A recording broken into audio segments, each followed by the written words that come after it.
Dobra. W tej chwili weszło teoretycznie na żywo. Czekaj, transmitujesz na żywo. No już idzie, weź odśwież stronę.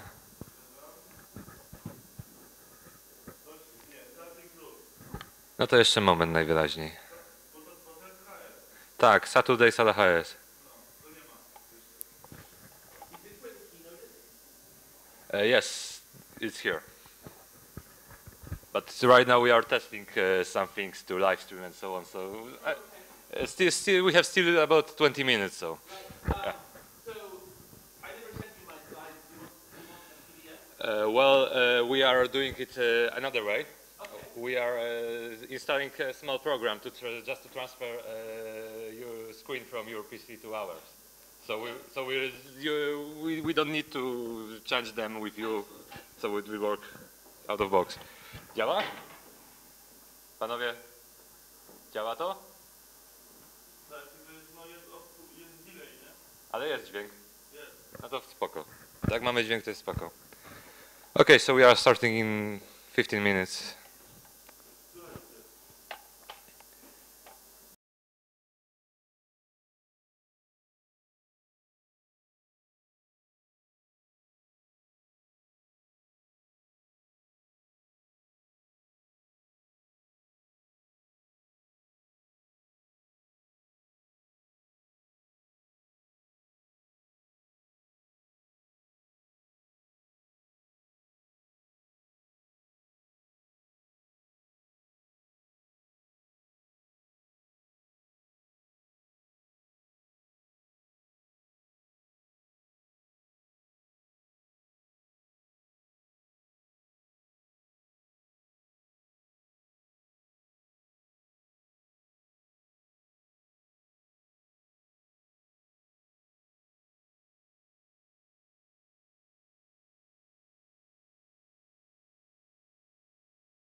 Raz, dwa, trzy, raz, yes. Okay, so we are starting in about 5 minutes.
Widać go tam z tym? Jest?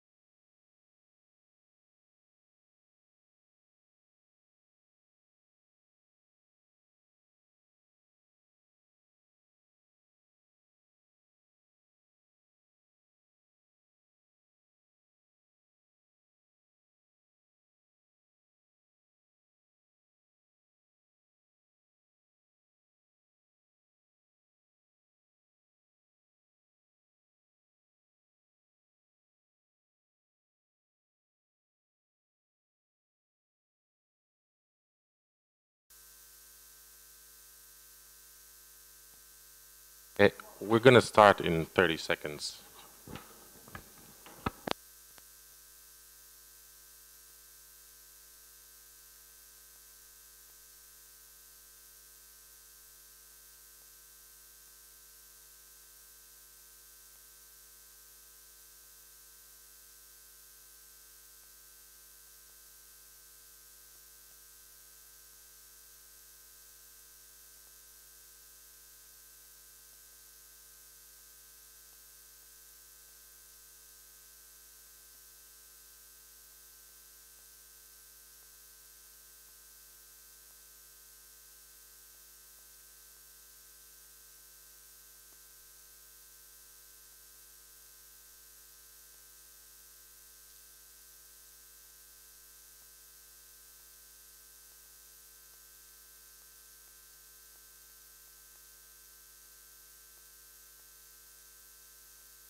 Okay, so I would like to welcome you all on DrupalCamp Wrocław, third edition this year. New location, hopefully it's going to be for the best. And I'll actually first start off by thanking the organizers who made this all happen. So yeah, give it.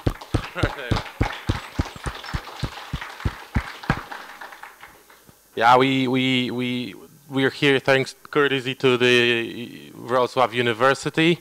They gave us these rooms for the weekend, and hopefully you're gonna enjoy being here with us. Okay, then the sponsors. It wouldn't happen without them either. Droptica, Microsoft, Wunderkraut, Fingo, Acquia. These guys, financed our being here, and so it wouldn't happen without them either. So let's applaud the sponsors. Also, there's a jobs section on the website. So if you're looking to work in one of these nice places, you can find jobs section there, and yeah, most of the companies have job adverts there. So have a look at that. And the links, that's where we're gonna publish everything that's happening. Twitter with the hashtag DCW14, Facebook, DrupalCamp Wrocław PL, Google Plus, and Flickr as well. That's where the photos are gonna be landing during the conference. Yep, and we welcome you, and we are happy to be here, and we hopefully you're going to like it as well. And now I'm going to introduce the first speaker, Jeffrey Jam.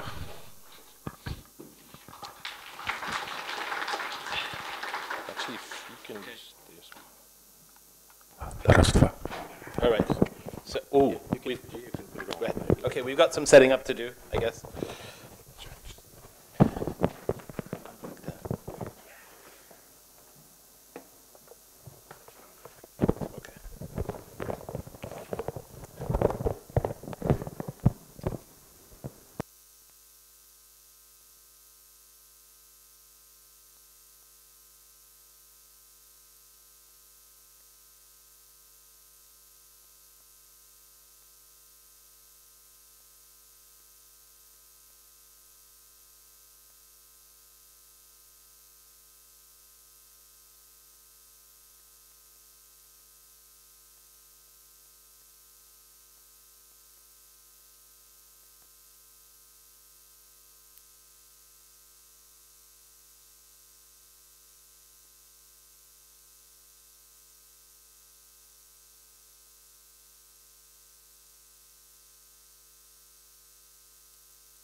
note, right? Say something. Is it on? Aha. Aha. So I think this is important today because this is being recorded. Thank you very much for that. It's always nice when we can look back on these events. Ah, that's my friend, the Vogue model. Tiziana. So, that's exciting, isn't it? So everybody look here now.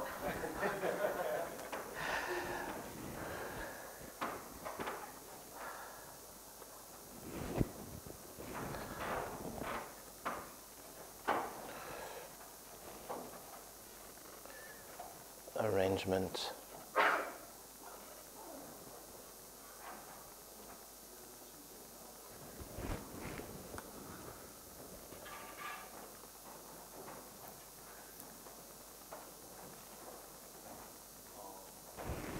Oh gosh.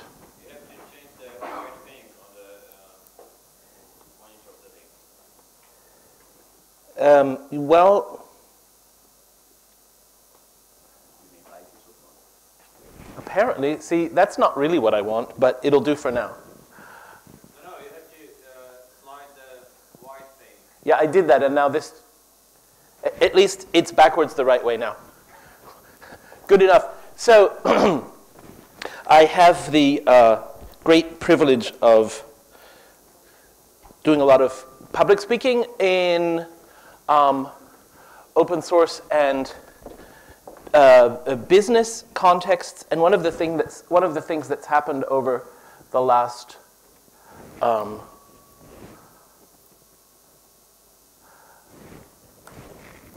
year or so is that I've been getting invitations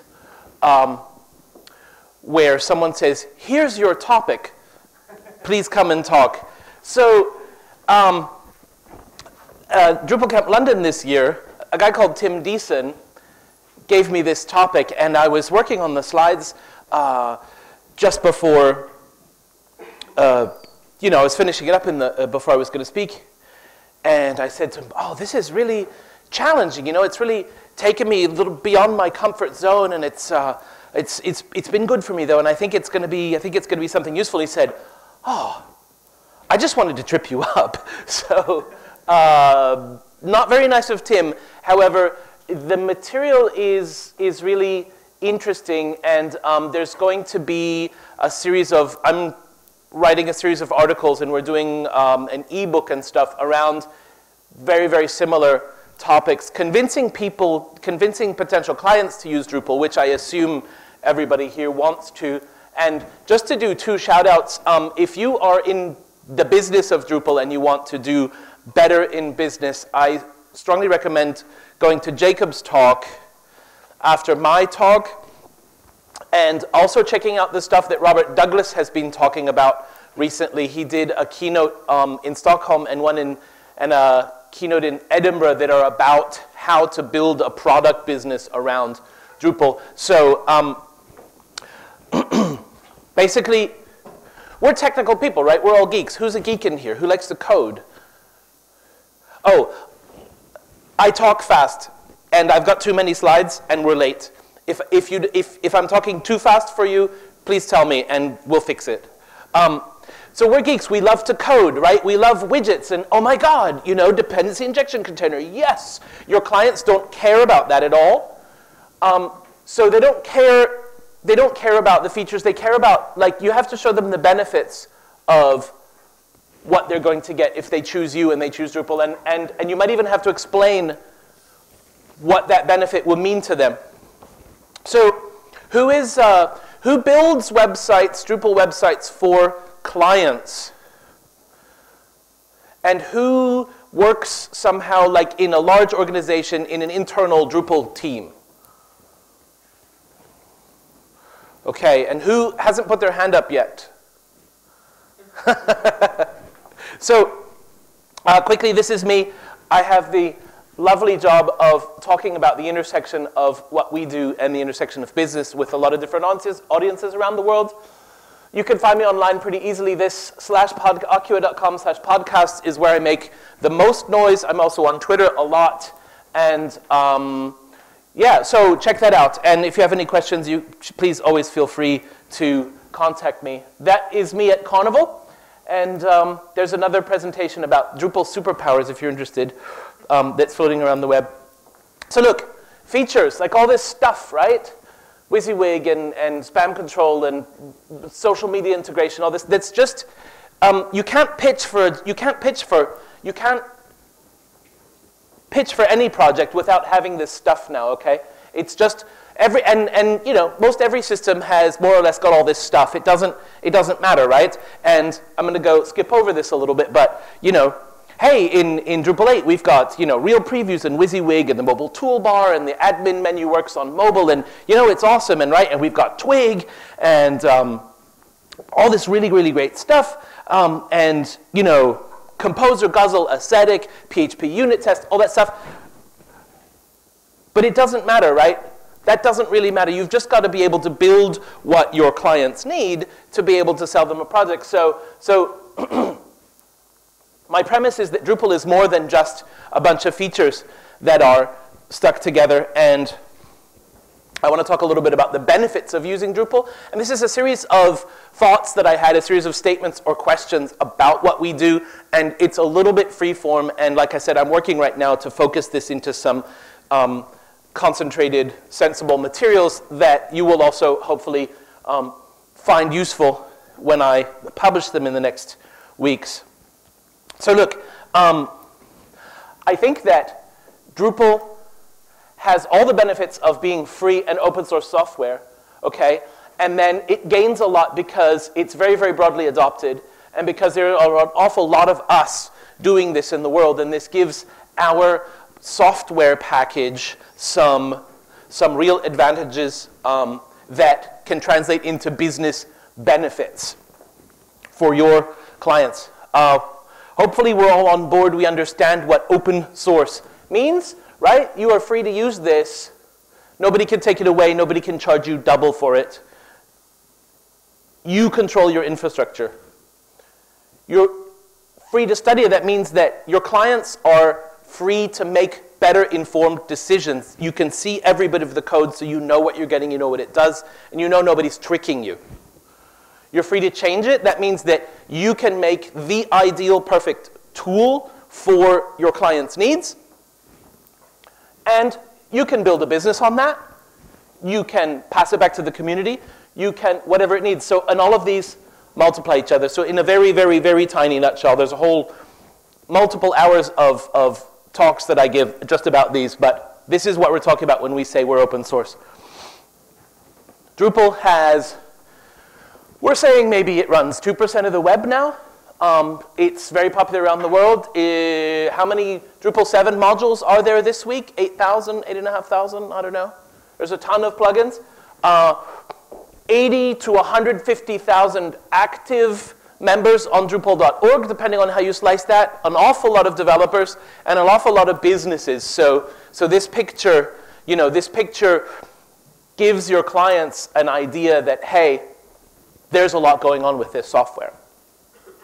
So when I talk with businesses, generally businesses need to be profitable, right? As open source practitioners, we've got a lot of ideals, we've got a lot of idealism, we're very excited about all sorts of things, but it's much easier to do good in the world. It's much easier to live up to your ideals if your rent is paid, right? If you've got a roof over your head. And if you run a company, most people I talk to who run their own companies, their biggest worry when things are not going as well as they could is that maybe they can't pay their employees' salaries at the end of the month, right? If you've taken the responsibility of hiring people and then you can't take care of them, that feels really terrible. So fundamentally, right, a business needs to be profitable. And a business today, to be profitable, I contend it needs to be innovative, it needs to be smart with its money, you need to be efficient and productive, and you need to mitigate risk, okay? And I say that open source and Drupal gives us all of that. If I'm talking with specific business audiences, I say this, exactly what I just said, but I say it in different words. So They're much interested in hearing speed of innovation and time to market and best of breed integrated solutions, okay? But, you know, and quality, security, accountability. So there are different ways of presenting this, but it still all boils down, and you can classify these things other way, but these are very, very top of mind priorities for businesses today. I mean, I say enterprise businesses for sure, digital agencies for sure, but I'm sure that this sort of stuff counts across the board. So Drupal's a huge, massively adopted open source project, and it delivers all of those things that I was saying before. And then at this point, I'm going to go through a series of statements that have worked in some client pitches or seem useful or are theories that I'm exploring about talking to people about Drupal beyond saying, oh, we've got RSS feeds on every page and, you know, we do whatever it is technical because they don't count. So businesses hate being the first one to do something, okay?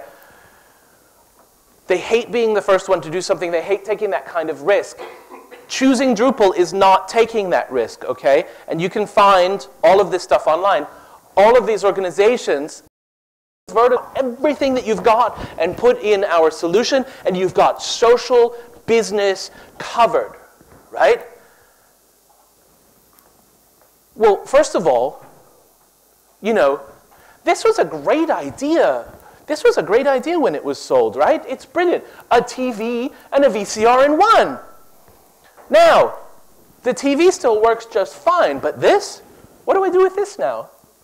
Right? And how do I plug in, you know, how do I plug in my DVD? Oh, there aren't any DVDs players anymore. How do I plug in my oh, no more Blu-ray? So now I've got, you know, I want my Netflix on this. How is that ever going to work? You know, maybe I can bolt it on as an afterthought, right? How do I solve for mobile with a proprietary system from even 4 years ago? I can't. You don't want something like that. You want something that's modular, that's made up of discrete units, that's standards-based so that you can, over time, you can start with something that flies, right? And then flies a little further, and then something that you can steer, that one up there, and then, oh, hey, I'm going to put a motor on that thing, and then I'm going to go places, and over time, whatever still works, right, you keep it, but you take out the pieces that don't work for you anymore, you put in new ones. A modular open source standards-based solution lets you go from there to wherever you want to go, okay? Whew. Who remembers how long it took for the @FontFace property when Google released that? Who remembers how long it took for the Drupal integration to be released? @FontFace was the first time that we could put good-looking fonts into websites. It took 24 hours. So if you have a proprietary system, they'd have meetings, they'd go to the vice president, you know, they'd get it in the roadmap, maybe get something in there in a year or two if it seems important. With open source, we're all on the front lines of dealing with real businesses who want to be innovative on the cutting edge, okay? So everybody's going to want to integrate the next Twitter, the next whatever it is. You are going to be the first to do it, and everybody will love you because you did it, or it's going to happen so quickly that you can turn around when your customers ask for it a month later and say, oh, of course I can do that. No problem. Drupal does that already. So because we're a large and active community of professionals, we can be more innovative faster. I'll skip over this slide. How many of you have designed a project and set all of the features in the ideal case, and then it comes to dividing up money by time by features, and okay, we're going to put this and this and this, and phase 2. Phase 1, we're going to do this, and that other stuff that you want, that'll be phase 2. Does that sound familiar? Yeah, and how many times has phase 2 actually happened? So what about building a better project right now? What about not undercutting the competition and not offering a cheaper solution, but offering a better solution? What about offering phase 2 now? Keep your money in the project, right? If you don't have to put your money into a license fee, that goes God knows where, you can keep your money in the project. You can also, I think, very interestingly, you can keep your money in your local economy, okay? A lot of people really care about this now. But if you need to make changes, you need to build something, and you hire your development community from your own city, the money that you're spending, right, you're spending on your local community and your local business, and you're not sending it to Oracle or Apple or Microsoft or anyone else. And I think that's a very, very powerful argument now. So check it out. Phase 2 now, a better project for the same budget. I got 100 money here. I have Drupal. I have something else. Well, you're going to spend money on support, infrastructure, stuff like that. You're going to spend money on license fees. But for Drupal, you're going to spend 0 money on that license fee. Okay? Support and maintenance contracts usually come with proprietary software and usually don't with open source. So all of a sudden, hey, wait a minute, all the stuff that I actually care about, features and training my own staff to use the system, better design, strategic stuff, I can reallocate the money I'm spending and I can put more now. I can keep the money in the project. Same with implementation, same with testing. I can get a better project for the same budget if I spend more on the stuff I really care about that really makes me a better business, okay? More on a clever analyst who helps me decide what the site is for, whatever it is. Because I'm not spending money on a license fee, I can make a better project for you now. Don't tell them this stuff is free. Tell them it has a price tag of 0, okay? Because if you set the wrong kind of expectations, we know that IT projects cost money, right? But when you get down to, hey, IT personnel hosting, blah, blah, blah, blah, once you stop spending the license fee, you can spend your money yourself in what you care about, then these benefits also accrue from open source. You know, you're not locked in. You keep your own data. You can be innovative how you want to, when you want, and you can spend your money when you want to in a targeted, smart way. So open source licenses put you in control. If we're going to stop now, I'm going to tell you, I think, one last story, unless I find another cool slide. So in the United States, my dad says, hey, if you're in the restaurant business, you gotta own the bricks. You need to own the building that you build your restaurant in. And why is that? Well, if I build a restaurant, I'm in a neighborhood where people come by, they know how to get there, it's near a subway station, location is really important. Then I cook really well, I build up clientele over time, and, you know, but if I'm in a building that I'm renting from someone, if I'm using infrastructure that I'm not in control of, if I'm using proprietary software, if I'm renting this building and I'm very successful, the landlord can come to me the next year and say, hey, you're doing really well and I love your spaghetti. And since you're doing so well, actually I'm going to double your rent. But thank you for making my property so valuable. If you own the bricks, you're in control of what you do. If you use open source software, nobody can sunset it, nobody can charge you more for it, nobody can take it away from you. And if I build my vision, if I invest years of my time and money in my business, I don't want to have it built on something that I'm not in control of. Okay? And I certainly don't want my government building citizen services on infrastructure that it's not in control of and sending taxpayer money to some company instead of using it for those services. So, using open source software means you own the bricks. It puts you in control.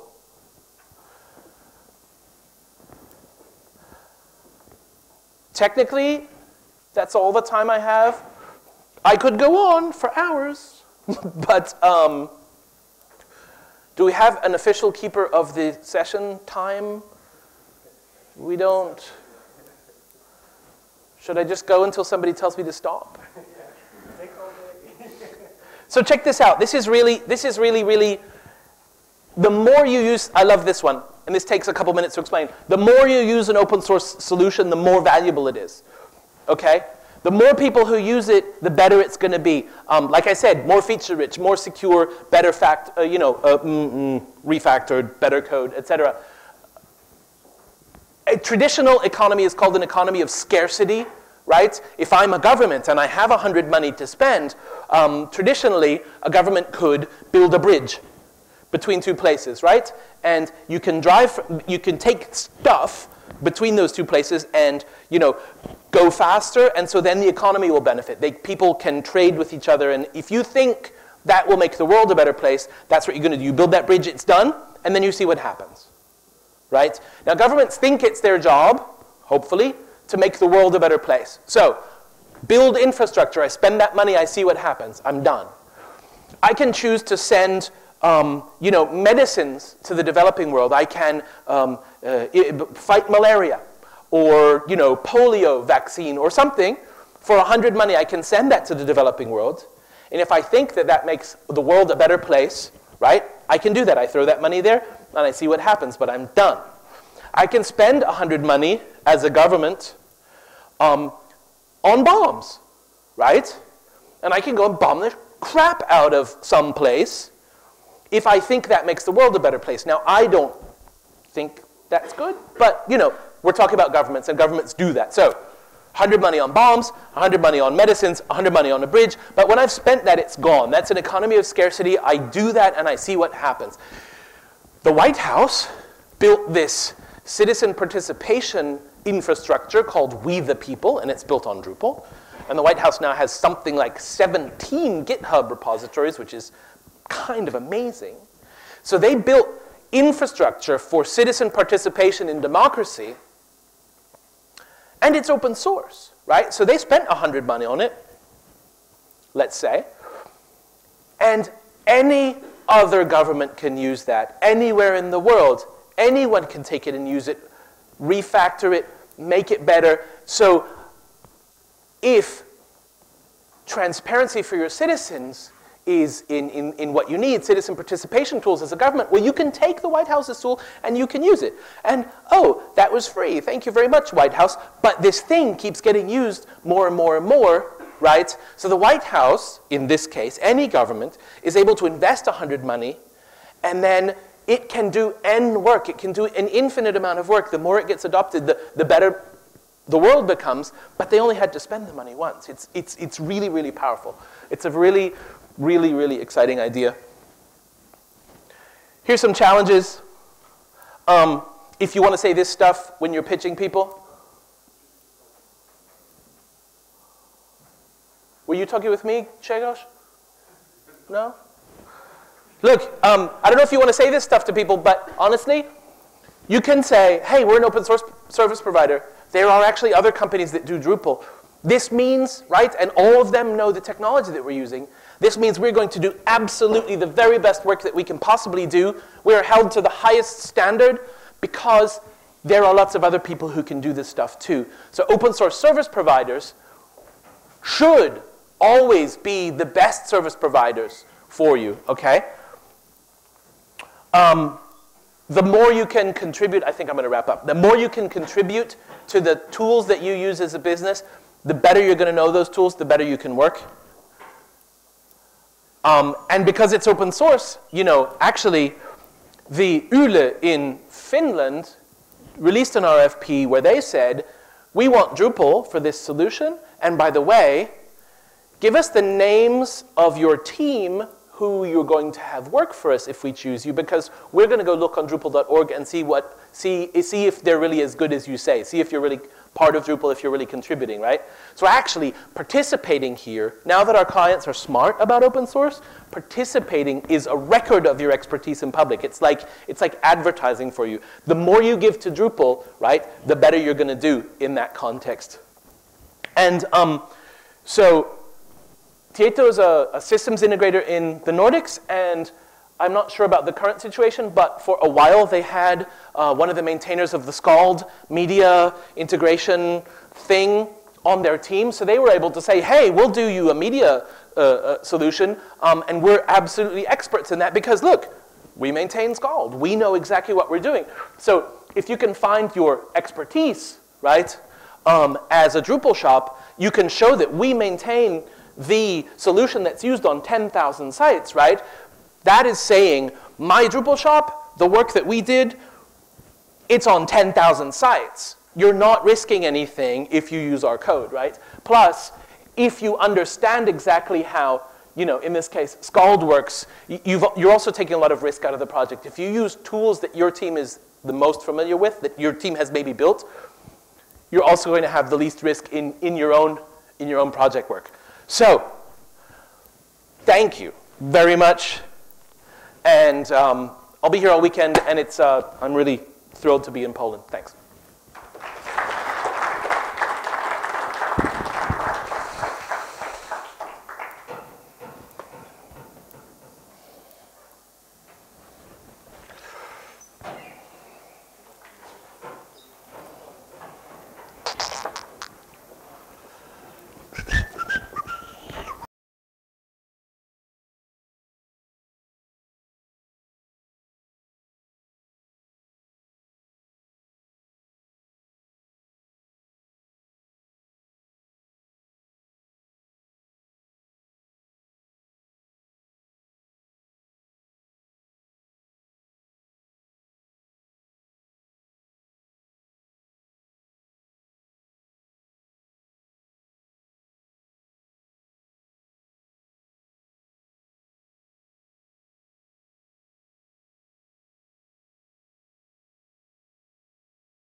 Hello? Yes.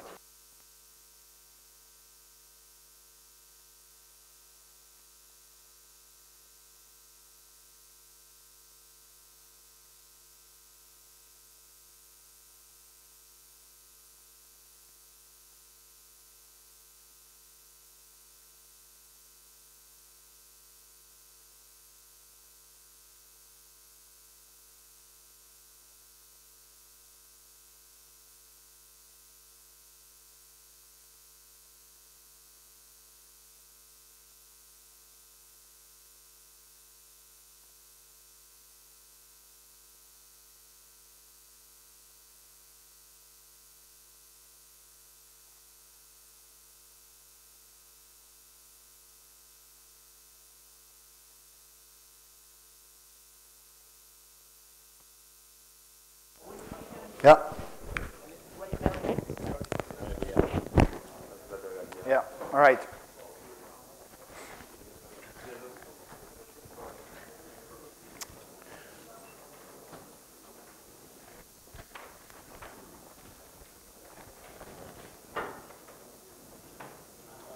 All right, so thank you all for coming. And it's great to be back here in Wrocław. I was here last year. And I loved it, and I was really happy when you guys invited me to come back and speak. So here we are, and today I'm going to talk about something I call results-only web investments. And the first time I held it was in Prague last year. A bit about me. My name is Jacob. Some may know me as one of the guys behind Node 1 before Node 1 Sweden became Wondercrowd. I left Node 1 in September of 2012. To strike it out on my own, so to speak. Right now I run a company called Leancept. And Leancept is a digital innovation agency. So we basically help customers and companies go from innovative strategic ideas to products and services. Through everything that you need to do, figuring out who you're going to sell to, how you're going to make money. It's a lot more focused on business than building software. But we build software too, because I believe the merger of the two, that's why the fusion there, that's why you can do some really cool stuff. We work with freelancers, so if this sounds something that you'd be interested in, just drop me a line. All right, so on to the subject at hand today. 16%. 16% is the number of web projects that are considered successful. And then you probably ask, what do I mean by successful? By successful, we mean projects that are done on time, done on budget, done to spec, and that have the desired effect for the organization. If it has to do with generating leads, conversions, whatever they expected to happen, whatever they thought would happen when they built this thing. And that's a pretty low number. So if we do some comparisons, it would be like all cars save one crash, for example. Like imagine that you buy a car and after 5 years that we get, 6% chance. A lot of sad pets. Seriously. Yeah, I had to pull the sentimental one here. Sorry guys, but you see a lot of sad site owners out there. So I think the core of it lies in this. A wise man once said, Theodore Levitt, he was a marketing professor at Harvard, he said, nobody wants a 4th-inch drill, what he wants a 4th-inch hole. Imagine you go to the store, the hardware store. Do you tell the sales clerk this? Let's go ahead a bit here. Do you tell them this? Hey, I want a drill, I want a rubber grip, 3,000 RPM electric motor, blah, blah, blah, blah, blah. No, I'm going to install a shelf in my bathroom. And they're like, okay, what are the walls made of? Okay, they're concrete, there's tile, ceramic tile. Okay, you need this, this, and that. No one ever asks you but this is how we sell, this is how we sell websites. Requirements.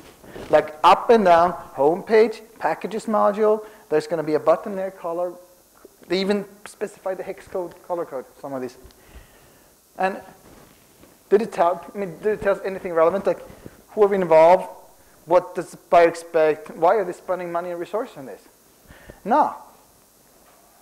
Like Gorko Adzic, a guru, I will quote about a bit from later. Delivery plans and requirements documents are often shopping lists for features without any context that explains why they are important. And same here. I don't care. Does it make a whole? That's all the customer wants to know. But they've been led into believing that this is what they need. I'm not going to start a war on requirements, even though I think the world is full of bad requirements here. What I'm going to talk about today is a way to focus on what matters. And that makes everyone happier. So we're going to talk a bit more why it is that way, how it can be different, and also deliver a method to get there. We need to emphasize investment and results, not cost and requirements. Let's do a poll. Let's think back like a few weeks or a few months to your last project. I'm going to ask some questions, and if you agree with them, you should raise your hand. All right, let's see how this works. Did everyone involved understand what the intended business results of the project were? I mean, you, the customer? Not a single hand. Oh, one. Okay. One. It's not totally abysmal. All right. I have my cheat sheets here, so. Was everyone, buyer and seller, able to communicate clearly and transparently about risks and problems that occurred? Like, could you tell someone, oh, this is not working, or we won't get this in time without getting the angry look? Not a single hand. Okay. Wow. Did everyone feel like the project was something they could be proud of in terms of achievement, quality, and innovation? Like, you could point it, like, I did that, I was part of that? Okay, good. But you're doing Django these days, so. Did everyone involved understand the definition of a successful project and how success was measured? Like, what did the customer hope to see after the site was done? Okay, same guy again. All right, I won't talk to you later, or you're going to have to tell me this case after the session here. In the end, in the end, did the customer get what they needed to address the actual business problem or opportunity? Did he get something to help them? Yeah, Christoph's like, sort of. It's better than no. And this is not uncommon. Like this is the reality. This is why you have these 16%. I'm going to tell you a bit of a story from about a company called WidgetCo. And WidgetCo, they want to get into e-commerce. They have a website. They sell widgets, of course. And because they believe that many of the customers would prefer to buy their stuff online. Susan, she's a project manager. And she's tasked with executing and running this project. And she thinks the main reason you need a better website is, of course, to drive people to the e-commerce section to buy stuff from them. She also wants to understand the customers better, and she's been inspired by hearing all of these great stories about companies using social media to generate business. And there are some pretty tremendous ones, so that she has a point, of course. She knows that they're very cost-driven. They cost aware. They think like they want to run this. They're like IKEA Ingvar Kamprad. If you know the IKEA founder Ingvar Kamprad, he never travels first class. One guy at IKEA was trying to get home from a meeting somewhere in Europe, and they were out of like basically couch class plane tickets. He said, I have to fly first class. There are no coach class. And the instruction was, no, we never fly coach. No, sorry, we never fly first class. You're taking a taxi home. He went on a taxi from somewhere in Europe to Sweden. Guess what was cheaper? But that was the principle. And they're sticking to it. So she says, let's keep this in the smallest budget possible, because if it doesn't work out, at least we didn't waste so much money on it. And she has a look at the competition, the WidgetCo's competitors. And she checks with this in-house guy, Mark, who does all the procurement for IT and hardware. And they look at them for the ideas. And people at the company get to hear about the project and send ideas to Mark. You should have this, you should have that. Oh, I love that. Or that. Oh, you know what my wife told me the other day? Oh, you know what my husband likes? Like, they got a massive pile of documentation. And Susan thinks it's cool. Wow, there's a lot of good ideas in here. Mark is the engineer. He's like, this is too unstructured. This is never going to work. And they mix it. They mix design, and they mix fonts, and they mix colors, and they mix structural changes, and everything, high and low. But it's just, you know, the agencies, they know this kind of stuff. They're used to dealing with requirements. They understand how to pick the brains of people like us, so just they'll deal with it. But they also ask a freelance designer to make a mock-up, a beautiful Photoshop mock-up, you know exactly what I mean, to send out, to make absolutely clear what you want at this stage. And the agencies start calling. Because this is not clear at all. And a lot of it is ambiguous. and the bids start coming in, and they're even harder to compare. So seeing as Susan and Mark, they don't have any formal training in comparing bids or doing a bidding process, what they end up is doing, they look for the lowest price. That's the easiest one. Which agency is the one that expects the less this payment? So they pick one. And this agency is not, they're not actually, the bid is not as low as they hope to be. But if they lower it by 10%, they can fit it in the budget. They said, look, you guys get to do a case about us and about this project, and in turn, can you give us a discount? And they're like, fine. It's a young agency, they want to prove themselves, so they agree to it. They think this could be a great case, it could lead to more business later. So the next thing they do, they set up some really clear milestones here. Susan is sorry that planning, having a great plan is a key to a successful project. So they look at what they need to deliver and who needs to test it. And they also check the vacation time so in the company. So they tie everything down to what suits widget code. And they also add a penalty clause, so in case they don't deliver on time, they're going to have to pay for it. So let's make it really clear who's boss.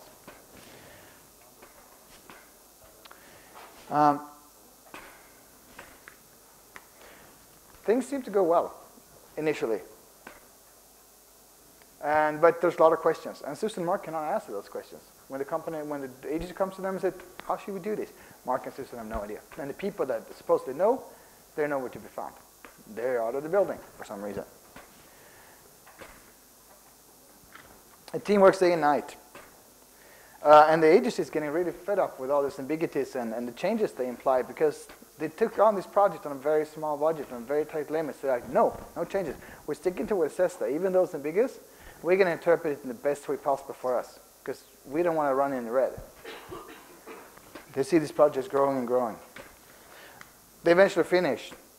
And on time, actually, but the team is exhausted. They work day and night, and the technical project manager from the agency has gone on medical leave. So 6 months later, it's time for the executive team at Widget Code to meet again and see if their new website is actually paying off. Mark is dressed up in a suit. He never wears a suit, but this time it's a big day. He's written out tons of nice graphs and reports from Google Analytics and so on, their CRM system, to get the hard numbers. But there is no hockey stick. All the time, effort, and money had no effect whatsoever. So back to square one.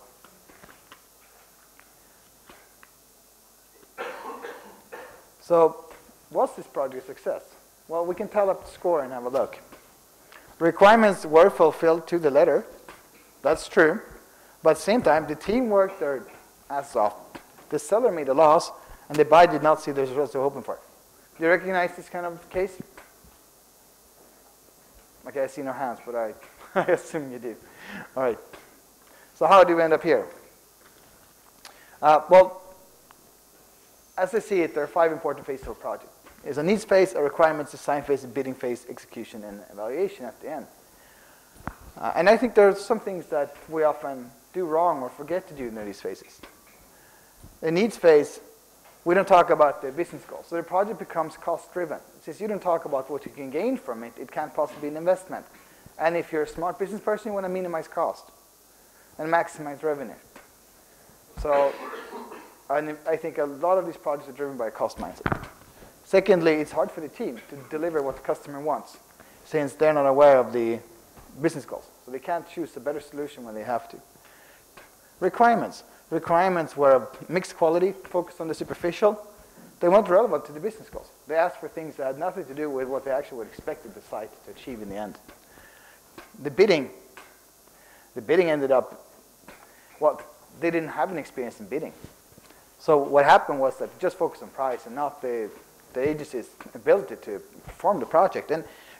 And the agency had to rely on software estimation, which for a long time was my sort of trademark in the Drupal community, which I think is a horrible place to start. But when I was talking about that was because that was the seat many of us were in as Drupal agencies. And I think it's not a good place to be, which is why I'm talking about this right now. Execution. They designed a way to feel secure. as a buyer. Given the little knowledge they have, they tried to fit themselves in a position where they felt as secure as possible, protected from everything by strict deadlines, penalty clauses, and so on. It killed motivation in the team, and I'm going to move my mic. And the inflexible execution prevented the project from gaining from ongoing learning. I'm going to go back to what I mean by ongoing learning, but I think you'll know what I mean when I mention it. Finally, the team did not know how the project would be evaluated, what the buyer, the final buyer, the economic buyer expected to see. This is not a rare case. This happens. At companies that aren't among the top 25% technology, 3 out of 10 IT projects fail on average. And why did they fail? Well, these are the common causes. Lack of user input involvement. They didn't do any user research in our case, for example, at widget code. The requirements were incomplete. They didn't do systematic collection requirements. They didn't link the requirements to business goals, and there was no agent involvement when the requirements were written. So they could not benefit from the experience that the agency could offer them. And the expectations were unrealistic. The expectations and the goals were not communicated and shared, and the budget was not set in relation to the expectations either. There were two separate things. Try to keep the cost down, and then expect to have a gold-plated Ferrari. Even the successful ones, the people who are successful, they're over budget, over time, and defective and function upon completion. I mean, you still have bugs, which may not be possible to completely eradicate, but you can at least avoid bugs in the business critical functionality. So is this sustainable for us, for you, for your customers, for our entire business? Of course not. Like IT has a bad name because of this. So what if we inverted this scoreboard? The team worked at an effective pace, the seller made a profit, and the buyer saw the results they were hoping for. But the requirements would not be fulfilled to the letter. What would that be like? Would that be a bad thing? I don't think so. I think this would be the ideal scenario. So we need to change how we view projects. And I propose a fourfold change. First of all, focus on results. Secondly, talk about measurable success. 3, view the project as an investment. And finally, understand that project involves learning and discovery. The project is not written, it's not written in stone what it should do and how it should work. What happens if you do this? Well, this is what I see happening. I see trust. Trust between the buyer and trust between the seller. I see mutual gain. The buyer gets the value they want, the seller makes a profit, and they will be financially secure. There's mutual respect, there's no distrust of each other, and they feel like they're part of something big, there's something meaningful, higher purpose of what they're doing, and they're proud of what they've done. You saw the questions I asked earlier? The questions which so many of you I didn't raise your hands to. If you did it this way, what I'm going to propose, more of you might actually raise your hands when I ask those questions. So what would it be like? Well, the business goals would be communicated from day one. The project would be based on how much value they hope to generate, not trying to minimize it as a cost, because they see what it can achieve using this technology. Requirements would be at the right level. And they would be supported by strategic analysis and not by some sort of ad hoc method.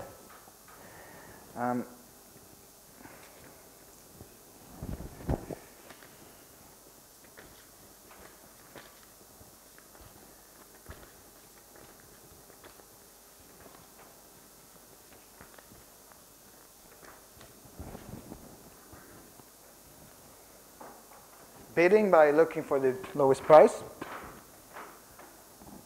would be replaced by finding someone who can do the best job possible. And you spend time actually trying to find the right agency. And you involve the agency in the process more actively. And a software estimates work as planned in the first phase. You plan the first phase to see what can we potentially do, and then you work from that to have a bit of an idea, and then you constantly reevaluate. And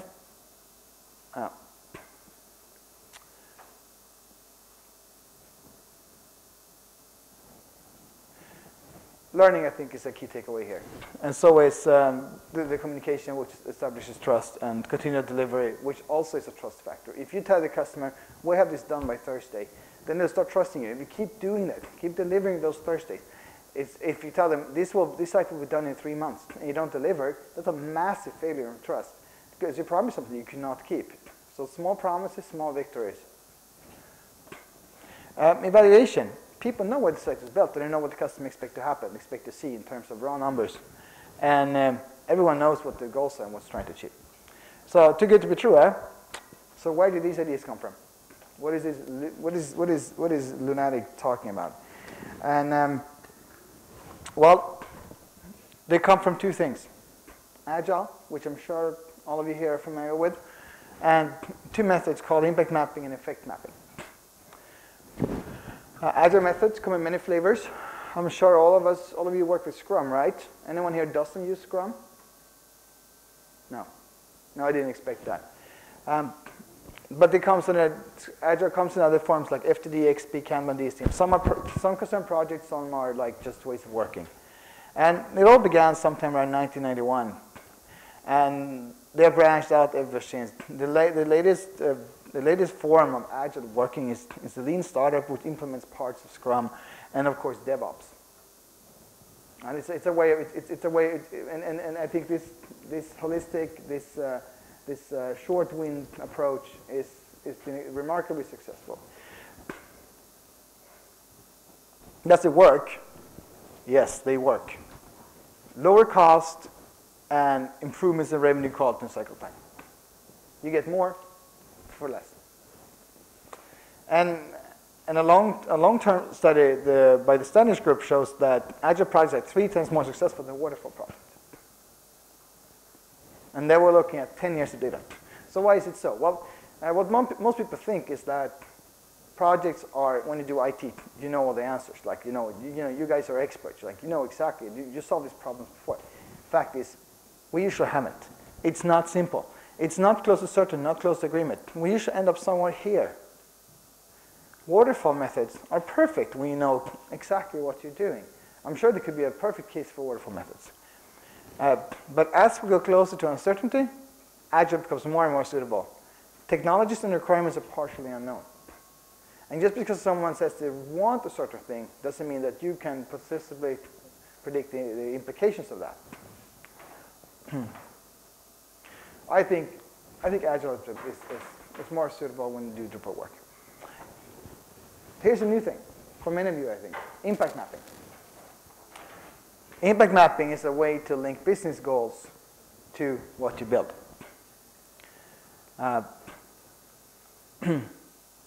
They help you do strategic planning. They help you learn as you deliver and apply that learning. Help you build roadmaps, and help you make a scope that you can change, in which gives you like a helicopter view of where you're going in the project.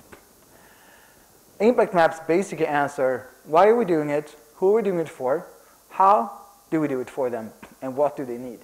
What do they need in order to help us achieve what we're trying to do? In the words of the man who gave it the name Impact Maps, Gojko Adzic, it's a visualization of scope and underlying assumptions to create a collaborative by senior technical business people. And this is the interesting thing. You can put programmers and the guys in suits and women in suits in the same room, and they can talk to each other, and they will understand each other. They're going to talk about the business goals, and your developers are going to understand what the deliverables are. They're going to understand why you need a certain feature in order to achieve a certain business goal. Effect maps are similar. In fact, impact maps were actually, when Gojko Adzic discovered effect maps, he saw we can use this for higher level planning too. So he took those and adapted them for Scrum planning. But these are more focused on how should the user design be done? How should the user experience be in order to deliver these business goals? So these are based on user research and they help you interaction design. These are based These are done in a strategic meeting. They're less data-driven, but they help you focus on the right thing to deliver a business value you're hoping to see. So I usually explain it this way. So using an effect map and what you know about the users in need, you can write personas and which help you do usability testing using a prototype with the features they want. But using the impact map, you can actually define smart measurable goals. You can define who you're trying to target, like the user, how they can contribute, and what features they need. And then you can test those, you can build those and see, do they actually have the impact? No, they don't. Then you can go back and reevaluate your assumptions. And those of you who are familiar with the lean startup, anyone here familiar with the lean startup? All right. You know the build, measure, learn cycle that Eric Ries talks about the whole time. It's like you build something, you put it out there, you try and use what you learn from that to make it even better. You get it built in here. It's all part of the impact map. You can use the impact map to plan and drive your build, measure, learn cycle. Well, just in case you're not convinced, here comes some counter arguments. And well, without price bidding, sellers have no incentive to be cost effective. Well, price must be a factor, but it must stand in relation to the effect or impact generated. Otherwise, you have the cost-driven perspective. And if people think they can get a low price at no cost, they must be silly, you know. Like, you know, you get what you pay for. So I think it's also a matter of also educating our customers what they're buying, if they go with us or go with someone else. But the buyer needs to set up clear milestones, otherwise the project will fail. Yeah, and that is true. But the milestones should be tied to actually what you want to achieve and not a speculation. Otherwise, it just become a paper product if you do them too early on. You need to have buy-in. You need to have total buy-in in milestones. You can't just set them centrally and say, this is what you guys have to adhere to. And knowledge is gained during the course of the project, and those need to be reflected in the milestones. But customers don't know their business needs and goals. And that's true. And that's something I'm going to show you how you can solve, how you can address this with asking the right questions. And they don't necessarily need to have a business problem opportunity either for this to work for them. Sometimes you meet someone who have a feeling of something, and then you can help them actually address the problem or help them be proactive. So things can be done very differently. And let's look at the second universe, where widget code, the parallel universe of widget code also exists. And it's a much better story this time. And same thing again, Susan is here. We have the same problem as before, the traffic to the e-commerce site. But Susan has a bit of, this version of Susan, she knows a bit more of how she wants the project to proceed. So she defines the goals. And they set the budget based on the earnings they will make if they reach those goals. And the goals are very clear. They want 40% more traffic to the website than they currently have. They want 10% higher conversion rate on website visitors, and they want to have 10% conversion rate on those that go to the e-commerce site to become customers to actually buy. And they want to see this done in 6 months. So they have a time frame and they have specific measurable goals.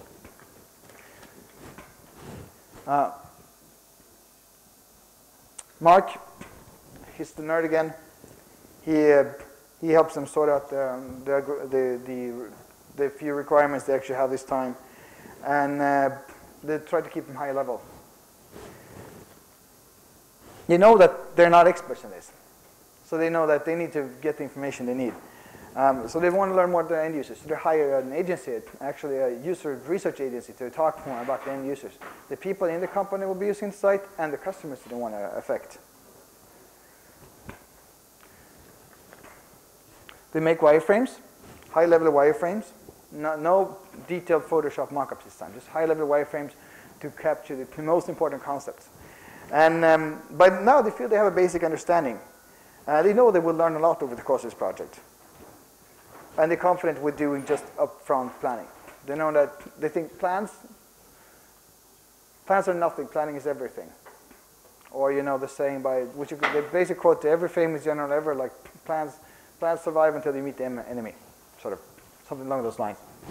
And they know this. So what they do now is they create a presentation. They create a presentation And they send it out, like a PSH file, print it out to the agency, says, look, this is what we're trying to do. They're super open about what they're trying to achieve, what money they hope to make, and so on. And in return, they want the agency to pitch how they will do the project. They're being open about budget, being open about what they know so far and what they think they don't know. And 3 agencies respond, and they have some really interesting meetings. The agencies bring up some aspects and ideas that they were not aware of in this conversation they're having. It's a mutual learning conversation. And they pick one based on their fitness. Personal chemistry, how well they get along, their background and so on, and how they seem to understand the scope and whether they have the right approach to it. The price is just a factor out of many. They know that the price is not what they were going to spend in the project long term anyway. And the agency, they work with Agile, and they like working that way. The team is cross-functional, designers, developers sitting side by side. When I was, there was a conference in Stockholm a few weeks ago called From Business to Buttons, and one speaker there, Jeff Gotthelf, has written a book called Lean UX. He had a session on innovative teams, and he quoted Kent Beck, for like, you know him as the creator of XP. And Kent Beck says that the problem many people do is that they give teams a list of features to build. He said that's the wrong approach. You should give teams questions to answer. You take a team of a designer, a developer, and maybe a copywriter or someone, said, we have this problem. I give you 2 weeks to come up with an answer, giving your collective knowledge. Features, you shouldn't have feature lists. You should have a list of questions you want answered. That's how you get the most out of the really smart people you have hired. The team can turn direct to the customer. How many of you have heard this thing that the project manager should be the only one talking to the customer? Yeah, right? That's being taught, in project management courses like that. Is like that's as some sort of legal way to protect you from, I don't know what. It's nonsense. Ignore it. That's utter BS. When you were in kindergarten, you played this game with the kids. Like you stood in a row and someone whispered one thing in the next person's ear, and then you asked the person then what they heard, like a chain of whisper. Yeah. Was it ever the same thing that came out? The person said that they actually heard in the end of the link. Exactly. So why do we run our communication in projects this way? It doesn't work. And even if you use written email and so on, there's so much email communication that is misinterpreted and so on, because it depends on who is saying it and how is saying it. I mean, the number that I hear floating around is that 80% of communication has to do with how we move and how we talk, not what we say. So bring them closer together. And they start this uniquely. They start with a kickoff. And Susan is kind of enthusiastic, as you can see. And Susan and Mark, they love what they do. And the team really feels this enthusiasm. I have a customer now, and we're working with him. And what's so fun is that since we can be very open about how we work, I can see his enthusiasm, what he does, and I can share my enthusiasm. We have a joint goal of solving his business problems or creating opportunities for him. And that's something that's super exciting when you can have that. When we can have that kind of buy-in. So the next step to do, they talk about roles. They talk about expectations and so on, to avoid misunderstandings and to make sure that people know what's expected of them. And that's part of it. And together, this helps build trust. The initial planning work leads to a lot of backlog items. And the team makes an early estimate of what's hard and what's easy and so on. And some things are left now, because they know that we can't possibly know what this means. And I made this mistake myself. I remember I was sitting on a Scrum project. It was supposed to be Scrum. And the customer said, yeah, we have this budget, and we have this much in the backlog. And I was like, yeah, let's estimate the backlog so we know how much left to do. Like, you see the problem with that kind of reasoning? What I later said, I did waterfall by Scrum. Essentially, you can't estimate a backlog with epic size backlog items 3 months in the future.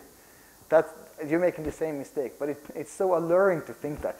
So me and one of the best developers sat in this room for like 3 hours to estimate this backlog, to give the customer be able to make some kind of promise. You can't do that. It's impossible. And that's the thing with Scrum, is that you have the horizon, there's like fog. And you can only see maybe 100 meters. And that's as far as you can plan. The rest is shrouded for you. And that's how reality looks. And we can't change that fact. But we have to think of it when we do planning. But they don't plan too far ahead. And they leave some things for later. And some things they say, let's time box them. Let's discover. Let's spend a week just trying to figure this thing out to see if there's a better way. In many cases, there turns out to be a better way. And Mark and Sue say, yeah, that's a great idea. We didn't think of that. That's going to take half as long. Let's do that instead. So by being able to change, not being focusing on requirements, but on the goals, they can find a new path to get where they want to go. And but some things turn out to be more complex, and they can't build everything in backlog, but they're fine with it. They identify 5 things that are critical, and they build those 5 things. And the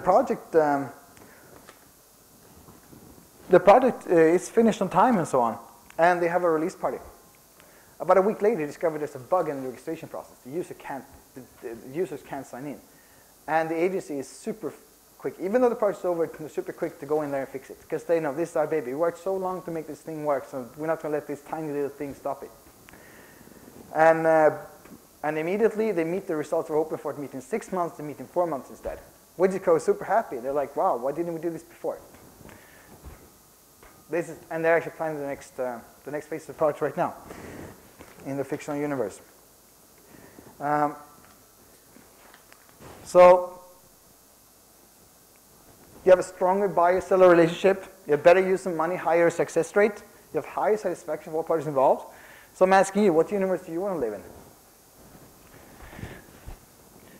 All right. So let's get down to it. Let's get concrete here. What do we need to do this? Well, I propose a new dictionary. Don't talk to your customers about cost. I have outlawed this word in all conversations with customers. I remember, so I told you guys that I was part of founding Node 1 some years ago. And I remember back in those days, I think I was going through some pile of papers and I found an old quote from like 2009. And we had something, overview of costs, it said. I mean, like, how stupid were we? Seriously. Like, why even say that kind of thing? But, you know, like, you get smarter, you get older, you get smarter. So please don't make that mistake, okay? It's pretty dumb. Requirements. Don't focus on requirements, customers. When you meet them, talk about the results. You know what old web agencies do? They focus so much on what their little baby, the piece of technology they're trying to build, and not so much about what that thing can help the customer do. Just like Jam had been saying here earlier, what Drupal is about, what benefits does it bring them to build this thing? Talk about that. Don't talk about requirements. Be prepared for learning, or make the customer prepared for learning. Say that we can figure everything out early on, but we need to allow room for learning. As long as you deliver on the results, it doesn't matter if we actually do it exactly the way we planned. And encourage trust. Trust them. Give them the chance to trust you. Like I said, it's a 4-fold change. It's we focus on the fact that the project is generating results. We are in agreement on how to measure and define success, reaching those results. We consider it to be an investment, not a cost. And we see it as a learning experience for all parties. So we start with goals. The customer says, we need a better website. I'm like, what does that mean? What you do is I ask one question. Guess which one? Well, the customer, well, what question would you ask? If they say, we need a better website, you would ask? Well, it's just one word. It's just one word. Exactly. You ask why. You ask why. And what do they say then? It's really hard to find who we are, and there's no way to post comments and feel involved. And then you're like, but why is that a problem? A big share of customers want to feel involved. And why is that relevant? Bam. We need to reach those customers in order to channel more sales to their website. They want more sales to their website. That's what they want. This is where the money is. See all the glittering dollar and pound signs and everything? Kapow. That's what we want. All right, let's do this a bit of structure. Okay, so where are we right now? Right now, we're seeing 3,000 something. It could be 3,000 orders or 3,000 people that actually convert into customers at the website. We want to see at least 5,000 to break even, to make this investment pay off that we do with the project. But the target is to reach 7,000. So we structure it like this. This is our first milestone. Then we set a time. In 6 months, we want to be here in 6 months. But we can also tolerate some operational costs. It's going to cost time to set up. Maybe we have to get new infrastructure. We're going to have to pay you guys for building these for us. So we can tolerate some costs for a while, as long as we can maintain these. And then we want to go back to then we want to go back to the old cost. Once done the project, we want the cost to be that's what it used to be. So when you've done this, then you can ask this question: what are these results worth to you? The project is an investment. The customer can say, "Let me think about that." The answer to that question determines the budget. They see immediately the return they're going to get out of this. So you can bring the investment perspective up on the table immediately. And I'm experimenting and trying out different ways to work with value-based consulting with my customers. No time billing. It's more about focusing on the value we create. So if you're curious about that, we can meet up for a beer or something, or a coffee later, or just meet here and talk a bit more about what your experience are or what your thoughts are, because I think it's super exciting. Because I want to get out of the hourly billing, swamp. So the results here is an impact map. We have the measurable goal, 7,000 orders per month. Who do we need to involve? Who can help us get there? Those are our customers. What do we need them to do? Place orders. Okay, how do we help them place more orders? Are there anyone else? Are there more things they can do? Do they know someone who can help us? Could they invite their friends maybe? Yeah, they could. They can invite their friends and they could become repeat customers. They can actually add more value. But we can actually motivate them to add more value. And what can the customers do then? Well, they can then place orders and they can tell friends. Okay, these are impacts. These are things they can potentially do for us. But they need something for us to do that. They need features. These are the most important ones.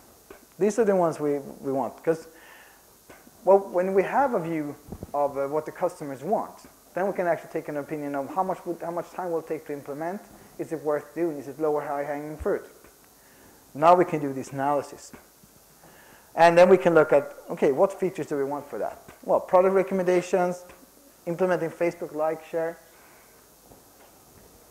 And this can be applied in a pretty wide context. I talked about someone the other week 2 weeks ago about what my company does. And he says, oh, so you only work with digital companies? And I had this fictional example of a cafe. Imagine you open a cafe and you're like, oh, totally eco-friendly cafe.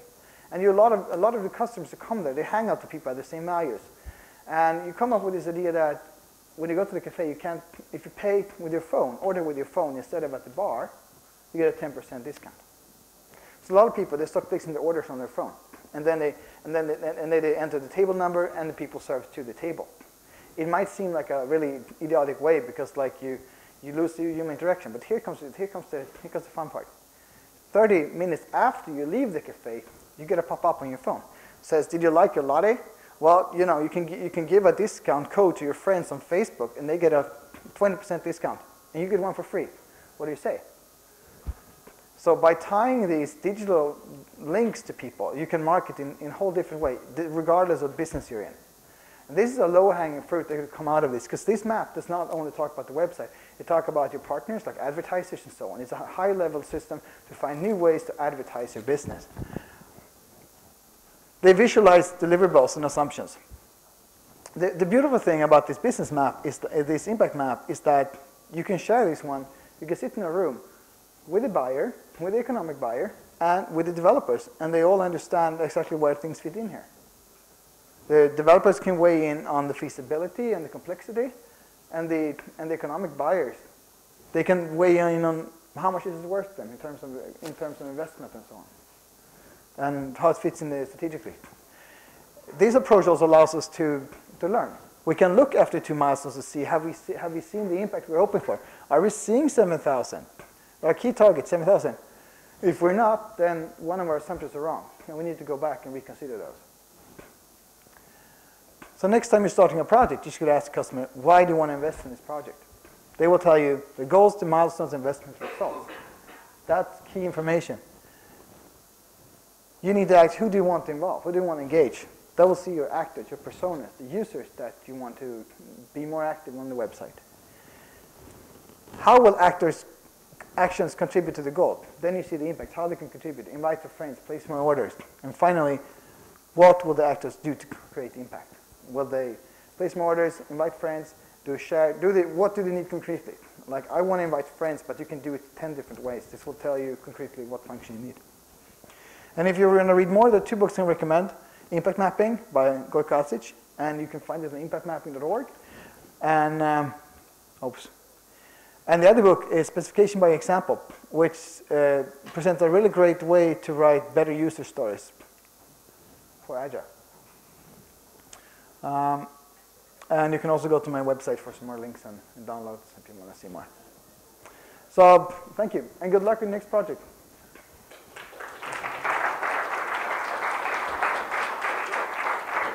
Could you ask 2 questions to the audience so we could give them 2 t-shirts? You have to tell me. About your presentation. Yeah? You can ask 2 questions.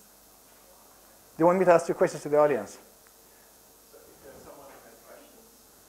Oh, I see. Okay. So people that ask questions get T-shirts, apparently. All right. Would you like to mic? Well, I can speak up also. I think it's for recording purposes. Oh, for recording? So I got 2 questions. First is, how do you get, because in your example, you started from the case where where the client already has decided to follow this principle, right? Like the client has to upfront decide that they want to do it that way. So how do you do it in real life where clients don't know how to do it that way, and they're actually normally just starting with specification? Do you go in and say like, okay, I think you're totally wrong, and here's a process that's going to work better, or how do you do that? Well, what I would do is I would probably I would start with a small project, more classically done, and I would use that as an opportunity to work them, to get them to come over to your side instead. Because they will understand, first of all, they need to have trust, they need to trust you. And that's not something that happens overnight. Unless you have really great references or they know someone who can vouch for you, then you need to win that trust. Right. And that's one way to do it, do a small thing that way, and then you can convert them into a... Right, and the second question, crap. 2 T-shirts for you. No, you can give it to somebody else. It's not coming. It's gone, I think. So the process and oh yeah, the second question. Like this sounds like a really cool process, but how does it work in like bigger scale? So like what we typically do is university figures out they need a new website. And it's like they got, I don't know how many humongous amounts of departments, and they all have their own ideas. And so your process sounds really, really interesting for like small improvements, kind of like tangible one step further things. But it sounds harder to use it to like bootstrap a whole new platform and then like make a really big significant jump. So like it sounds like a great way to evolutionary build something and to keep on improving it, but I think it's much harder to use it, or I believe, or I think, or I feel, looking at what you presented, that it might be a problem when you have like, okay, we're starting from scratch, and we need to build this system that does all these things. Do you have an idea about that, or how would you approach that? I would start by interviewing the stakeholders. Not to collect requirements, because I think if you listen to everyone's going to have an opinion. But to filter that through someone. Like I would work with a user research agency or someone like that who can filter them out with what are the needs. Customers, they can't just tell you what they need. You need to ask them. You need to understand their. Basically, if you say, the saying that they attribute to Henry Ford. Like if you ask people what they want, they would say faster horses. Like you don't want faster horses, and I would do that through I would first do that work. sufficiently enough, and then I would do it in small steps. You have to start somewhere. But it sounds like most of the projects that I've seen, they've done that work on their own, or at least they think they have. And then, so basically most customers are like, oh, we've already done all that. Now here's a spec. I've seen that too, yeah. Yeah. So do you have a way to Yeah, but do they understand, but can they answer these questions, like what they're trying to achieve?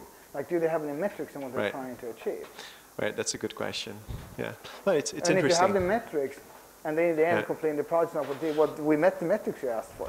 What I was thinking while you were talking was that it might be an interesting method to kind of go to a customer and try to increase their budget. Because often they'll say like, oh, we have, I don't know, we've had customers coming to us like, we've got 2,000 euros, and like, okay, that's going to be hard, like, because you want the whole web shop. Or like, we've got 1,400 euros, like, no, it's not going to work. But I guess that if you start like this, where you say like, so what is it really that you want to reach? And what are the monetary goals? Then you might be able to say like, okay, but you know, the real value is much larger. So like we have some ideas to even increase the value beyond what you originally thought. So maybe we can increase the budget. So that's an interesting technique. That's how I'll use ideally in the want to future. work. You want to make the customer, you want to open up their eyes and be able to make even more value. Because if you're truly valuable as a consultant, then you'll be in a place with your advice and your experience, your perspective, help them make decisions that are really like a turnkey thing. Like it totally transforms what they do, and they will change the perspective on what's possible. Okay, thank you. More questions? Well, I have a question then. The whole process of defining what value is the project supposed to bring, and going through the whole process of persuading the client to actually look at a value-based approach and all. This takes a lot of time. Like if you just go to them and ask them, what do you want to achieve? They're usually like, we have to think about it and all. Only in a small website or in a smaller organization, there would be one person who would just quickly say, we want this. And usually this whole thing would actually take time. And so before you actually come to a moment where you know what the budget is supposed to really be and all, you do a lot of work. So how would you usually, make a return on that? Especially that probably you would go through all these stages and suddenly at the end, the client would say, yeah, it's too expensive anyway, so I'm just gonna have to think of something else. It's not expensive if you can see the return on it. Yeah. Like you're gonna pay 10,000. I'm gonna help you make like 150,000. How can you see that expensive? I know, but from the client's perspective, he's gonna talk all this through with you, and then he's gonna say, yeah. But the problem they have then is they have a problem to actually produce that money. Then you can set up a payment term so they can pay more later. You can always find a way if they think it's worth the money. Then how they pay is a later issue. Yeah, but the whole work that you do up to this very point, that may take, X amount of days to actually do that. And then how do you get return on these days before you even, agree on a budget or anything? Because, usually you would have to go through many, many steps before you even start working, comparing to other approach where you just, get a spec, a design, and you just do the website or whatever.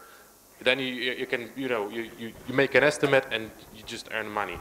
But if you go through this whole phase, the whole, phase up to when we start actually working is also work, and it's even more intangible. Like, so I think in order to sell this effectively, you need to have a number of things. First of all, the customer needs to trust you. You can't just be nobody, which is hard for us because we don't have a name yet, Leanstep. But we're getting there. And we're doing a lot of referral sales. People said, these guys are helping, they've done a tremendous job. I think you can't afford to have unhappy customers. I know that firsthand. You can't have unhappy customer debt. Secondly, you got to sell the right thing for them. And if you qualify your customers enough in your sales process, then you will be selling the right thing. Thirdly, the right time. Well, timing can always be a problem, but you can't do anything about it. But timing is right. You sell the right thing, then price is not an issue. If they know that what they're going to buy from you, then it's just the money for them producing the money. So I think my answer to you is that do your marketing, do your communication, do your sales, basically qualify the customer so far. And I know that not a lot of customers think like this, so it's an uphill battle so far. But it's going to be more and more common as customers see the benefit of working this way. They get more value and have a better, longer-term relationship with their agencies. Less stress. Thank you. I hope, maybe not a perfect answer, but I agree. It's a lot of work, I understand it. but It makes perfect sense, I think. in the end, this is more fun, isn't it, than working the old way. Yeah. I think everyone is super hungry, so it's okay if you want to go eat. Does anyone want my t-shirt? I'll give you that, like. All right, as thank a you so much. Right, thank you very much. Just give it to someone who, like, I got so many Drupal t-shirts. So let's do like a competition. If you can ask the audience a question about your presentation, and the person who answers gets the t-shirt, maybe. But my wife told me to start taking less t-shirts. Okay, how many of you are gonna try this thing in your next project? I'll definitely submit it. Cool. All right, 2 out of 4 out of 50 people. Well, 40 this is people. the person who raised hand the most. Yeah. All right. Well, I think more of you should try it. It's totally worth it, even if just borrow ideas. It's going to transform my work with customers. All right. Thank you so much.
Hello. I would like to welcome you all here. I will be presenting for the next 45 minutes or less. The topic is Drupal fast enough for the big commerce? Hope that I will be able to show it on a use case that we've made. We had a big project, e-commerce project on Drupal, and then we just needed more performance, new design, so we tried to figure it out how to do it. And I will talk about, at first, about the solution itself, and then just about what was the plan, what was the new architecture, and what the particular elements of this architecture does, what they do, and how it was configured. So let's start from the beginning. Who am I? I'm a web developer in some so-called COP team. That means that we are commercial publications. We are taking care of around 20 publications on Drupal and WordPress. Publication means domain on domain access on Drupal or something similar. Usually we are using Drupal for bigger and more demanding projects. I work for Schibsted Polska. We are working mainly for Scandinavian media houses. We are placed in Krakow with 120 employees. So right now we are launching Gdańsk hub. And we are mainly about front-end PHP, Java, something like that. A quite big also PHP department. It depends on the newspaper usually. So let's say a few words about the project itself. Project's name is Gode Tilbud. What in Norwegian it means good offer.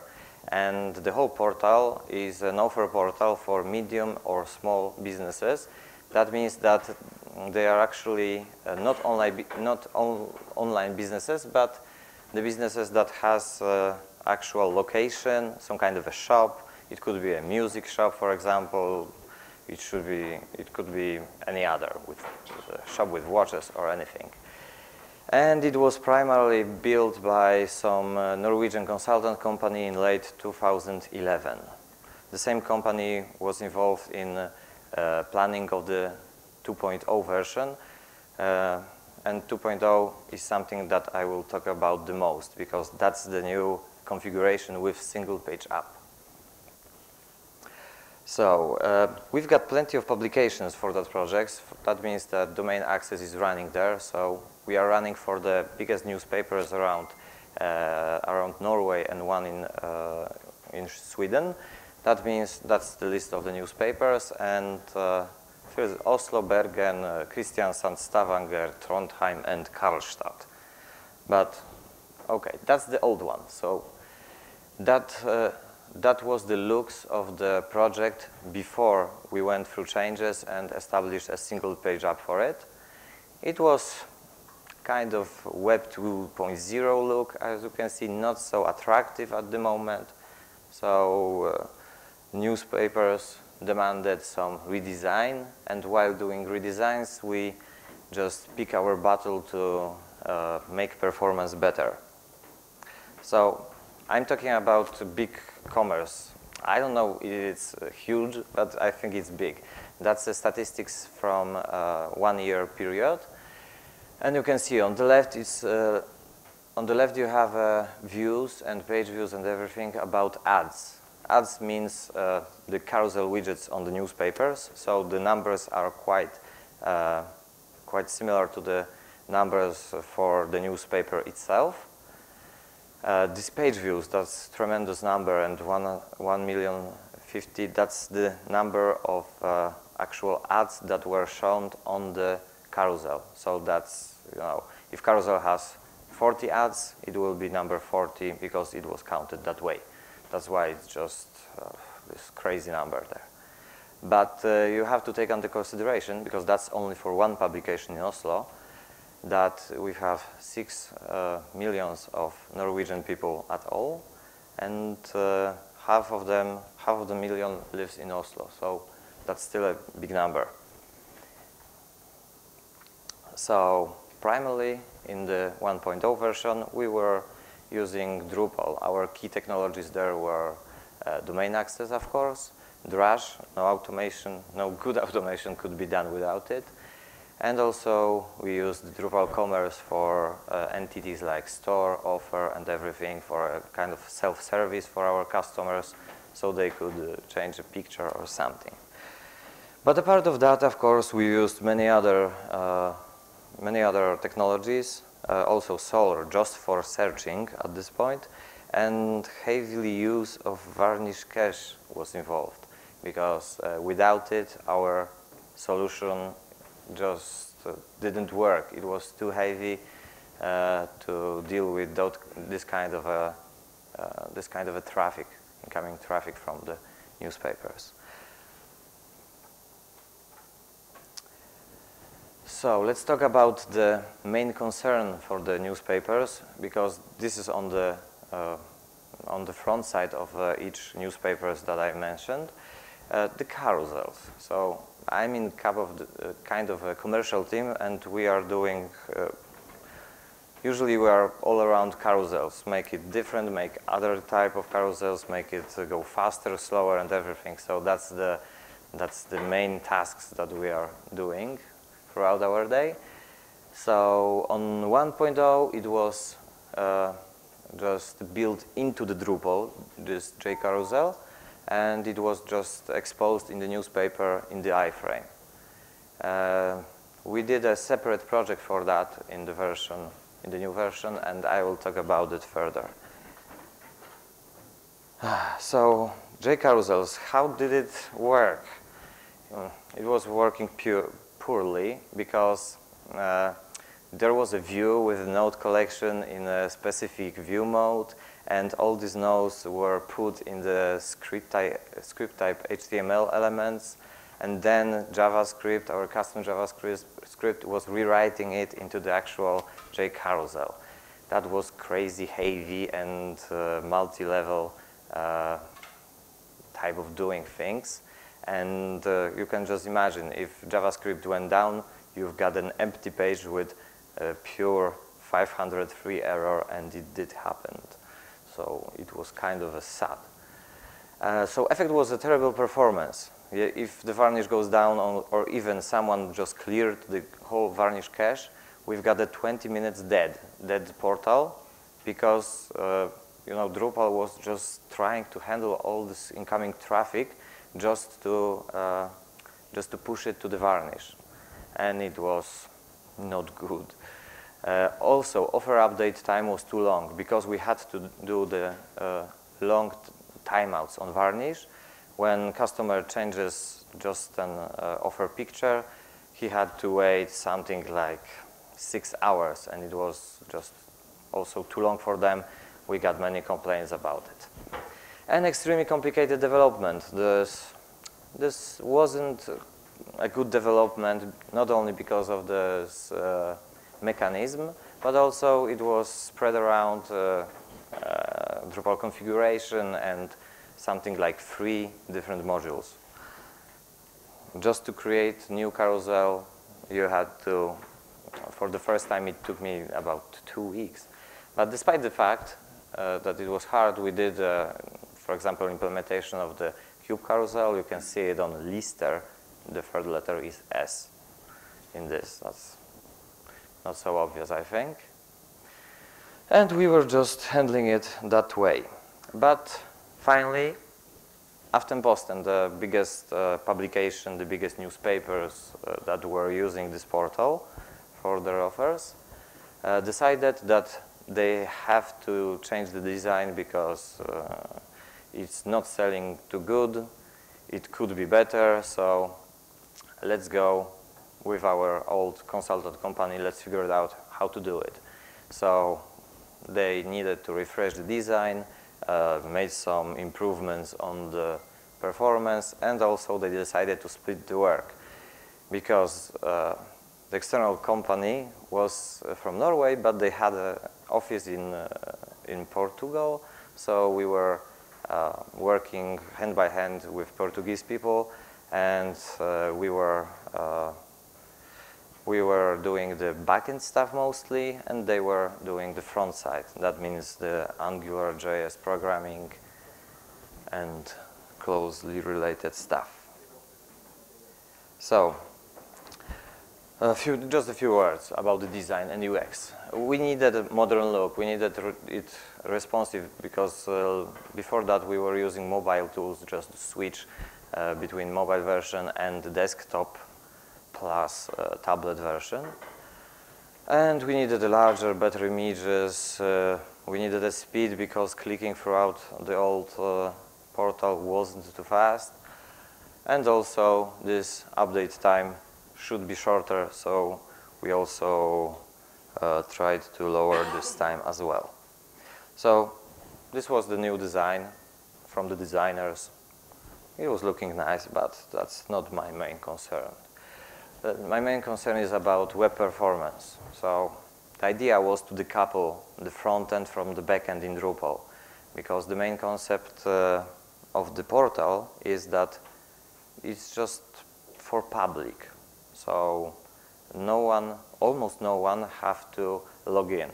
The roles are very important, so that is greatly done within the Drupal, so it's nice to use it, and we wanted to stick with that because changing the back office for all our salesmen, there's always hundreds of complaints about it. So let's just leave it. We are very happy with our pack of functionalities for Drupal. We want to stay with that. So we need to divide this project into couples of smaller parts. So using the experience from Portugal, we decided to go with the Angular on the front side and on the front page. And as a data middleman, we've used new Apache Solr 4 because this data provider is very, very fast. I will talk about it later as well. And on backend, we just stayed with Drupal 7 as we are very satisfied with it. So that's the picture. You can see the line between the front end and the back end. And before we've got Drupal mainly as the only core technology. And right now we were changing to Drupal on the back end, to the Solr as this data middleman, and to Angular for our single page app. Also, we've changed the design. As you can see, logo changed as well. So it looks a little bit more modern. Also, we added new technologies, the supporting technologies for our new environment, and that was going from the bottom, the Redis database for our stats counter as we hit the Google Analytics limits on the ads. As you can see, that these crazy numbers were above this free account on Google Analytics, and the paid one was for $100,000 per year, so that was out of the picture. I'm not happy with that, but that's just the price. We also used a SAS with Compass for our styles. We were slightly more convinced about these functionalities in comparison to less, as combining sprites were better or something. Also, we use Grunt for some automation on the servers and just for deploying, together, of course, with Git that we were using a long time before. And also, we had to be aware that the robots for search engines are acting like non-JS browsers. So, single page app that is fetching all the data through the JavaScript, that would result in an empty page for Google, and we didn't want that, even though the offer portals don't index well, not at all. What was the code stack? What was the technology? Technology, Phantom.js. Yes, there will be a slide about it later on. So, functional diagram about this new project that we've built is like this. On the blue, we've got our back office with Drupal. That's the classical entry point, online transaction processing database and so on. So the classic SQL and everything. The roles, the publishing workflow and everything that we were so satisfied about. And this is by the module feeding the data source, our Solar, that is mainly just a fast JSON provider web service. And from the Solar, we are fetching data into the front end built on Angular and supported by Phantom.js, and also to our independent front-end widgets, these carousels that I were talking about. About these carousels, we made it quite independent. We've used our own ideas and technologies, so that's at the end we just serving the static file, one static file, and I will mention this later on as well. So on the backend, on the Drupal side, we just used Apache Solr Search. That's kind of very nice, easy module. The better one that we were using before, the classical search that was handling just search from Solr in the previous version. We had to write a custom module just to put fields in the proper way to fit just fill the right fields on the Solr in our schema XML. Question?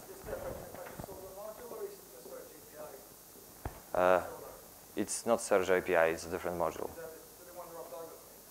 Huh? I'm not sure.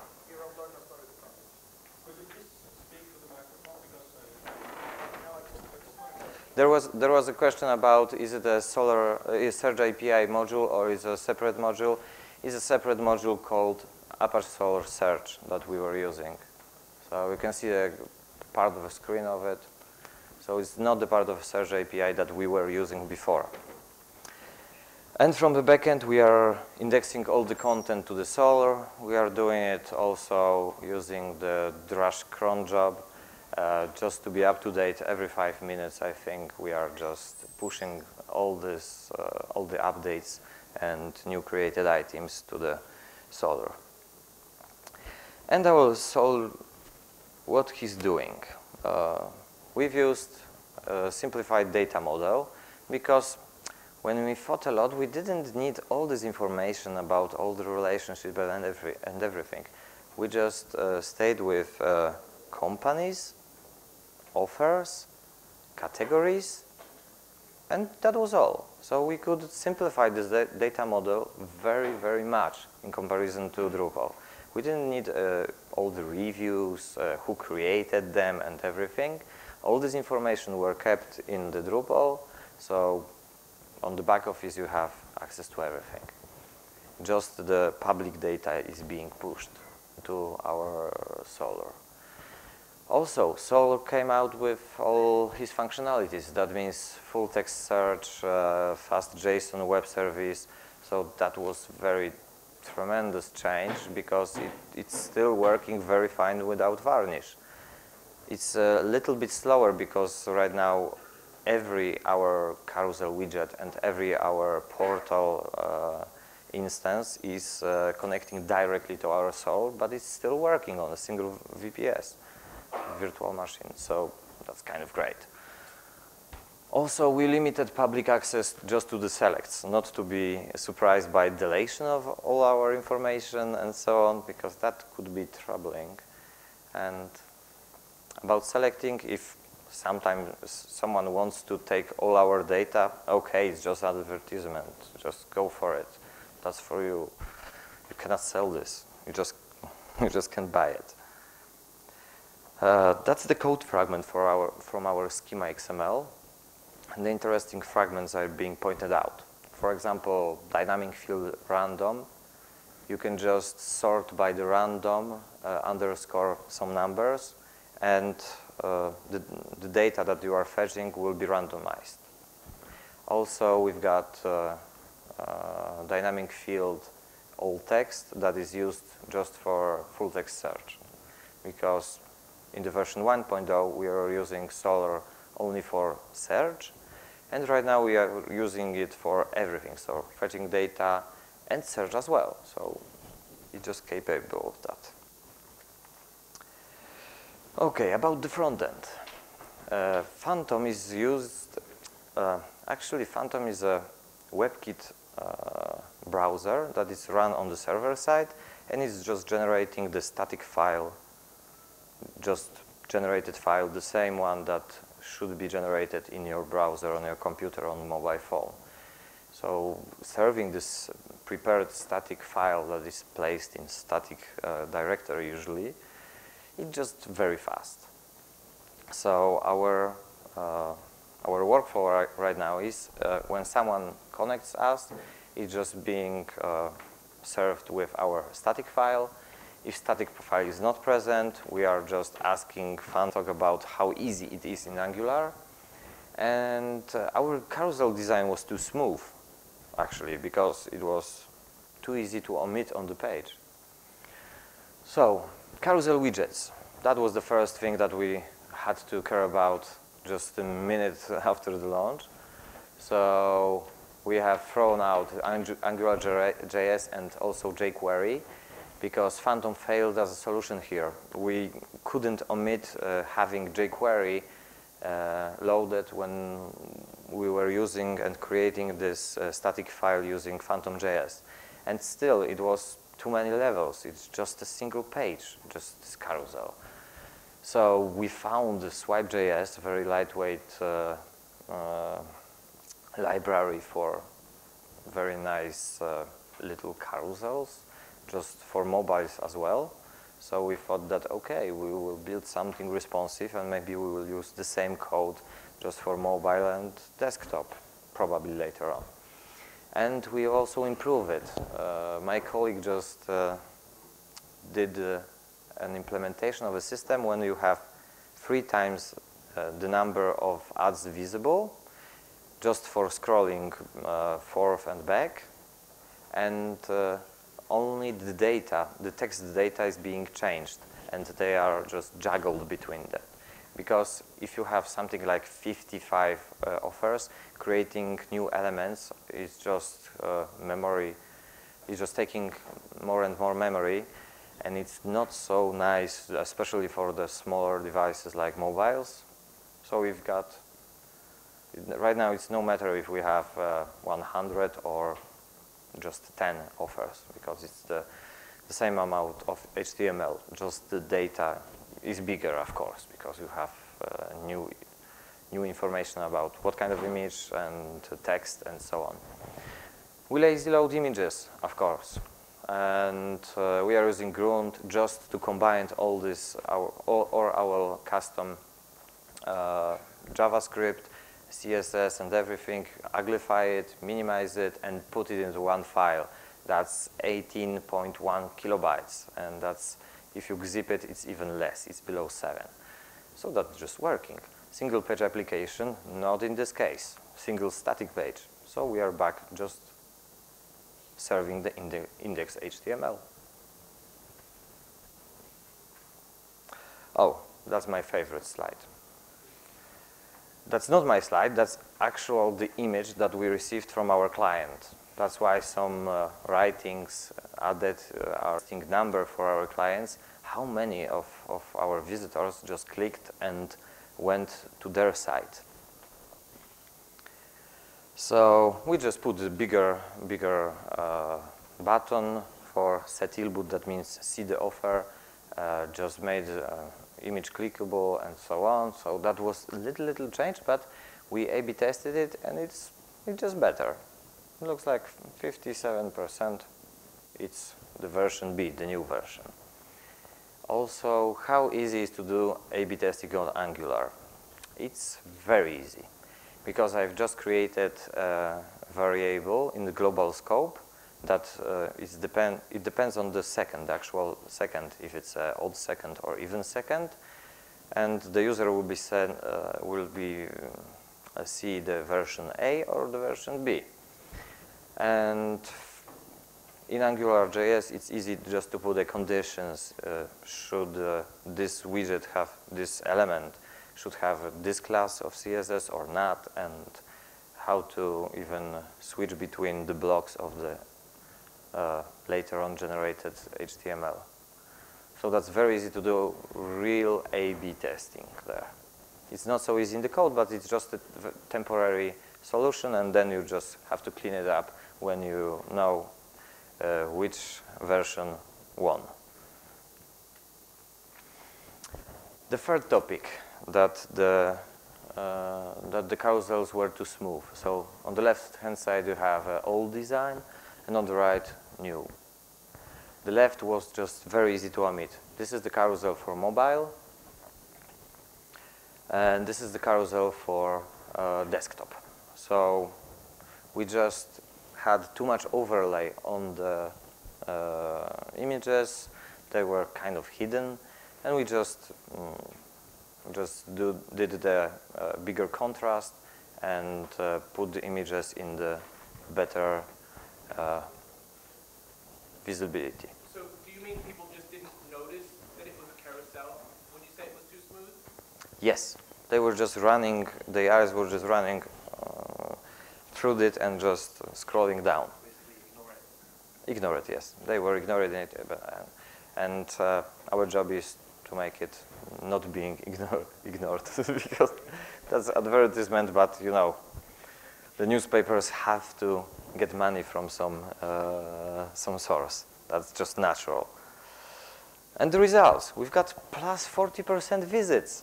Just the same placement, the same size of the carousels and so on. So that's crazy difference. You can see the 3 weeks before, 3 weeks after. It's not an accident. Yes, that was just good. So, I'm finishing, finally.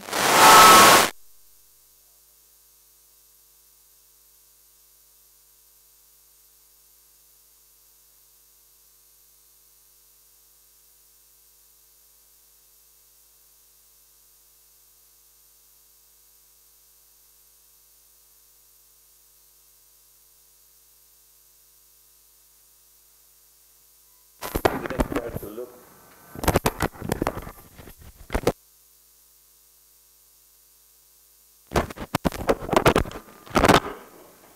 That we didn't care to look at because we wanted to have it separated. We wanted to have a small part, small projects that are easy to implement, easy to change, and not. We didn't want to fear about the whole solution, the whole portal when we are changing something in our carousel, for example. And we didn't need, thanks to this decoupling of the front side and the back office, we didn't need to mess with each other, with those parts at once. Also, you can see that even if Drupal drops down, everything is working. There's no new data, but Solar is just keeping all the data. So it's still serving all the data, everything is working.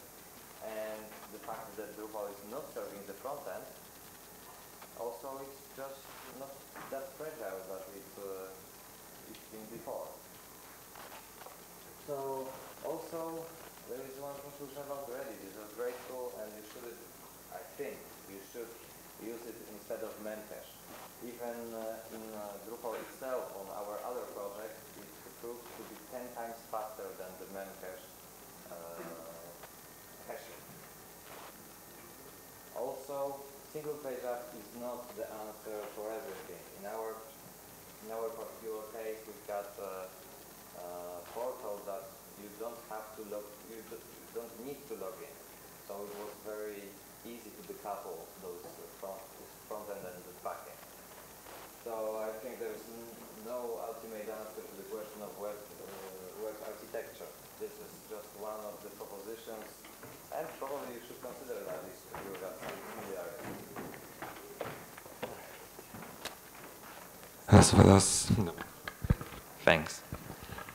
And also I encourage you just to design the projects for a change, because the change is the only sure thing in the IT. Everything's changing. A couple of years ago we didn't have much mobiles. Right now 50% of our traffic for our newspapers in Norway are being read on the mobiles. So that's just changing all the time. And it's kind of it. So Thank you for your attention, and I'm open for questions for the next 22 minutes, I think.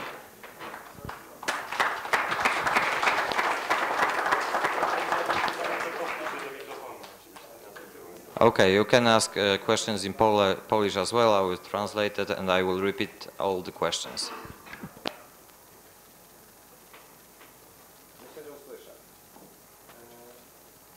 I was wondering why you think that Drupal is fast enough to, because from your story, it comes that Drupal is successful when you use as less as possible.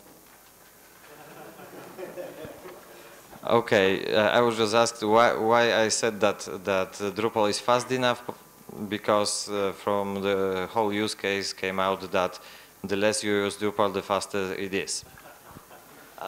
Because Drupal, I think that was a trick, yes, obviously. But in that case, but Drupal could be fast enough if you are building it the right way. This whole portal wasn't built in the right way. We've got use of context, we've got panels, we've got a lot of views there, we've got, it was something like crowd development. When it was created, we just received the whole package. So changing it and putting it down for a moment, it would be very hard because of the clients and so on. Many publications, many newspapers are using it. So that would be a problem in that case. But I think, and I know from the other examples, that Drupal is fast enough, even without varnish, because for us it was varnish before, right now it's a single page app.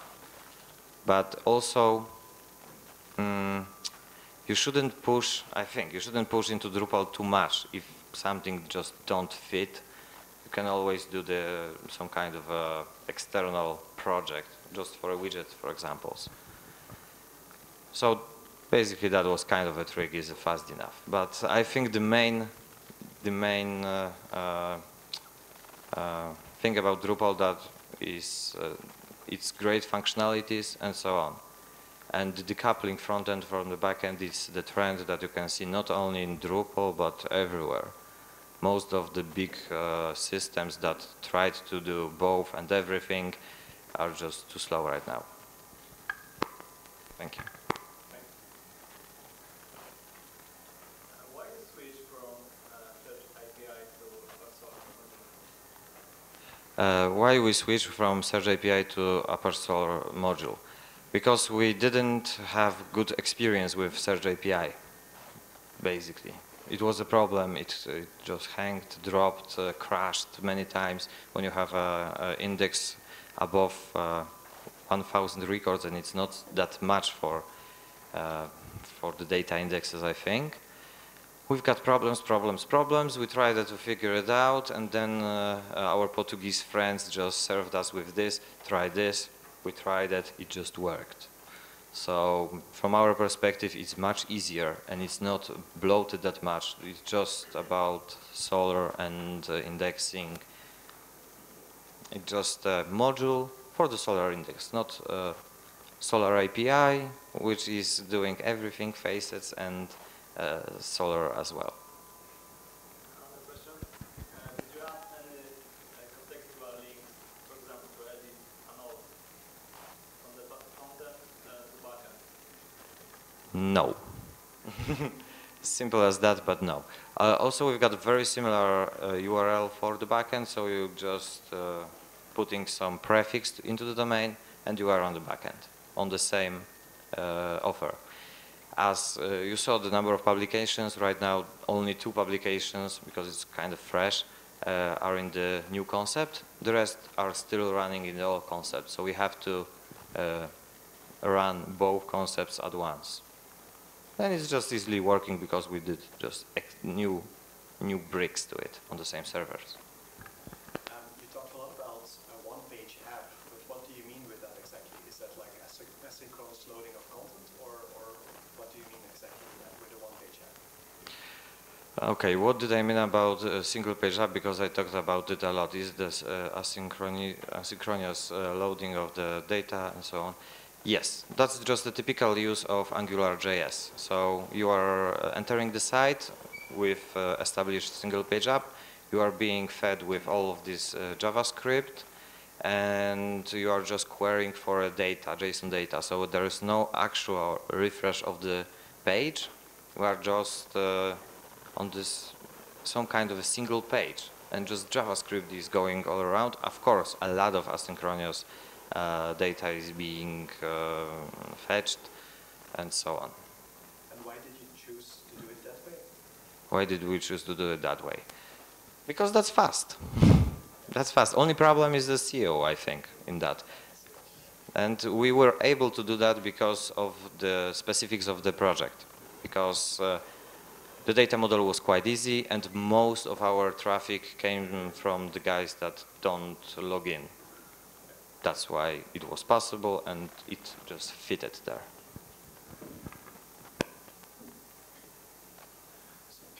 So that when you were using You are close enough.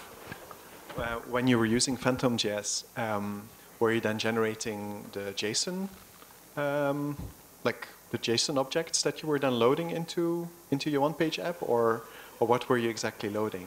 Or like because you said that you were pre-caching, like your whole site. Was it just the individual pages, like your one-page app loaded on with a specific content, or was it also the individual requests that you're preloading? It works that way that that was a nice. No, we are not caching JSON's requests. Actually, when you are entering the single page app, you are entering the first page, and then you are just clicking. So just the entry point for you is being generated. That means that because all the other anchor elements, typical HTML, are just taken over by JavaScript. And so just your entry point is the static file. So you are being fed with the JavaScript, but the ready page as well. So you could see content even though your JavaScript is off. And you see all these links. So if you imagine yourself Node.js robot, you have content, okay, you've got links, so you are clicking the link. And you are still getting new version of the cached static version from Phantom. If you are not robot and you've got a regular browser, you are just going there, receiving a static file, because in this configuration we are feeding everyone with the static file generated from Phantom.js. And then you are just clicking around using JavaScript. So you are not changing the page, just the URL is being changed within the same domain because of the cross-site, cross-domain limitations.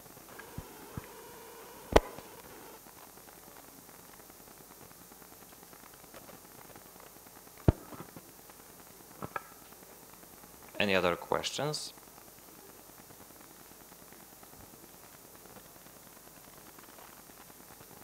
Okay, so if not, that's the end. Thank you very much.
Here in the back? Yeah. Okay. Then this up.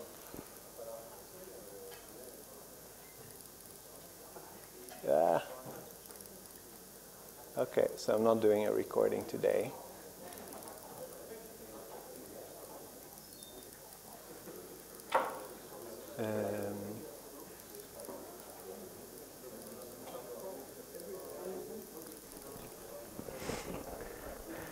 Hi everyone. Thank you for coming to my session. Oh, that was fast. Let's go back. Hey. Okay, thank you for coming to my session. There's a public announcement for the greater good.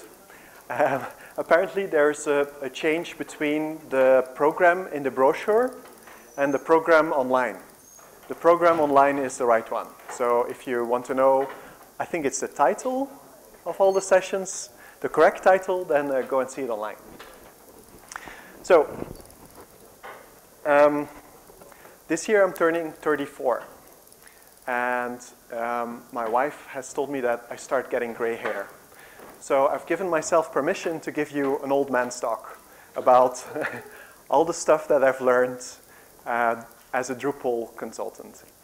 And I would like to start my story with the story about how my company Pronovix became a Drupal consultancy. You see, I'm a bioengineer, and so when I started, I had a biotech consulting company that was doing consulting for biotech companies, and just as a side job, we were doing some websites. But then in 2006, about 8 years ago, I went to DrupalCamp Brussels, and it was amazing. It blew me away. There were 250 people, and I was talking with these amazing people. Like I still remember clearly this session where there was Gabor Hojci, Dries, s.HS, and a bunch of other people, and they were like talking about how Drupal should be better and multilingual. And I was just sitting there like, I don't understand really what you're talking about, but it's awesome. And what really attracted me to all of this was how welcoming it was, and how me as a non-developer was welcomed with open arms, and treated as somebody who's as valuable as anybody else, and that was amazing. And so yeah, that's how I got started. And then. But before I continue, come on.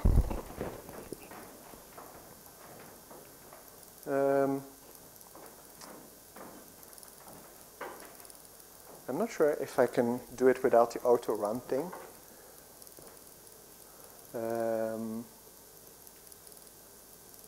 Okay.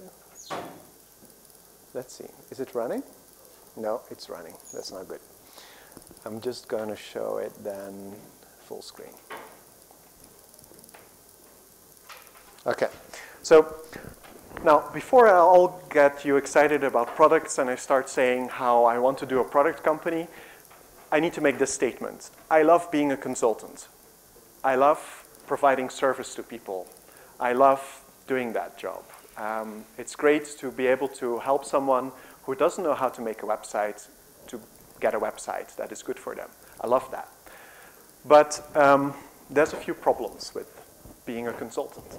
And one of them is that people expect to pay you most of the time at an hourly rate.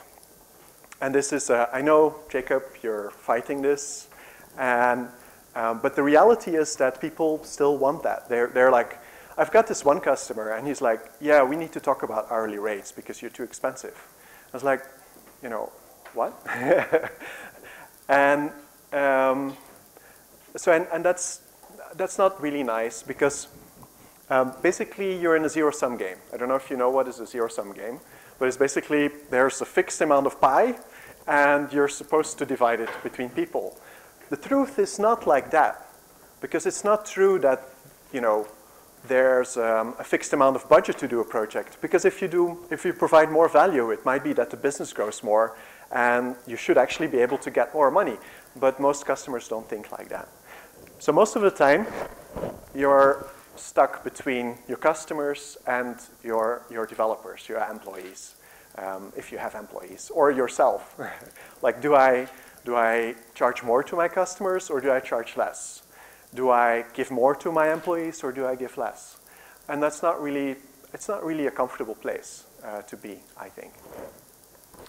And then there's this other thing about developers. And I've talked with you about this a little bit yesterday. But once you have people that are becoming like really good developers, they don't really like site building that much. But the problem is that your customers, they want super experts. They want these ninja kids that come in and they can do magic. And then they tell them to click on forms and make features. And do that all day long. Because you want to reuse existing code. You don't want them to build new code. And developers, they just want to have fun. They don't want to be doing the same stuff over and over again. They don't want to be building thousands of websites most of the time. There's some people that can really engage in the site building work and that can really get their kicks from talking with customers and building solutions. But most of developers are not like that, as far as I've seen. So, solution number one, become an engineering company.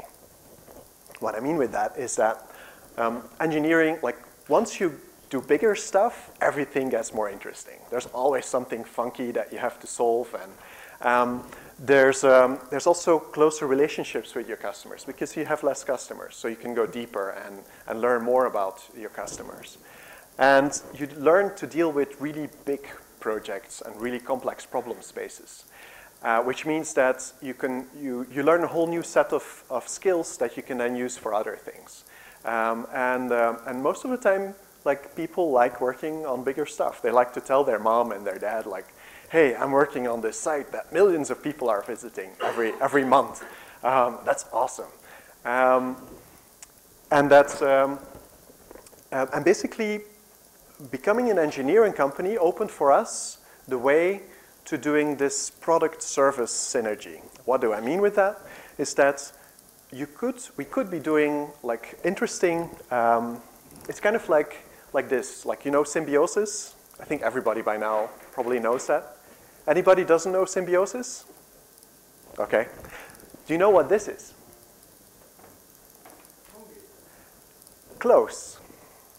It's a fungi and something else.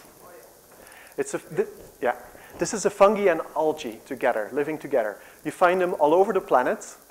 They're one of the most enduring organisms out there. They're like on the polar circle, the permafrost. These guys are like rocking it. And that's because it's two organisms working together. For me, my feeling is that when you do product research, you can do more interesting services also. So then you expand your capabilities much more than if you're always doing websites. So product service synergy. And also, this is really important, is that once you have a profitable business, or at least ramen profitable, ramen profitable, you know the term? Like enough money to buy pasta every day. That's ramen profitable, so you can survive on it. You have an infinite runway. You can keep going. It's not like when you get an investor and they give you like 100,000 euros and you've got a few months. And like if the product is not finished, it's over. Infinite runway opens a lot of really cool possibilities like bootstrapping. You know what is bootstrapping? Yeah, bootstrapping, there's this story about Baron von Munchausen. Have you heard that story? Where he grabs his bootstraps and he pulls himself out of the mud. Right? That's impossible. Bootstrapping is also impossible, except if you have infinite runway. And now, when you're bootstrapping, you have to be careful though, because when you're really getting excited about a product, sometimes you can forget about the service part, or you can only focus on one thing, right?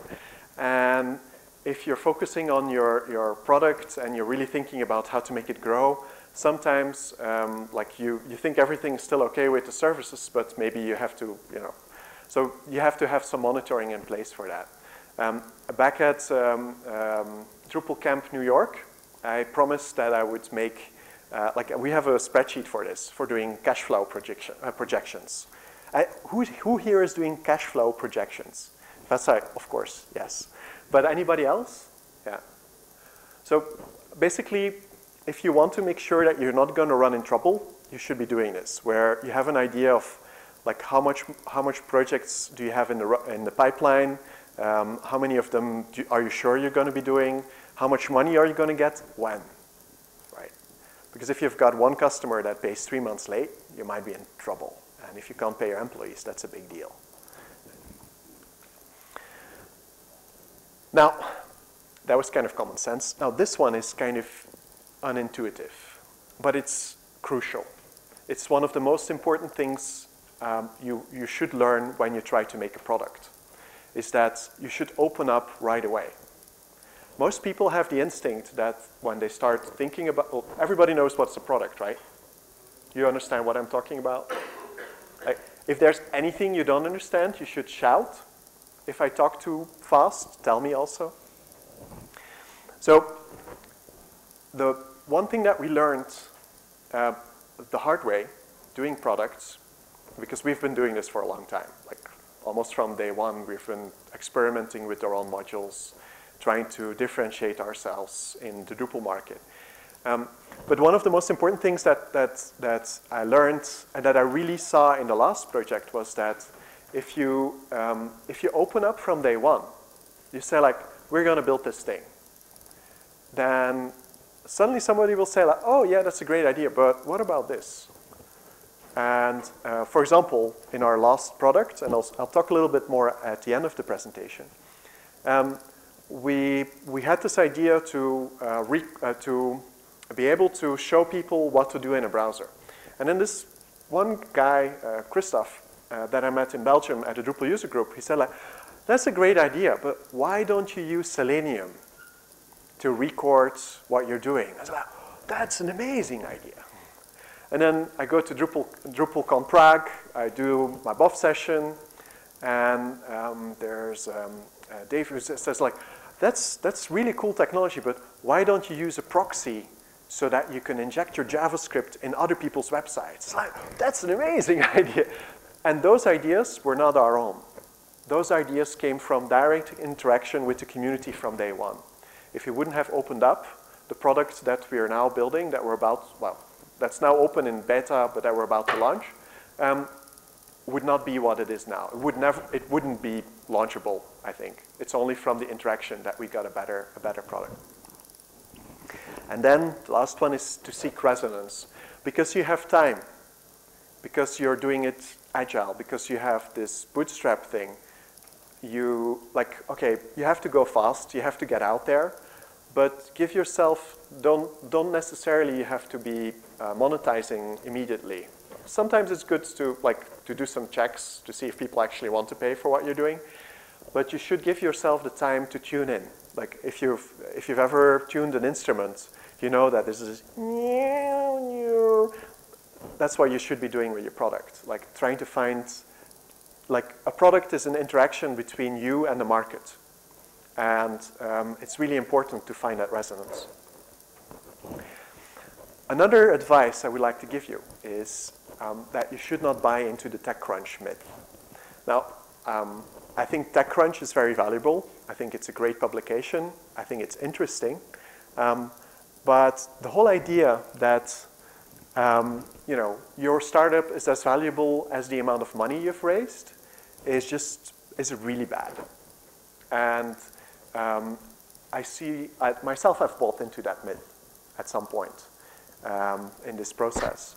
And I see so many people that are like, I just have to find this great idea, and then I'm going to find an investor, and then we're going to make this huge startup. And so, why are you doing this? Well, I want to flip a startup. I'm like, what?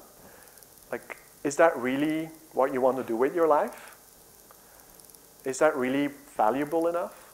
Like normally investors don't even buy that because they see that you're crap, that you're full of crap, that you just figured out something and you're trying to get some money to build something big, but you're not in it with your heart. And if you if you then should get lucky and get investor money, you're riding a rocket. But I don't know if you know the movie. This is not a rocket, it's a bomb. And and basically taking an investor is like strapping yourself to a rocket. If you know where you're going, like if you know where you're going, it can get you really far, and that's the only way to build something huge. But if you have a sketchy map of the terrain, it's a really bad idea. If you don't yet know exactly what you're going to do, if you haven't done that resonance check with your community, you're going to fail. And because even if it works, you might not like the outcome sometimes. And this is the tricky part, because you might end up somewhere completely different than what you thought you were going to do. So how do you prevent that? So even if you would take an investor in your product, how do you prevent getting somewhere where you don't want to be? And I think the most important there is to be conscious about your personal goals. Like, what is it that you want to do? If you're an altruist, and I like to believe of myself that I want to do something for the world, it's not that much about money for me, then I think it's very important to have a sort of moral compass when you're making decisions, so that you can take decisions that will end you up in a place where what you end up with is congruent with what you believe in. Because maximizing shareholder value is just one option of a company. Today, and this is what they teach you in business school, right, Vesa? Shareholder value is the God, is everything. Okay, that's good. But it's changed. But it used to be like that. It used to be that a business is all about money. It doesn't matter what you have to do, just get more money. Because you have to give your money back to your shareholders. And you have this duty towards your shareholders to grow their investment. Now, I'm not saying that that's wrong. I think it's right that you should grow your investment, of course, because that's what it's all about. But there's other values, like, for example, community value. And like, what are you giving back to the world? And it's important to also think about that. Like, I go one back. For example, there's this concept of social enterprise, where you have a company that is generating profit, but that uses a big deal of that profit to invest back into communities. For example, a travel agency that helps set up villages where local people are creating traditional woven carpets or whatever, that they're selling to tourists. And basically what they're doing is they're increasing the value of their offering while doing something really good for their local communities. And I think that's a really important thing to think about. Don't just think about money. If you're thinking about just money, probably it's not going to work. There's some people that can do that, but I think they're just shells of people. I don't think they're what they could be. But at the same time, I don't want to do this either. I don't know if you all know this picture, I think, right? I think, I don't think that Wikipedia has another option than to raise their money this way. But that's not really something that I think I would like to do. Like, basically do ads so that people will donate to my foundation. So I think that there's probably somewhere in the middle, there's something where you can do something good while running a business, while providing services that people pay for willingly, that then some part of that is brought back into community. But ultimately, it's all about what is important for you. What do you want to reach with your life? And for some time, I thought that, I didn't really believe this, I think, not in my heart. But I thought that, it's kind of like when you don't know an answer and you just pick the answer of the community around you. And you say, it would be nice to have a legacy. It would be nice to do something that people know me for and that makes me, famous or whatever. Not to be famous, but just to do something. Because this is a picture of the Greeks. They believed that you only lived as long in afterlife as you were remembered. And so, and then there's this idea, and you hear a lot of, this is another, probably another of those, it's not a myth, but it's, so every startup is talking about, I want to make a dent in the universe. And they're like, I want to make a dent in the universe with my tiny little bloody app that helps people find cat food. Like, we're going to change the world with our app that makes, helps you choose cat food. It's ridiculous.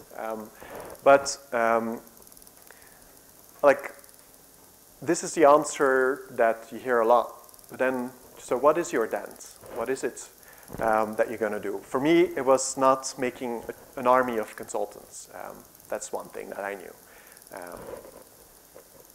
So, all we needed was a purpose. Now, to say it in Boromir's term, one does not simply choose a purpose. It's not that simple. A purpose is something that rather finds you, I think. It's not something that just falls on you and you're started. So don't fret about if you don't know yet what your purpose is in life. Give it some time. It grows. And sometimes it's unexpected what it is. Do you know what this is? This is a desert rose. Desert roses are formed in the desert. Surprise, surprise. And it's an evaporite crystal. So the way it works is that you've got a little grain of a crystal, a salt crystal, and it grows. And then it blows a bit further, and then it turns a little bit, and that's how you get these beautiful forms from years and years of evaporation that's accumulate on them. And the same way, I think that purpose requires time. It's something that grows on you. And I think it's an emergent property of life. It's something that is created from your interaction with your community. It's something that, like, you cannot find it alone. I think it's something that you only find from interacting and working with people. And I think actually that Drupal is a great place to do that. I think the Drupal womb, as I call it, is a great place to find your purpose, because it's an amazing community where there's a lot of people that are not just living for money. There's a lot of people that really want to do the right thing for the world. And because of that, I think that Drupal is a great place to do that. It's a good womb. And for me, personally, it gave me permission to be myself. As I said, I'm not a developer. First, I tried to become a developer. But for everybody here in this room that is not a developer yet, or not, don't worry, you don't have to be a developer to be able to fit in this community. That works also without. I'm an example of that. And I think I fit in the community. Or at least I've given myself permission to say that I'm from the Drupal community. But Drupal is a great incubator. It's not a good end market. This is one of the mistakes that I see a lot of people make, and that we've made ourselves, is to think like, okay, we're a Drupal shop, we're going to make a tool for Drupal shops to do blah. Or people that focus on like, selling just Drupal to their customers. Like, okay, sometimes we are a Drupal engineering company, and we're specialized in that. But you probably should be looking at the market rather than at technology alone. What you're selling is not Drupal. What you're selling is a solution. And the technology should not be that much relevant to it normally. And for products, for sure. There's like I think there's two niches where you can build a good product in the Drupal market, or like in a market the size of Drupal, and that's probably hosting and like, support and that kind of consulting. And then there's all the consulting stuff, but that's not really a product, I would say. So, but why am I doing this? Really, why? And for that, I'd like to tell a very personal story. And when my son was 15 months old, he was diagnosed with cancer. And he's doing well. He's a very healthy, energetic kid that's struggled through it all, and it's amazing. But one day when I was with him in the hospital, I realized like just how much people were actually helping with keeping him alive. There were hundreds of doctors, hundreds of nurses that were working daily on keeping him alive, the lab, the whatever. There's thousands of researchers that made the medicines that you know. There were 10,000s of other kids that had undergone similar therapies that helped make the protocol safe. And most of all, there were millions and millions of Belgians that paid for the bills. And I just felt really deep gratefulness. But the thing was that after that moment, I went downstairs, I went outside, I come onto the street, and I realized that it's exactly the same thing. Everywhere you look, and if you look here, you see it also. Every single thing in this room has gone through the hands of hundreds or thousands of people. The technologies that were created or that were necessary to make this room is an incredible amount of effort from an enormous amount of people. And that's all around you. And that's why I chose that picture.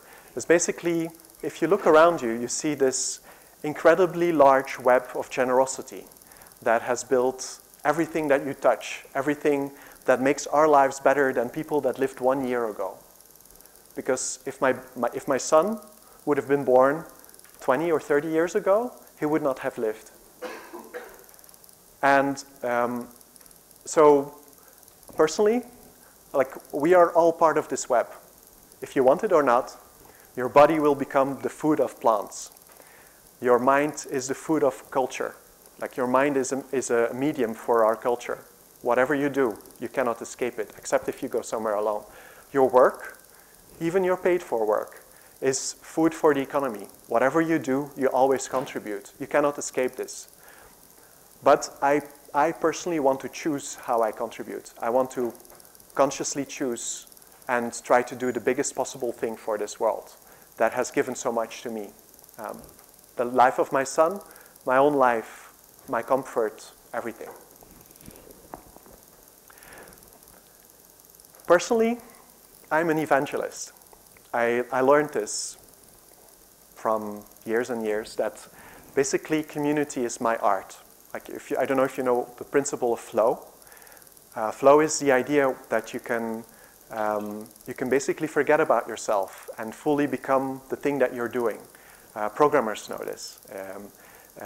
Artists know this. Flow is people that are doing really dangerous sports know this.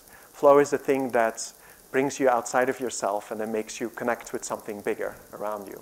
For me, community is it. And this presentation is probably the closest I've gotten to making something that really brings me into that flow, into being connected with you. And I don't know if you know this picture. What do you see? It's a huge wave. That's a wave like several stories high. And that little dot there, that's a guy surfing it. That's insane. That's just insane. But I think that life is really short. I'm at 1/3, if I'm lucky. If I get 90 years old, I'm at 1/3 now. Well, actually, no, if I get 100 years old, I'm at 1/3. That's worse. And your life is very, very short. Choose very wisely what you want to do with it. And try to contribute, because, you know, you have to anyway, so you better choose it and take control over how you contribute. So, on that note, I want to talk a little bit still about the thing that we are building. Because I've talked about how we became from a consulting company into a product company. And maybe, well, I guess you're curious about what we're building. We're building WalkHub. It's still beta. Who here knows about WalkHub? Yeah, some people.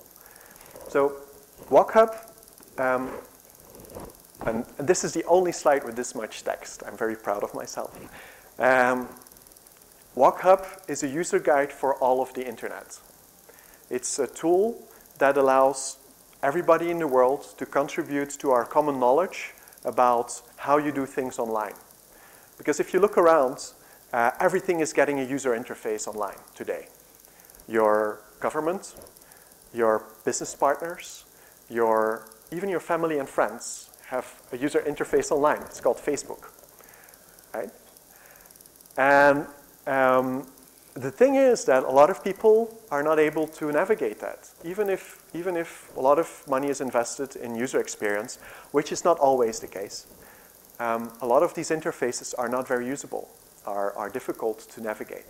So what we want to do is we want to build kind of like a map and then also a GPS to all of the internet. Dramatic pause. That's crazy, right? But I think we can do it, and I'll show you why. First of all, we've created a recorder. Now, this is a mock-up. It's not, this we don't have yet. Our form now looks a little bit uglier than that. But where we're going ultimately is a box like this where you can say where you want to start, or a button in your browser that you can just click, and it will start recording what you're doing like this. Oh no, it's a PDF. Oh, crap. Okay, I'll show you in a moment. Basically, dramatic pause. The way it works is that you can just click on stuff, do what you want to do in your browser, and it will record that. And once you've recorded it, you get this as a result. And it's basically, it's a shareable object that you can send to your dad or your mom, whoever you want to explain something. Automatically, we parameterize the domain. So it means that a Drupal walkthrough runs on any Drupal site that has the same structure. So I've got a Drupal commerce site. Walkthroughs about logging in or doing certain configurations will work also on the other sites. Right? And it's editable. So you can just, in place, just add some descriptions to explain what you're doing. And after that's done, we can automatically generate screenshots for it. Right? So those screenshots, they're also automatically updatable. So you can embed those in your documentation and have up-to-date screenshots in your documentation. Or you can use our widget that puts all these screenshots together into an object that you can embed in a blog to like explain a new feature that you've developed for a customer. But we want to build the user guide for every page on the internet, right? And there's billions of pages or even trillions of pages on the internet. So how do you want to do that? The way you want to do that is with this interface. Well, this is the interface in front of it. It's a search interface. And the idea is that, we haven't built this yet, but the idea is that when you type in a domain, we go and look at the page. And we check the DOM tree and see like, oh, this is a Drupal site. And there's this thing about blocks and this special kind of block markup. So probably that module is also installed. So these and these and these walkthroughs will work here because they worked on another page that had a similar DOM structure. It's automatically testable. So when you pay us, we'll automatically check those walkthroughs to see which ones work and which ones don't, so that you get automatically generated documentation for your site with visuals from your own site. And that's how we plan to conquer all of the internet. Excited? If you want to join our movement, and if you want to use the tool, so we've got a beta version of the tool out. It's still buggy, like all software when it's in beta. Our recorder is very buggy. We call it alpha because it's not beta yet. Like it sometimes adds steps that shouldn't be there because we're recording anything that happens in the browser, and that's a lot. But it's I feel really good about it because we've done a tremendous amount of work. And if you're interested, go to that URL there on the top and sign up for an account. You should sign up now because we've got some, like basically the accounts are free, so you can use the beta for free, and we'll have some special actions in the near future because we are planning to do a crowdfunding to start creating documentation for all the open source projects. Well, not all, but all the open source projects that people are excited about. And there will be special perks where you can get a serious discount from the future price of the tool. So go sign up now. Don't wait. And you can also follow us on WalkHub or follow me at K van Tomme. And that's my presentation. Thank you.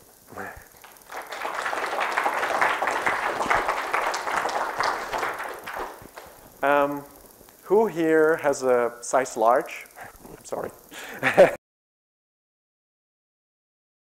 And is excited about WalkUp? I'll give you another event. I'll give you one. So, are there any questions? Yeah? Good question, but actually we're not. But I think actually we're not a robot because we're using a proxy to load for people. Yeah, maybe, yeah. But then you should make another way to block. We have different options, right? So there's 3 ways to do this. One is using over the proxy, where we inject our JavaScript using a proxy. 2 is using a browser plugin, and 3 is using a site plugin. So we'll need to work on that, I know. One thing that we're thinking about, like you can set what walkhubs can access your domain. So you could set, if you could have our JavaScript with only your own walkhub, for example, or something like that. So there will be a way to turn it off, yes. Thanks. Yeah. Other questions? Yeah? I can repeat it. Don't run. It's okay. Or, well, he's fast. Yeah, I just want to ask why you have decided to use Drupal for this project. Good question. Because we're a Drupal shop. And it's a really good tool for prototyping. Have you considered using anything else? We are already, like, we started with a proxy server in PHP. And we're now rewriting it in Go. So we're like, our idea is that, like, we needed community functionality and a bunch of other stuff in a platform that we knew and that we can easily manipulate. And Drupal was great for that. Also, Drupal as a community, because this is open source, right? I didn't mention that. This is open source. So you can download it from GitHub. So we wanted a community that would take it up also, because we want to make a movement. We want to change the way people interact with the internet. And that doesn't have to be through us alone. That can be through other, like, you know, some people want to just have their own walkhub. Okay? Okay, thank you. Yeah. Other questions? Questions? Like, you know, there's t-shirts and DrupalCon plush also. No? Do you want to see a quick demo? Maybe it's dangerous. Danger, danger, Mr. Robinson. Let's see.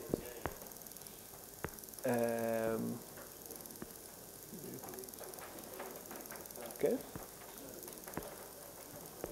Oh.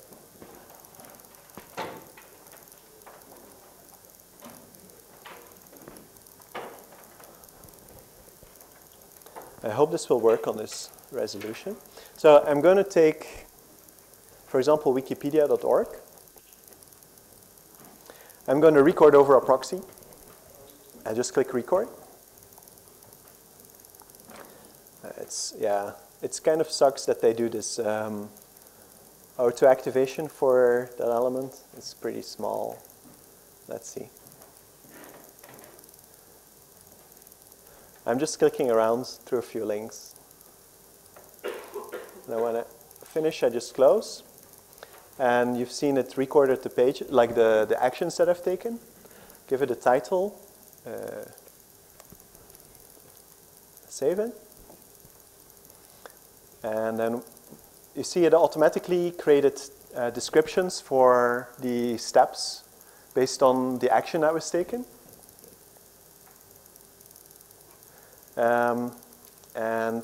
This is the domain, so that's a parameter. So you can change, like if you have a staging site, you can just replace that here. Or if you have the same site on another place, or you want to run the walkthrough on another site, you can do that here. This URL you can share. If you change the domain, the share URL changes. It's kind of like the way that YouTube does that. You know, at what minute you want to share it. We have other parameters, like you can make as many parameters as you want. So you can make parameters for people, and you can personalize walkthroughs through that way. And you can embed them. And when I start a walkthrough, hope it works. Yep. See? Next. Now, because of the auto-selecting with the search box, it does this, and I didn't record that. But that's something that we still have to fix. So, yeah? Could you show the content type for the walkthrough? Sure. First, I'll show it here. This is how you can just in place edit it. And then you can do advanced editing and then even change the action that happens, like if it's a type or a click or whatever, and on what element. You can also move it. The way that we implemented this is a really neat trick. Because first we thought it was impossible to do this. I haven't seen anyone do this. Like normally you use Selenium IDE for stuff like this, but then you're recording with really high permissions in the browser, and you're doing like, you know, you don't get that kind of rights with JavaScript. So what we're doing is we have a one pixel sitting under the mouse. When you move it, it knows where it is, and that way we know what element you're interacting with, and then we use JavaScript to do stuff with it. And then we also track what you're actually doing with that element. So when you click, you're clicking on the pixel that clicks on the element. It's kind of like drive-by-wire or fly-by-wire, where instead of changing the steering wheel, you're changing the steering wheel, but that's steering a computer that then steers the plane. It's something similar that we're doing here. The content type. There's an export to Selenium PHP units, or to clone also. So the content type looks like this. It's already themed a bit, or quite a bit. This was how first our admin interface looked like, but then people still couldn't really use it, or they didn't use it. So we went back to the drawing board and did the in-place editing stuff. Well, the advanced, that's not important. These are the parameters. Here you can add parameters. You can add a message about using the proxy, like for your security concerns. I don't know who it was who asked that. And then these are the steps, and this is how it looks like. That's the content type. So it's already pretty advanced.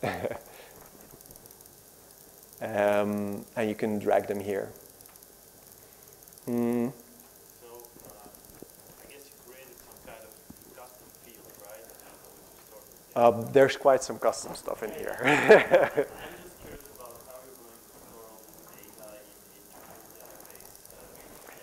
You want to there. Yeah, something gigantic. Yeah.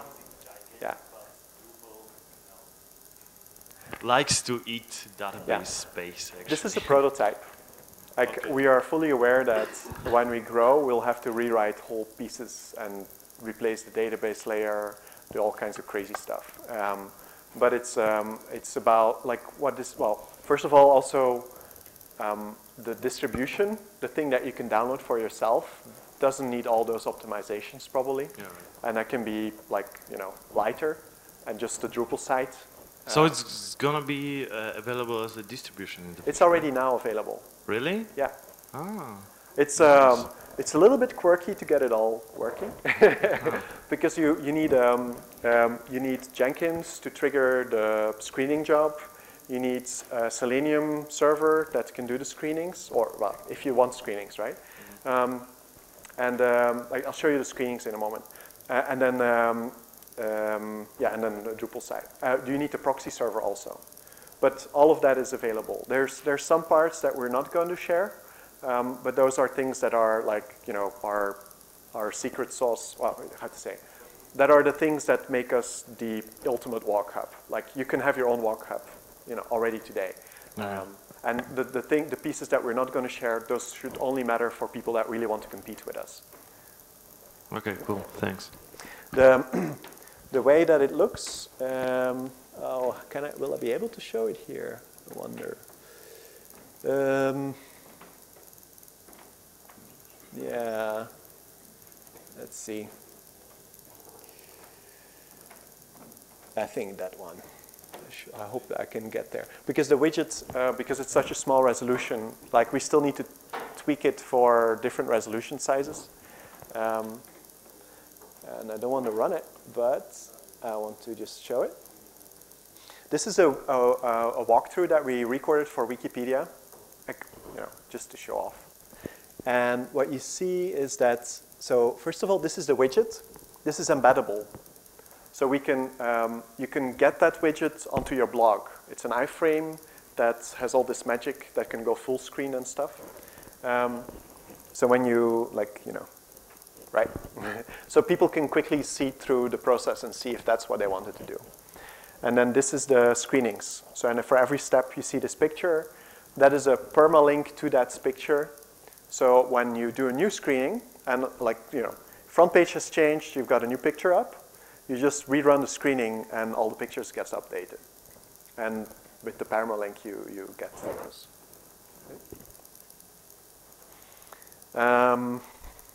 Anything else? Like I got one, but they've removed that block. I got a really old one. Let me show you that one. Still have some time? How much time do you have?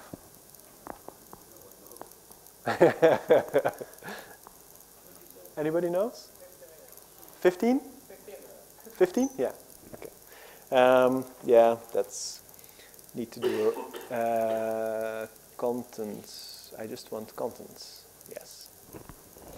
There's a security update that I need to do, of course. Let's see. Last. And I think here, where is it?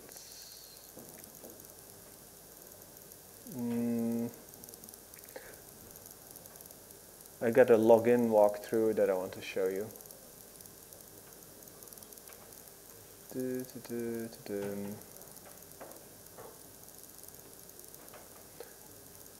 We've been making walkthroughs for our backers. That's all the stuff that you're seeing. You can see who our backers are, so I don't think this is confidential. No, come on. I had one. Oh, maybe I want to show you one with parameters, which is kind of cool.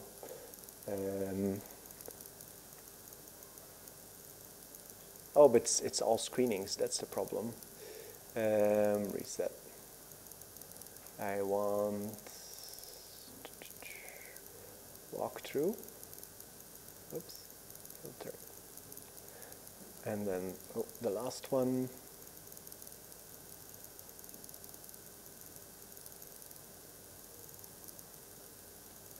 Logging in. Oh, that's from him. No. I've got one for creating a user that I want to show you. User.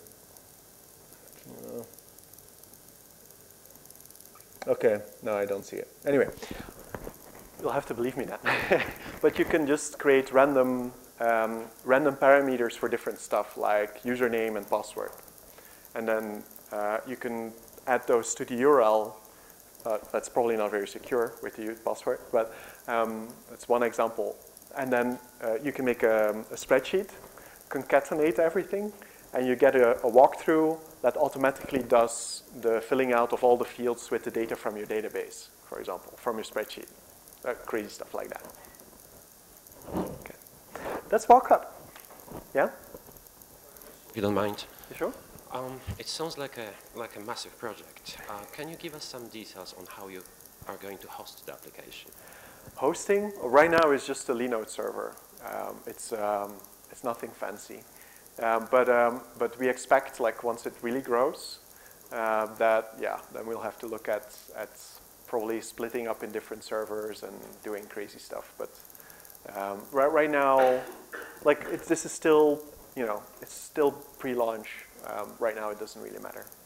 So I think that's another thing. Is like solve the problems that you need to solve now. Like I've seen people start a startup and they're like, I need to be incorporated in Luxembourg because the taxes are lowest there, and like they haven't done a single euro of business yet, and then all kinds of stuff, and they're like, why? Your business not even working yet. Why are you doing all of this? This costs you like tons of money. Just take the step that you can take now that will give you information about your users, and then get more information, take the next step. Get more information, take the next step. So, like one other thing that we've done is the crowdfunding. That was a great way to like look at crowdfunding as a way to market your thing, right? It's a way to get visibility and some initial people to follow you. And then, like we're going to do another crowdfunding, but for all of the platforms. So if you know anybody who's doing documentation for any of the open source CMSs or even for closed source stuff, I don't care. If you know someone like from WordPress or Joomla or any of the other projects, please come and tell me. I would love to get an introduction. I'm reaching out to people. Like right now, I'm reaching out to people in preparation for the crowdfunding campaign. Okay. Now, I think I should close down here so you have a little break still. Thank you very much.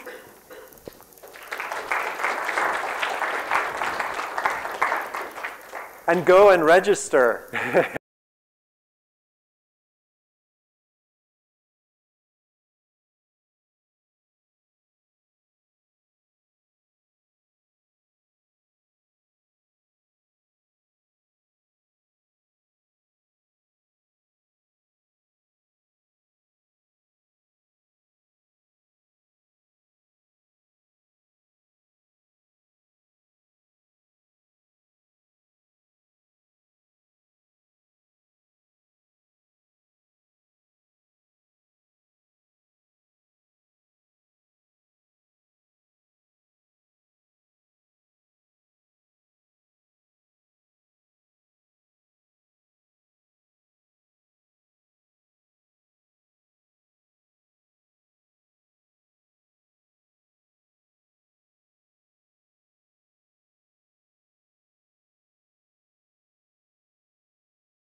Raz, dwa.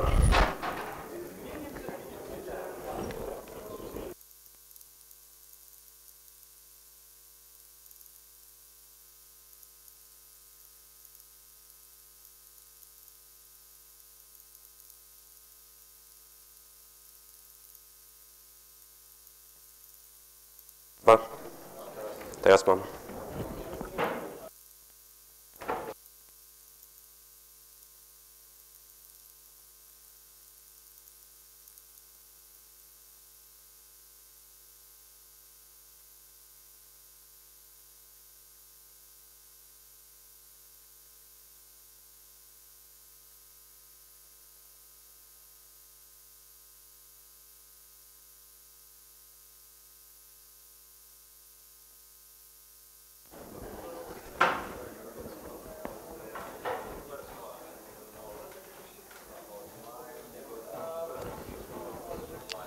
Raz, dwa.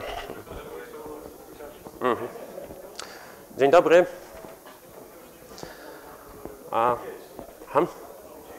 I know, I'm going to speak English, I know. So I'm going to talk about testing. I'm going to talk about how important testing is on IT projects. This is the first time I'm doing this presentation, and I actually kept changing it all the time. The last changes I introduced today. So in fact, I have not even tested the presentation, but I hope it's going to go well. So I'm going to talk about behavior-driven development with Drupal. I'm going to talk about the benefits that behavior-driven development may give you if implemented in a proper manner. So how many developers do we have here? How many people do actually develop with Drupal? So as a software developer, I want to write tests so that I can verify application behavior. How many people actually write tests? So it looks like you don't actually want to write tests. I've been thinking about when I think about testing, when I talk about testing to developers, many developers, they don't like writing tests. Do you like writing tests or not? I think that everybody understands how important it is to write tests, but nobody actually wants to do it. I think that most of you are familiar with test-driven development, which is basically a process where you first write tests, then you implement the functionality, then you write another test, and you implement another piece of functionality.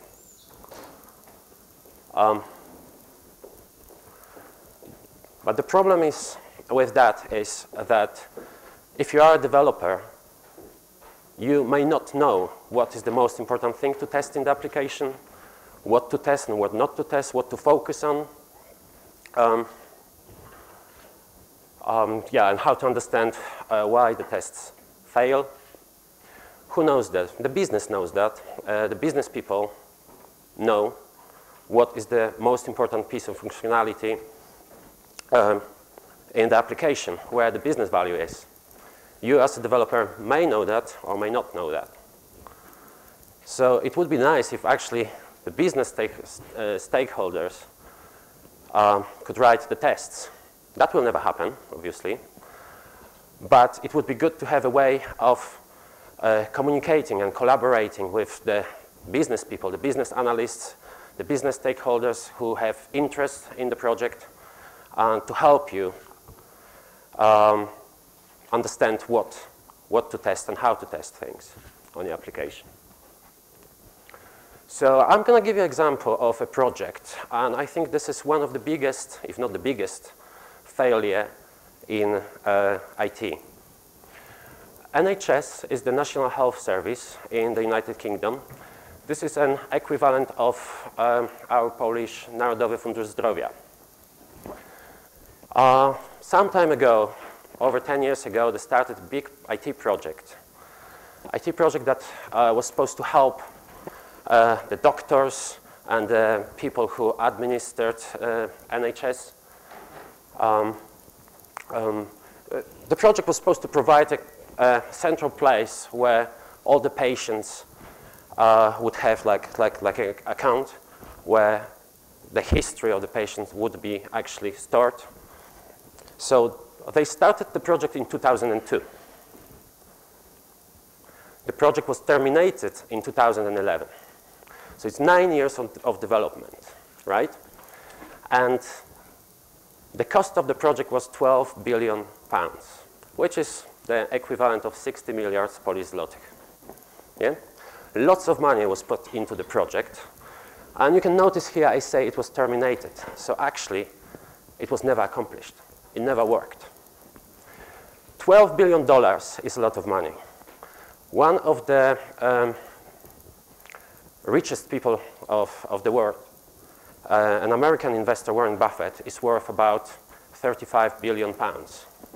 So they actually wasted a third of his wealth on this project. 12 billion pounds would pay a salary of 60,000 nurses for 10 years in the UK, or 240,000 nurses for 10 years in Poland.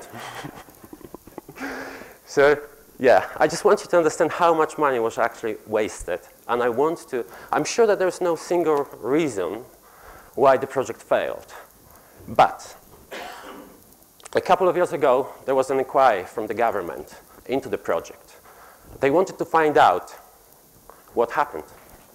How come that 12 billion pounds of taxpayer, of people who pay taxes in the United Kingdom was wasted and nothing was delivered? So the conclusion of the inquiry was this. Decision to scrap the project came after a government report said that the IT system was not fit for the NHS. So for 9 years, they were developing something, and after 9 years, actually they realized that they were developing the wrong thing. What is important to notice here, as I said before, there must be many reasons why the project failed. I don't believe that there is a single reason. But if I read something like that, if I read that the project was not fit for the NHS, it must mean at least one thing. That the business, the public business in this case, did not manage to communicate the business requirements to the technical side. So there's a huge problem with communications between the business and the development side. So there's one word to describe this failure. This is a disaster. Lots of money went into this project. Nothing was delivered. There is an organization in the United Kingdom called PMI. This is the Project Management Institute. They did a study, again, a couple of years ago, into IT projects. They wanted to find out why so many IT projects fail. And the result of the study was this. Ineffective communication is the primary contributor to project failure, 1/3 of the time, and had a negative impact on project success more than half the time. So the study actually shows that communications on IT project is a huge problem. Now, behavior-driven development is different from test-driven development. It focuses on tests as well, but it is not only about testing. It is not only about writing tests and making sure that the quality of the code that you develop is good, is okay. It solves a different problem on IT projects. The main idea behind BDD is this: preventing communication gaps. Behavior-driven development provides the stakeholders, everybody who's got some interest in the project, with a common language. It allows the business side to communicate with developers in the same way, in the same language. So it makes it easier to understand the business requirements. So let's take a step back and ask this question. What is software development all about? What are we actually doing as developers? We are developing something, but there must be a reason why we are doing that. And the reason is, and that was mentioned in many previous presentations here, this is what we do. We deliver business value. We develop something so that the business can benefit from it. But how do we know? How do we actually know that some piece of functionality has a greater business value or not? As a developer, you may know that, but you may not. But you can find out. The business value is what really matters to the business. And we find out what really matters to the business through effective communication. And behavior-driven development gives you a way of finding out where the value is in what you are doing. So let's have a look at what is the typical problem, what are the problems with communication on IT projects. If you imagine two people talking, two people, I don't know, just imagine two people in a relationship. They talk. And it happens very often that there is some sort of misunderstanding, miscommunication. It happens all the time when two human beings communicate. Now imagine two people, one is technical, whereas one is business. They speak completely different language. That's a big problem. Because the developer is going to speak about in terms of functions, in terms of classes, in terms of, I don't know, PHP programming language. A business person will speak about something else. Will speak about total cost of ownership, about money. There will be miscommunication. But on a typical large-scale IT project, you've got a large team. We work in a fast environment, and there's no single person that fully understands what the project is all about. Different people have some idea of what they need to develop, but very often there's no one person who is actually able to comprehend everything. So again, this is just to point out that communications is a big problem in IT. So what is behavior-driven development? It is an agile methodology. It was actually it was started by a guy called Dan North about 10 years ago or so. It is based on test-driven development. It means that, yes, you start with testing, you start with tests, but the tests are different. The tests actually describe a behavior of a system. A test scenario in behavior-driven development is actually something that, some sort of function of your web application that can be described in plain English, plain Polish, whatever language you speak. The most important thing about behavior-driven development is that it promotes communication, conversation, close collaboration between everybody in the team. Because the tests are not written now in a programming language, they are written in a plain language. Everybody on the project can understand it and can contribute to the tests. So if your business analyst wants to find out what happens if I do this and that on the website, he can refer to the tests and can find out, can even change it. And it focuses on writing specification of the system behavior. So again, this is related. We are not doing, we know what we are testing. We are testing behaviors of the system.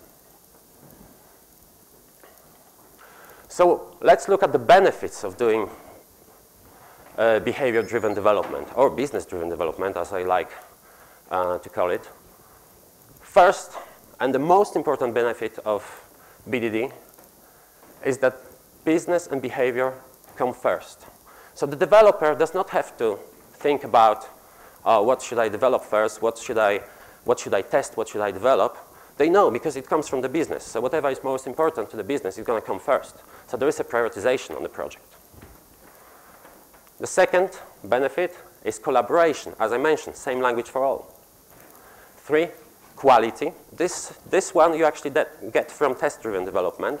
In behavior-driven development is just one of the benefits. And documentation.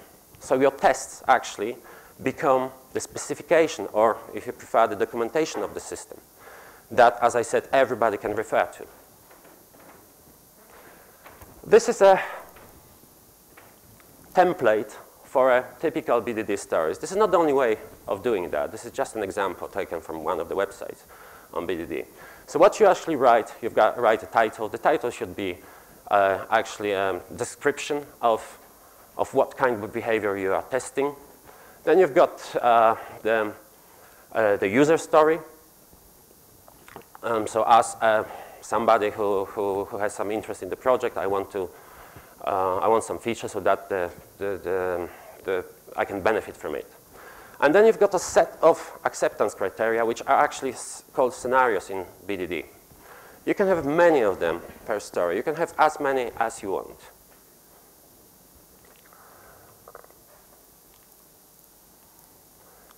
So this is an example of a behavior-driven development story. Simple like that. As a user, I want to log in so that I can access my account. This is written, again, in plain English, and it will be followed by different scenarios. Here we have a scenario, which is actually a test case. Given I'm on the login page, when I log in as jsmith with password secret, then I should see my account page. It's simple. Everybody can understand that. Each line of the scenario will be then mapped to a function that will actually execute some code that is going to do whatever it is written here. So you, as a developer, will have to actually write functions for each of the line to be able to execute that. I'll tell you later on how it is done. But each line is a step, and each line should have a corresponding step definition in the code. So a scenario is a specification that everybody understands. A scenario is a documentation that everybody can refer to, and it's an automated test that can be run anytime. So it will basically become your integration tests or regression tests. So behavior-driven development solves test-driven development shortcomings. Many people say, when people speak about behavior-driven development, they often say that BDD is just TDD done in the right way. So you, as developers, want to know a couple of things that you do not know with TDD. This actually refers to what I said at the very beginning. Where to start? I know I'm supposed to develop a website, but I don't know what is the most important thing that I need to develop for the business. I don't know where to start as a developer. If I've got BDD scenarios, I've got a prioritization. What to test and what not to test, or how much I should actually test. What should be covered by more tests because it's more important to the business, and what shouldn't be. BDD gives you the answer. What to call the tests. In BDD, it's simple. You call it by the behavior that it does. In TDD, I've got lots of tests, and I need to come up with names for it, for them as a developer. Then, how to understand why a test fails. In BDD, it's simple. There's a story. If it fails, and basically you can read the story and you can find out easily by doing the same what the story says. So even a non-technical person will be able to find out why a test failed. There are many ways of writing scenarios in behavior-driven development. There are good ways and bad ways. there are two different, there are scenarios that are doing actually the same thing, but written in a different way. So the first one is a declarative scenario where I do not focus on the particulars or how I'm getting to the login page, what I use, what fields I use to log in, and what I need to click to actually log in. This is the particulars of how it works are actually delegated to the step definition. So you, as a developer, you decide how to do that, what to do, what it does.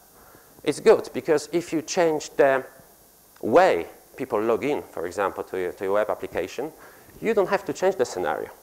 You just need to change the corresponding code that executes, that is executed when the scenario runs. So if something changes, we still want people to log in, just in a different way, but the test should remain the same. Then you've got an imperative type of scenario, which gives you more details. But sometimes in a web application, it is important to test, for example, whether we've got the right fields in the form. So this kind of test you can use if it is important to log into the application in a certain way. One thing to avoid is to put any technical terms into those scenarios. You could do that. You could possibly test anything you want. You could ask whether a certain CSS class is present on the page. But if you do that, if you put that into your scenarios, business people will not understand. They may not even know what CSS is. So this is one thing that actually is good to avoid. So are there any drawbacks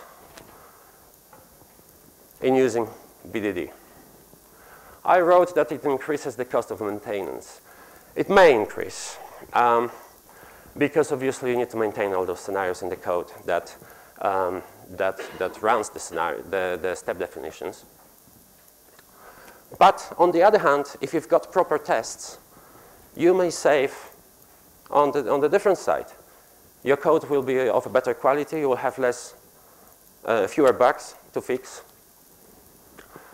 But like with everything, you need to evaluate that per project. So it makes sense of doing BDD if people from your team, everybody, not only the technical people, will benefit with scenarios written in a plain language. So is there any chance that actually people will understand things better and communicate more efficiently on the project? If it's a small project, small website, there's obviously no point in doing all that. But if it helps you, if it helps all the business stakeholder, you may want to consider it. Like with everything, before doing BDD, make sure that there's enough return on investment to justify it. Now, so what actually you need to do BDD with Drupal? You should have three things. Behat, which is a framework that is able to parse the scenarios and map them to the step definitions. There's Mink, that provides you with the ability to do web acceptance test. I will talk a bit more about that later on. And you've got Drupal extension. Drupal extension provides you with Drupal-specific functionality.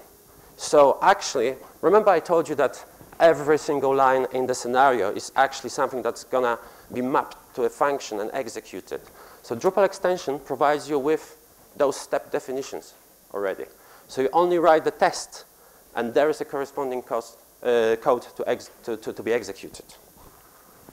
So Behat. Behat is a PHP framework and based on Cucumber, another framework. It is for testing your business expectations, your business requirements. You write human readable stories that describe the behavior of your application. It's just simple like that. And then those stories can be auto-tested against the application. This is what Behat does. Then you've got Mink for web acceptance testing. Mink provides you with a uniform API for different type of browsers. So basically, if you decide to write a test that is going to a certain page and does something on the page, Mink provides you with the ability to Mink actually work with Behat. Behat uses Mink to do the web acceptance testing. You've got two type of browser emulators or controllers. The first one is headless, which actually all you need is a Linux server where you can run it there. And the problem with that is that you are not going to be able to test JavaScript on your web pages. And then you've got browser controllers that actually run a browser to test your web application. Yeah, this is what Mink does. It removes API differences, so you can use different drivers with Behat, thanks to Mink. Now a bit about Drupal. We've got Drupal extension drivers. We've got 3 drivers. The first one is a black box. It's called the black box driver. It allows you to create a map between a CSS selector and a user-readable region name. Happened here. So sometimes it's important in Drupal to make sure that certain blocks appear in the right regions on your web page. So black box will make it possible to do that in a way that is understood by everybody. So what you are doing here, you are creating a map between your region, and you basically specify what CSS ID a given region has. So then you can write a test like that. When I click About Us in the footer region, so if something like that happens, and then you've got the rest of the story here.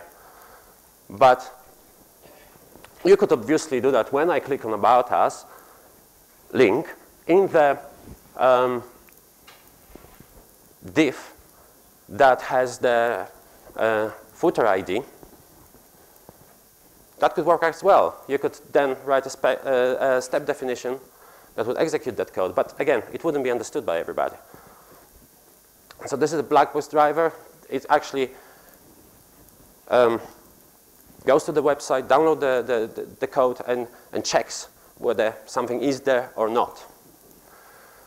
The problem with the driver is that all the tests run through the web user interface. So if you have to test certain things, that's going to be very slow. Because basically you need to go to all the pages and check as if you were browsing the website whether something is there or not. So we've got different drivers. We've got the very powerful Drupal API driver. It allows you to write this kind of tests, and it does not actually go to the website to perform the action. It just uses the Drupal API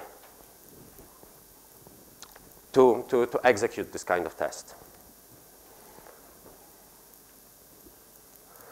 The only problem with that is you cannot test remotely. All tests must run on the same server as the Drupal site. And the third driver, which is actually something that is trying to solve this problem, is the Drush driver. So you can execute tests on a different server than your website, and you can write similar tests as with the Drupal API driver. What do you need in terms of system requirements? Well, you need some sort of Linux server with PHP 5.3.5 or higher, with some extensions. If you want to use Selenium, you need also Java. The easiest way to install it is to do it with Composer. So you write a simple thing like that. Then you download Composer, run the installation script, and then you can start Behat like that. And then you create your project and initiate a Behat project in it. So installation, you need to tell Behat where your Drupal site is, what kind of browser extensions you are going to use. and what kind of Drupal drivers you want to use. And then you need to make sure that the feature context, well, the files that actually hold the step definitions is aware of your extensions. Now, as I said before, the biggest benefit of doing BDD is helping, has something to do with communications. So if you write all those tests, and if you write all your step definitions, you've got great tests that you can execute anytime you want against your web application. But what do you do? I mean, where do you actually keep the tests? You could possibly check the tests into your version control system, like Git, along with your code. But there's a problem with that, because if your business analyst want to access the test, comes to you and asks like, okay, yeah, I want to have a look through the scenarios to see whether actually we've implemented what I wanted, what the business needed. Where can I get it? And you tell him like, oh, just check it out from a repository. That's not going to work. So you need to have a way of actually storing the scenarios in a place that is accessible to everybody. Repository is going to be all right for developers, maybe for QA people who will actually be responsible for testing the website. But business analyst is not going to do that. Other stakeholders on the project are not going to do that either. So what is the place where you could actually store your tests that everybody could access? That should be actually your issue tracker. Software that you use to track any bugs or anything that you develop. Something like Jira. And Behat comes with a Jira extension. It means that you can write your scenarios in Jira. They will be fetched by Behat from Jira and executed. This is the solution. Everybody can log in and see what's going on. This is how you write. This is just a quick example of how to write a scenario in Jira. You just enclose your feature into some sort of tags. And then you can actually execute the scenario by referring to the Jira URL or could be the name. And that runs if you've got step definitions for it. So yeah. I have worked in a few companies that actually implemented business behavior-driven development. One of them is called Dennis Publishing. It's quite a well-known publishing company based in London. I was lucky enough to join the company when they started behavior-driven development. So I took part in the adopting process, and then we started writing tests in BDD. And I think it was about a year and a half ago, the CTO of the company, when he refers to BDD and what I've done, says this. That after the decision to move our website onto Drupal, adopting behavior-driven development has been one of the best decisions we've made for our organization in years.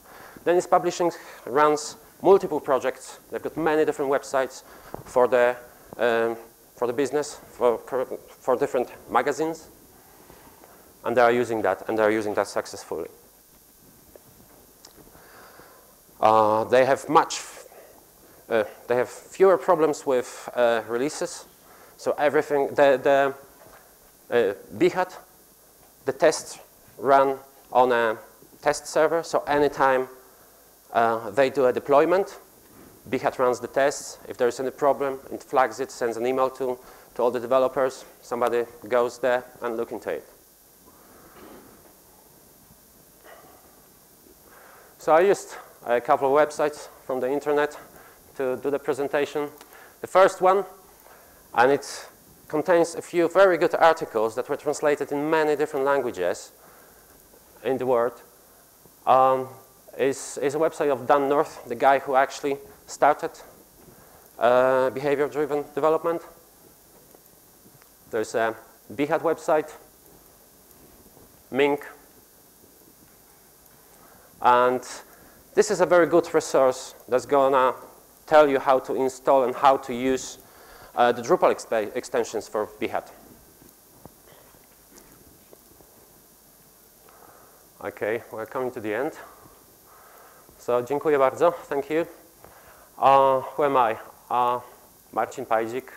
I live in London. I have a little consultancy company in London called CodeWriters Ltd. I'm also the CTO at Fundingtree UK Limited. It's a new company that does crowdfunding. So if anybody has good ideas and needs money from investors, talk to me after that. I may be able to help. You can find me on LinkedIn. I'm an open networker, so if you want to connect, just do it. And I'm on Twitter as well. That's it.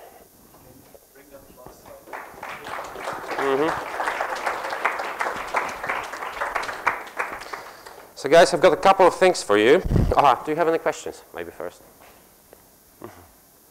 Go on.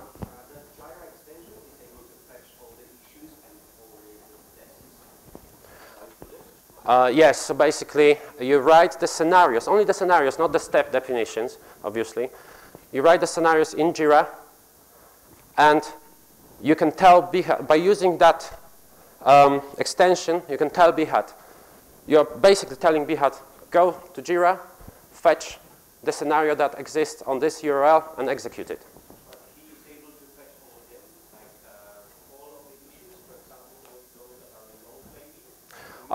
In Jira, as much as I can remember, I haven't implemented that, but as much as I can remember, there is a variable that you set how many issues you can actually fetch at one time. So all you need to do is to make sure that the number of issues that you're able to fetch, that you've got, is lower than the number.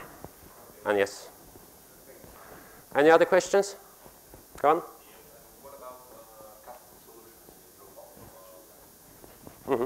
Custom solutions in Drupal. Yeah, when, for example, you have some other source data, like example from the API, you have to do some operations on it. Yes, yeah. Yeah, I understand. That's a very good question, actually. I should have covered that. So basically, if there is this, okay, each line in BDD corresponds to a test, to a step definition, a piece of code that is being executed anytime you run your scenarios. So Drupal extension for Behat provides you with the step definitions that you can reuse. Yeah? If you write the right lines in your scenarios, that will execute the right code from the Drupal extension. But of course, on any project, there will be something that you want to test, most probably at least, that is not covered by the Drupal extension. So when you write a line in your scenario that actually does not have, doesn't know what should be executed, Behat is going to throw out a piece of code, a function, an empty function. It's going to give you the name, and you will have to implement the function as a new step definition. So basically, you will have to write the PHP code that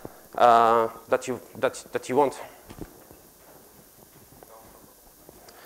Yeah. Any other questions? Yep. I was just trying to read at the same time about the Jira integration. Does Jira give you the green light board of the tests that are working or broken? You know, this is something that I actually wanted to implement, but as I said, I've never done it. I think that this is the best way of providing the everybody in the business to. If you're doing everything in Jira anyway, right? Yeah, exactly, exactly. So I don't know the particulars of how it works. I know it is possible. I know that guys at I think Capgemini, they do it, but I don't know the details, fortunately. Any other questions? Yep. Is there any effort somewhere on the web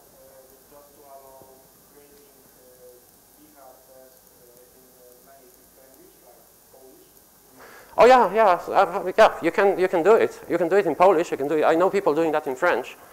You can definitely do it in Polish, but the problem that you will have then is the Drupal extension, because it expects you to write in English. So basically, you will have to change the step definition, the function names in the extension. You will have to do that, or implement your own steps. So yeah, definitely you can do it in Polish, but then you cannot tap into something that has already been done in English.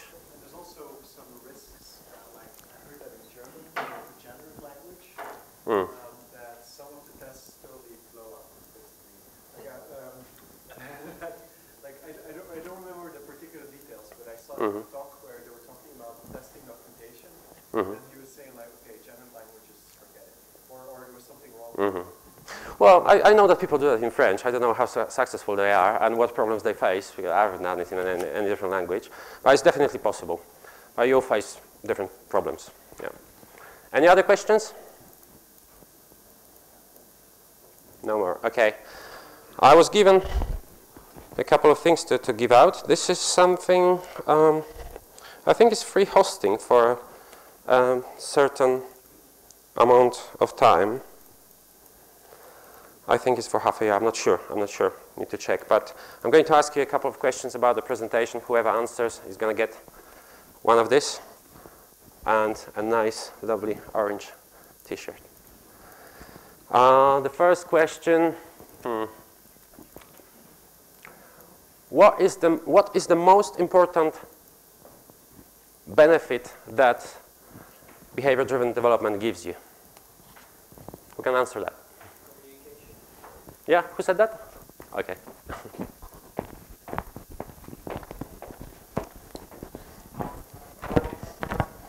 There you go. Another question. That's going to be very easy. What do you call the PHP framework that allows you to run the tests? That's supposed to be easy. Bihat, who said that?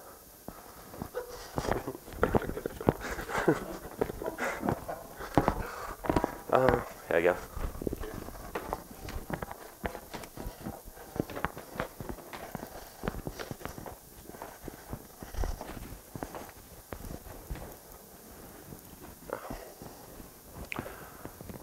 And the last question.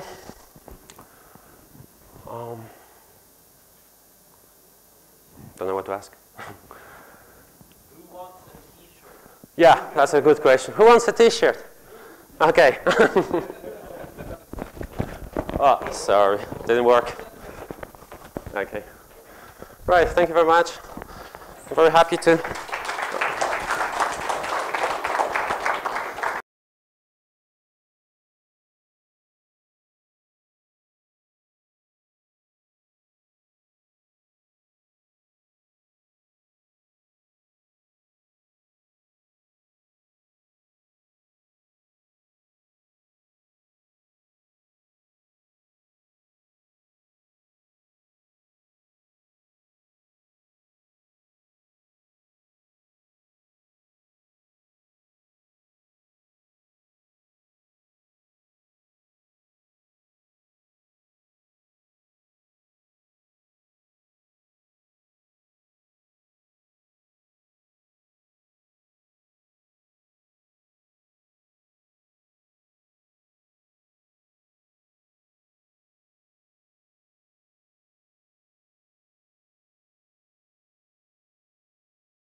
Ah, there we go. Okay, we are ready to start. So my talk today is called From Developer to Author. The reason why I decided to choose this particular topic is because I recently wrote a book on Drupal development. And I wanted to share with you the things that I had learned along the way, both from learning from other people and also from trial and error. In particular, we're going to cover the reasons why you might want to write a book, how you figure out what you're going to write, how you actually make money from writing a book, and I'm going to share some case studies that I did with other authors, and we're going to have a look at some of the tools that I use to write and publish my book. So a little bit about me. I've got 7 years of Drupal experience. Like I said, I wrote the book Master Drupal Module Development. I blog quite a lot about Drupal on beefused.com. I live and work in London. I am originally from New Zealand, so that's why I talk a little bit funny, but that's okay. That's my accent. That's not funny, that's cool. Cool? Okay, cool's good. I like cool. So the first thing is, writing a book, it's really, really hard work. I knew it was hard work when I set out to write a book, but actually it was probably twice as hard as what I thought it was going to be. So why on earth would anybody actually want to write a book? There's two main reasons, I think. First reason, additional income. Some people make a nice side income from writing a book, and some people actually manage to turn it into a full-time business. The second reason is increased exposure. Increased exposure can bring you job offers, more clients, and higher salary, higher rate, that kind of thing.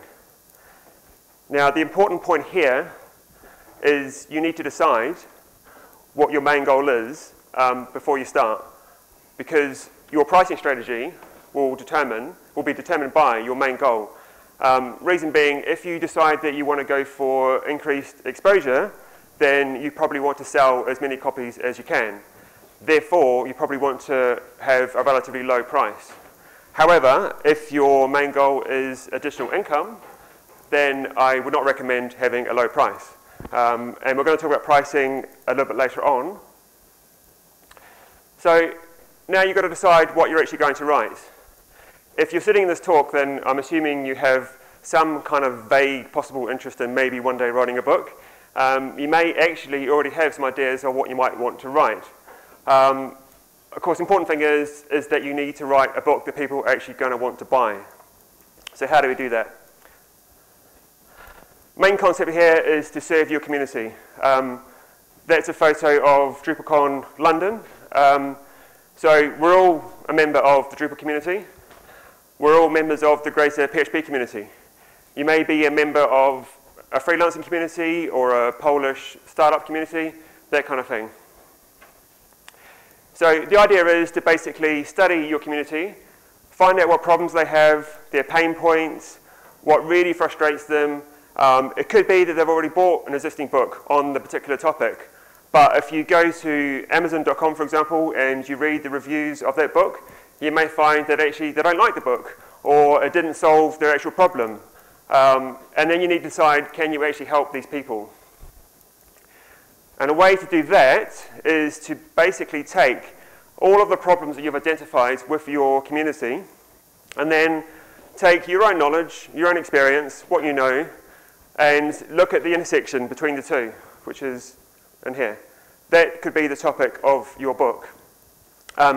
You don't necessarily have to have all of the knowledge about that topic to write the book, but I would recommend this because if you are not already, you don't necessarily have to be an expert, but if you don't have good knowledge already, then it's going to take you a long time to actually write the book, because you have to do a lot of research.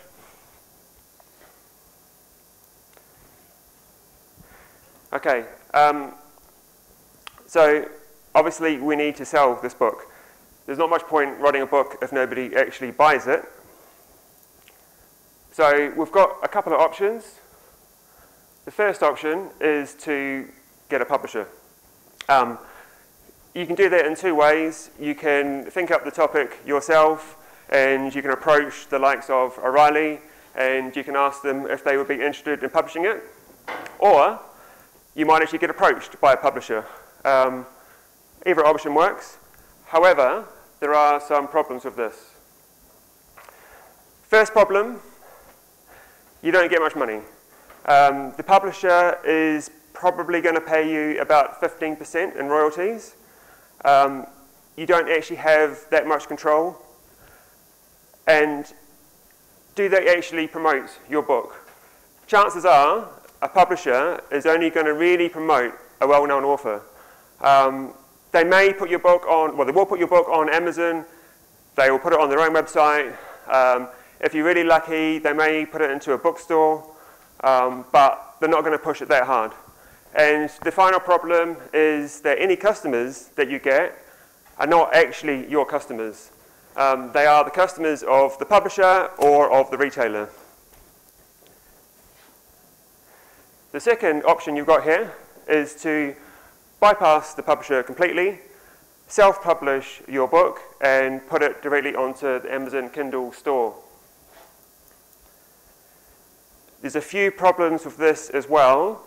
Amazon's cut of book sales is either 30 or 70%, depending on the price of the book. There's a lot of competition on the Amazon website, so you are effectively competing on price.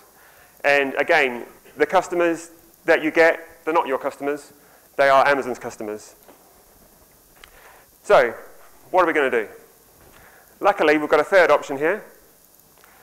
Sell your book on your own website. You get all of the revenue, you get total control, you can do whatever you want, you can write what you want, and any customers that you get are actually your customers.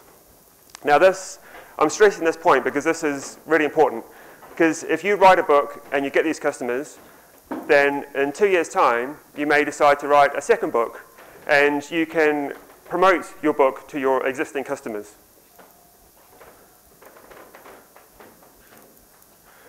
So now we're going to talk about how we actually sell a book on your own website. So there's two things that you need. You obviously need to attract customers, and they need to trust you. If they don't trust you, then they're not going to buy from you. So this is, it's basic marketing. Okay. How many people how many people in this room absolutely love marketing? Put your hand up. Okay, there's a few. How many people in this room do not like marketing? Nobody. Okay. That's true. That's true. I do find sometimes when I talk to developers, they tend to be, they either don't understand marketing or they actually just don't like it. But fortunately for developers, it's not actually that difficult. How many people in this room have a blog? Only 3? 4? Okay. So you guys are already doing content marketing. So the basic premise here is to become a teacher on your own blog. So as developers, we spend all day solving problems, we spend all day learning new things, and the idea is that you teach those things on your own blog, and you educate your community. It's a great way to attract customers, and it's a great way to show that you're an expert and to build trust with your potential customers. So before we go, there's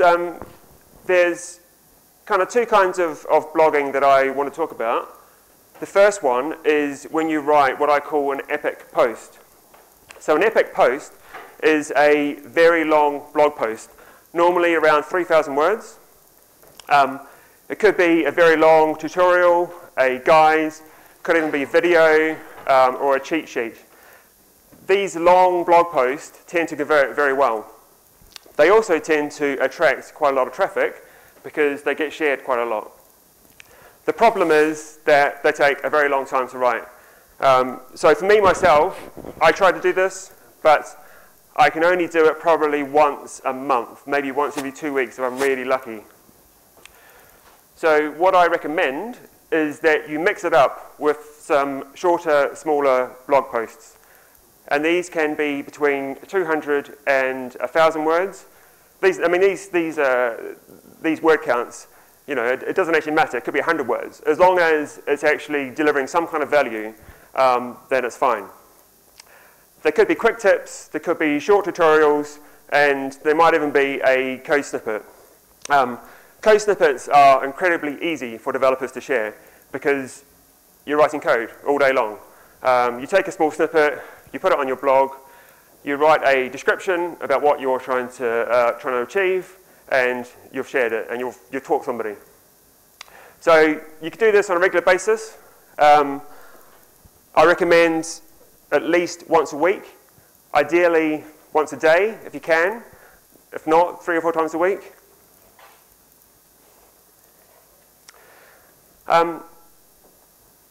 So we have got a topic for our book. We have potentially started writing our book. We have been writing blog posts. None of that matters if we have no traffic on our website. So let's look at a few ways that we can attract people to our website. First thing here, connect with people and help people. You probably do it already because you're in the Drupal community. The more people that you connect with, the more people that you get to know, even if it's just talking to them on Drupal.org or on Twitter, the higher the chances are that they are actually going to share your work. Second thing, syndicate your best post on something like Planet Drupal. For me, if I write a really good blog post and it goes in Planet Drupal, on that particular day my traffic will double at least, and it probably doubles for about 3 days afterwards. Another thing here is writing guest posts. The idea here is that if there's another website that has already got your ideal customer, something like Smashing Magazine, for example, which has a lot of traffic, if you approach them and you say you want to write a blog post for them, they will hopefully publish that on their website and provide a link back to your website so you can kind of siphon off traffic from theirs to yours. Similar thing here with third-party websites like medium.com. Being a guest on podcasts, that's a huge traffic generator. Stack Exchange. Stack Exchange. Being useful there, I think it's pretty much. Yeah, the only problem with that is that you don't have a signature, right? So if I mean, it's useful, it's a great thing to do. Signature to your post. Yeah, true, yeah, okay, yeah. So this point was Stack Exchange. Okay, conference speaking and YouTube videos. I mean, there's a whole list of things that we can talk about here. This is just a few examples. Does anybody know what the term linkerati means? Anybody? Okay. It's a term that was coined by SEO Moz many years ago. And it essentially means a group of people who like to share content and link to content. Now, they come up with this term because these people become a target for what's called link bait, which is when somebody writes a blog post with the intention of getting other people to link to it. I'm not necessarily recommending doing that. However, fortunately, developers are natural linkerati. Whenever we see a blog post that we like, or a blog post that's helped us, there's a very high chance that we're going to share it on Twitter, on our own blog, that kind of thing. So fortunately for us, if we write great content, chances are our friends, our followers, people we know, or people we don't know will share that content.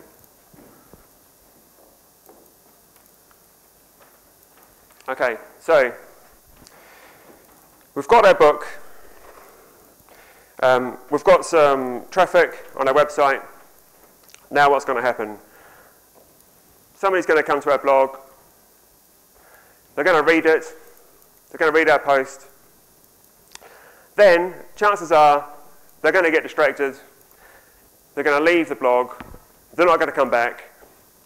Have they bought your book yet? No, they haven't. So blogging on its own is not enough.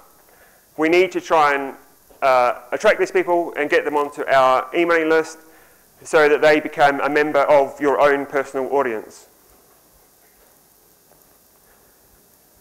So this is just a very quick example of one of my blog posts. And then right at the bottom, down here, I've got a call to action. Basically, I'm trying to get people to join my email list. I'm giving them something for free, a cheat sheet on Drush. And I'm also saying, on a regular basis, I am going to send them Drush and Drupal tutorials. Okay, doing that alone is not enough. If you just do that and nothing else, then they will get their free cheat sheet. That's great. They will see your name in their inbox once. That's great. If you never email them again, within 3 weeks, 2 weeks, they don't know who you are. They've forgotten. If in a month's time you email them and you say, I've got this great book, they're not going to know who you are. They're going to forget. There's a new question here, like the autoresponders. Yes, I'm going to get to that, but yes. So before I get to autoresponders,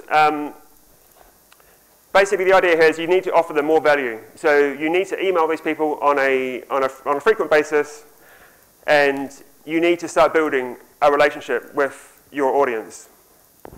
Something that's really, really important here is to every now and again just ask a general question. Something like, what is one thing that really frustrates you with, I don't know, the features module or the views module, that kind of thing. You're going to get some answers. Those answers are going to help you come up with topics for new blog posts. They're also going to help you write content for your book as well. But the main point here is that you need to build trust with your audience. Okay, so I don't actually have a slide on autoresponders, but basically the idea of an autoresponder is that it's a timed email. So if somebody signs up to your email list, you can set automated emails that go out on a regular basis. And there's a few ways of doing it. What I did a while ago is I had a free course on starting Drupal development. It was 7 emails over 7 days. It was an autoresponder, and then it was fully automated. You can also do it where you send an email on day 1, and then in a week's time, you might send another one. In 2 weeks' time, another one, that kind of thing. Yeah, you can have like a course in Drush commands, like yes. top 10 Drush commands. Yeah. Yeah, exactly. And you can even do it where, because what I'm talking about here really is doing a traditional newsletter where you send an email once a week, but the people who read the email are getting the current week's newsletter. With an autoresponder, you could actually build up a massive backlog of content. And when you write a new post, all you're really doing is adding another post to the end of your autoresponder. The only problem with this is that with technical posts, they tend to go out of date. So if you build up, I don't know, a year's worth of content in an autoresponder, and people join today, the stuff they get from a year ago may be out of date. That's the only slight problem. But you can change them, so that's probably okay.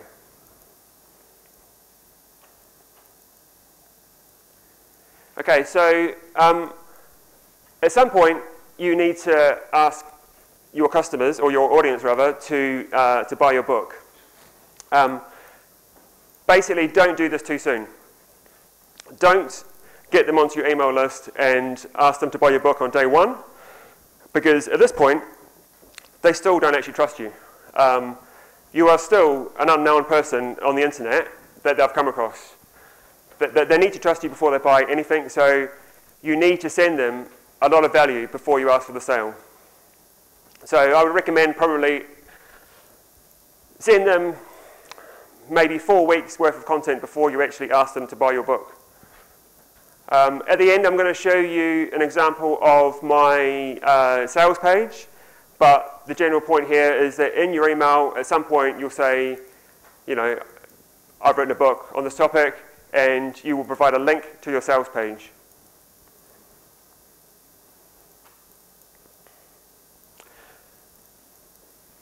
Okay, before we go on to this topic, I just want to say, is there any questions about that side of things?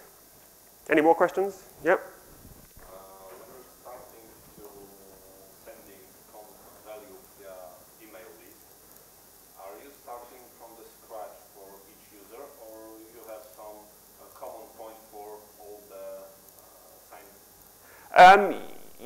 So the question is, when you are sending an email to users, are you starting from scratch for each user or each audience member, or are you covering common points? You're generally covering common points, so you're writing the same email to everybody on your list. Now you can segment your list. So by that I mean you might have a group of people that you know are interested in Drush. You may have a group of people that you know are only site builders and they're not developers. And by doing that, you can target emails to particular segments. Does that answer your question? Something like that. I was wondering if you have some starting point for new members. For example, few of the introduction mail, and then you are going to send one information to all users, or you are, when new member is coming to your list, are you sending him the information that you are sharing to all the members? Okay, so the question is, when a new member comes to your list, are you sharing information that you would share to all your members or just to new members? You can do it either way. I know people who, I mean, it's down to autoresponders again. If you've got new members coming in, it's a very good idea to set these autoresponders to send out emails that you know are specific to new members. And you may start off with saying, email 1, this is an introduction to who I am, this is what I do, that kind of thing. Email 2 might be, tell me about you, tell me your problems, that kind of thing. And then you might send a third email a bit later on, a few more questions. And then once I've had those 3 emails, then you start sending them your generic newsletter. Okay, so if I told you that you could sell your book before you actually finished your book, would you believe me?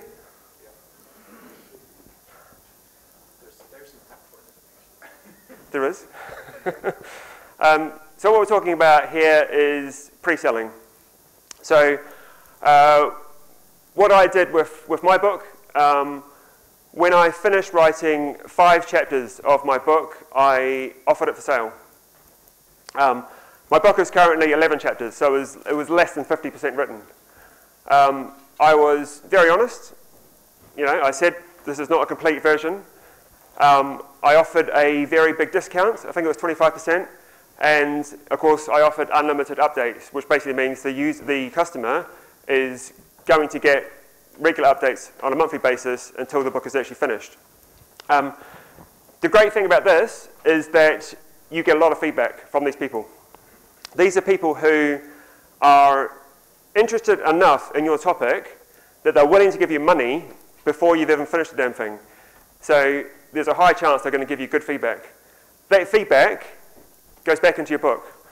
It helps polish it. It helps refine it. They might find bugs in your code or in your copy or whatever. Yeah, it's a great thing to do. There's a site called Lean Publish, I think. Is that the one you've been using? I didn't use LeanPub, but I know people have. Yeah, so LeanPub basically is built on this premise. So it automates all this for you. So you write your book in Markdown, you publish it on LeanPub, the customer buys the book on LeanPub, and when you publish an update, they automatically get the update. Yeah, I mean, it's a great thing to do. I didn't do that, but I know people who have, so yeah. So this is an example of a book called Clean Ruby. So this was available for pre-sale, or is still available for pre-sale. So this is where he basically says, you can buy the early release of your book. You're getting a small discount. Or, if you don't want to do that, you can put your email address in there and you will get the full book when it's finished. A lot of people have bought this book, so it works. Okay, so let's just put together all the things that we've talked about so far. First step, solve a real problem for your community. Start blogging and building your email list. Start writing your book.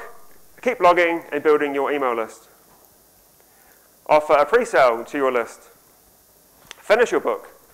Keep blogging and building your email list. Publish the first edition. Keep blogging and building your email list. And then, keep blogging and building your email list. You need to do this basically all the time. Some people even do podcasts. Oh, yeah, that kind of thing, yeah. Like a economics podcast. Yeah. I mean, for me, there is a very direct correlation between when I publish and how much money I make. If I'm busy working as a freelancer and I have no time to write any blog posts and I don't publish, guess what? I get no sales. If I write a really good blog post, I might get a dozen sales. So you need to have the time to do this. Okay, so now we're going to talk about how to actually price your book. This is a bit of a tricky topic. We're talking about writing an ebook. There's no physical copy here. You know, it's just a PDF. How much is it actually worth? I'm going to recommend that you don't price it too low. You need to basically target professionals. So professional developers who don't mind paying for something where you're actually going to solve a real problem that they've got. This is why it's so important that you're serving your community, that you're understanding them, that you're understanding their problems. This is also why it's very important that you don't just think up some idea in the shower and then start writing a book. It needs to be solving a real problem. Businesses tend to be better than consumers. Consumers tend to want to buy based on price. They want to go for the lowest price thing because they've got a fixed budget. Businesses tend to understand value. They tend to understand that time is money. They tend to understand that if you solve problems for them or for their employees, they save time, they save cost, they make more money. So this is just a few examples of kind of range of prices. The first one is my book, which is $19, which is probably too cheap. So you should probably buy it now before I put the price up. The second one is a book called Sublime Productivity, which is $25. And the third one is a book called Rebuilding Rails, which is $49. All three books were published around the same time. So that's quite a good kind of benchmark for the kind of pricing that you should be aiming for. What can you do to increase the price to charge for your book? I'm going to get to something in a second about how to charge more, but I don't think there's an easy answer for this because it does depend on your audience. It does depend on their perception of value. It depends on the size of the problem you're solving. Yeah, it depends on many things. I mean, originally when I launched my book, I was charging $39. And I thought that was a fair price, but I didn't get any sales. Well, I got sales, but not many sales. When I dropped it to 19, I got a lot more. So, I mean, I said before, don't price, don't compete on price, but you do obviously have to adjust and see how it goes. But I would think the book that was saying, the book of security, I dropped in the bucket. Yeah. Like that one, you probably charge more for it. Yeah, definitely. Like, because you're Yeah. the users, and probably a lot of them are hobbyists, for example. Yeah, exactly. Yeah. So the question, or the point here is the book called A Drop in a Bucket, which is about Drupal security, that they could potentially charge a lot of money because it's very high value. It is also, as far as I know, the only book in the Drupal world that's dedicated to security. So there's no competition. If you want to know about security, you probably need to buy that book. For my book, I've got quite a lot of competition. There is pro Drupal development. There's the one that Krell wrote. I can't remember what it's called. Learning module development, I think. And also, the other problem I had was that it took me a long time to write the book. When I launched it, Drupal 8 was being built. So I was quite late in the Drupal 7 lifecycle. These other books had already been out for a long time. So that was kind of the problem I had. Now, we're going to talk about a couple of points here around how you can actually charge more. And one way is to have pricing tiers. So the idea here is that you add additional value for people who have got a bigger budget. You generally want to offer 3 options. You don't want to offer more than that because people will get confused. They won't know which option to choose, and they'll get bored, and they will leave. 3 is a nice number. So this is what I do for my book. So like I said, $19 for the book. However, if you've got a bit more money, you may want to get unlimited updates and all the code. The code is actually on Drupal.org anyway, but it just gives you a bit of added convenience. If you've got another $10, then you might want to get these extra 3 guides that I've written as well. These pricing tiers, there's not a massive difference in those prices. So I don't necessarily recommend that these are the prices you choose, but it's just the idea that you want to have 3 tiers. This is an example of this done very well.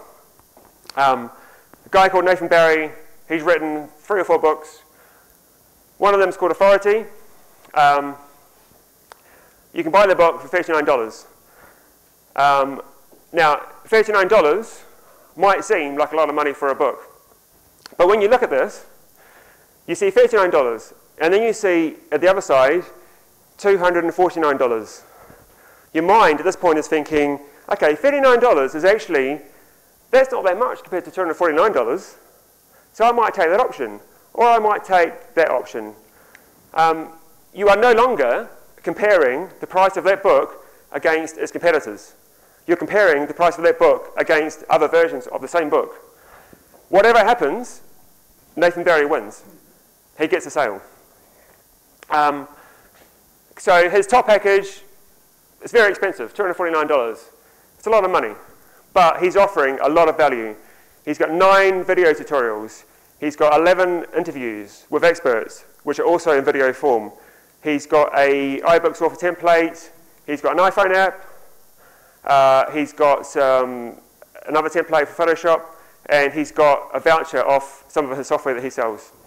So video content has a higher perceived value than text.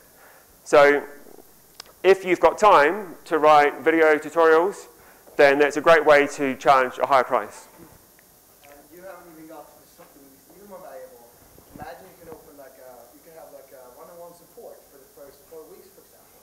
Yeah? Imagine Yeah. a support chapter where you can log in Yeah. video and you have a Q&A session with the author twice a week. Yeah. And then you can charge another few hundred. Yeah. Yeah, I know people that do it as well. It depends if you want to spend the time to. So the point is here is that you can actually offer even more value by giving your time and support and charge even more money. You would obviously do that if you had the time to spend. If you don't have the time or you want to have this completely automated and you don't want to deal with people, then don't do that, but it's a great way to make more money. But if you do like a Q&A session, it's like 2 hours, maybe Tuesday and Thursdays, you can match different time zones. Yeah. Set up like a chat room or Google Hangouts or something. Yeah. People come in, you can build a relationship to them. Yeah. Video and so on, you get a lot of benefits. Yeah, definitely.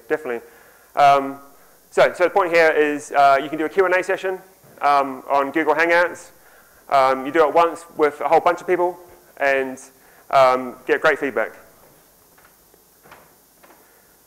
Okay, so another way to kind of justify your price is to anchor your price to a potential benefit. And I'm going to show you an example of a book called Double Your Freelance Rates. Are there any freelancers in here? Or people who own studios or consultancies? Okay, a couple. If you want to double your rate, I recommend this book. It's basically about value-based pricing, but it's very good. Now, he's got a calculator on his sales page where you plug in your hourly rate and the number of hours that you work per week. And then it calculates that if you achieve a 50% increase in your rate based on the information in this book, then you are going to get an extra $39,000 US per year. So at this point, you're thinking that's quite a lot of money. I could do with that. That sounds quite nice. And then you look at the price of the book, $69. On its own, it's a very expensive book, but you're comparing it to the potential financial upside that you could get from using the information from the book. And then he offers another tier. He offers an accountability course and video interviews. And you may think, okay, if I take this extra tier, I may actually be able to make a 100% increase in my rate. So you start comparing $199 against $78,000. It's a very easy decision. Obviously, you've got to trust Brennan. You've got to trust that he's actually going to deliver. But like I said before, he's blogged about it. He's got you into his email list. He's built trust over a long period of time. So at this point, you already trust him.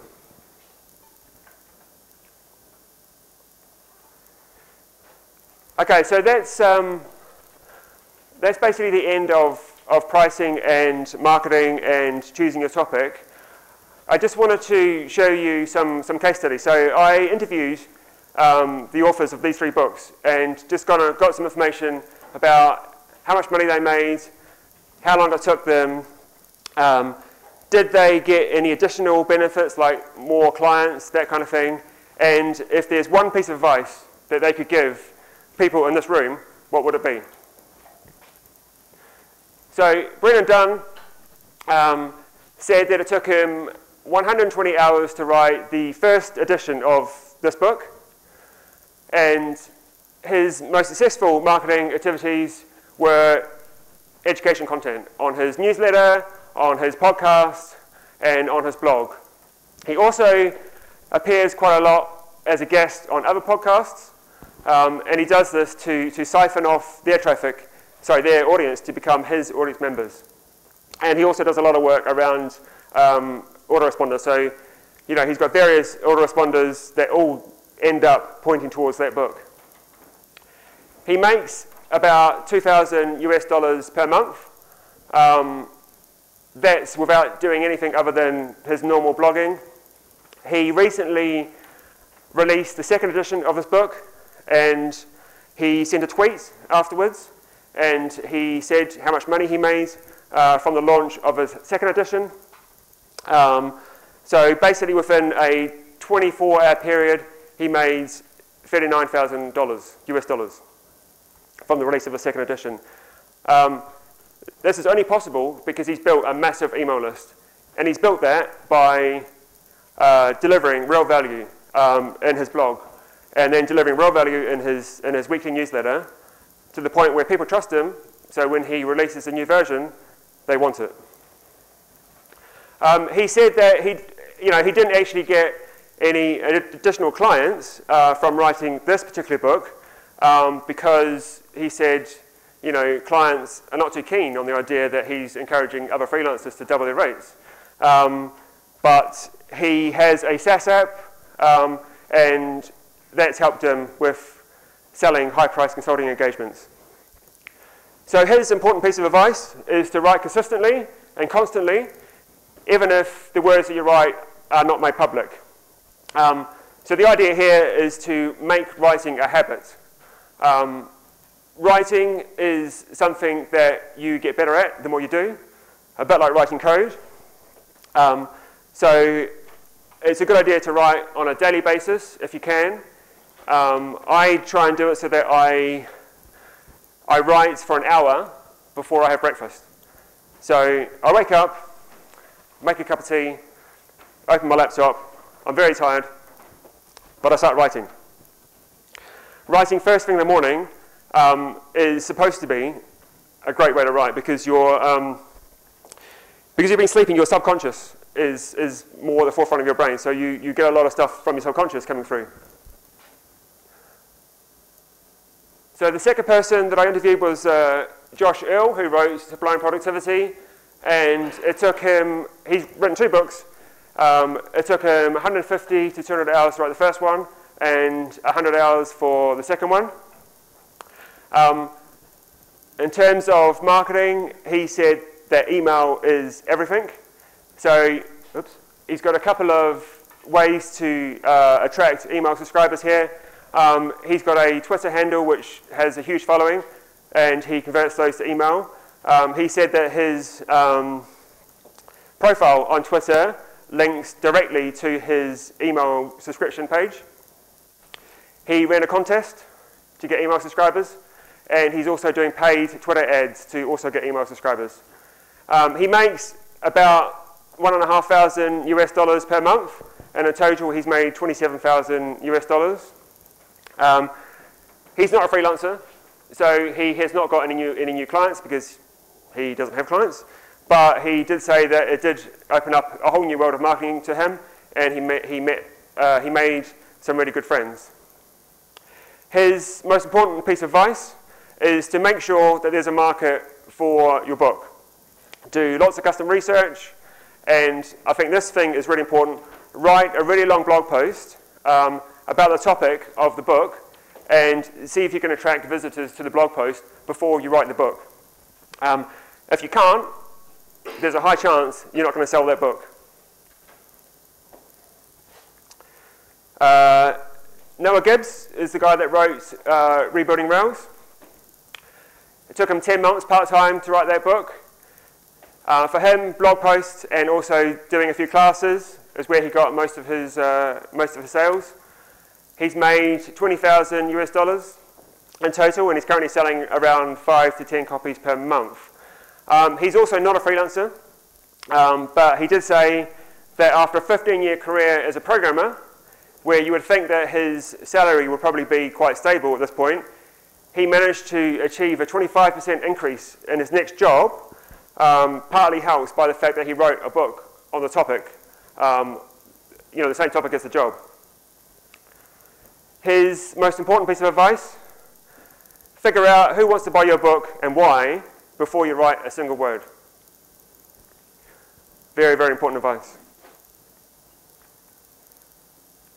Okay, so we need to talk about the tools that you need to write and publish your book. First thing you need a word processor. You might use Word, you might use Pages, you might use OpenOffice. I used Scrivener, which is a wonderful piece of software. It allows you, it's built for book authors. It allows you to break down your content into very small pieces and allows you to rearrange your content however you like. So you can be constantly restructuring as you go. You don't have to copy and paste content in a Word document. You just move files around. It also allows you to publish directly to PDF and maybe an EPUB directly from Scrivener.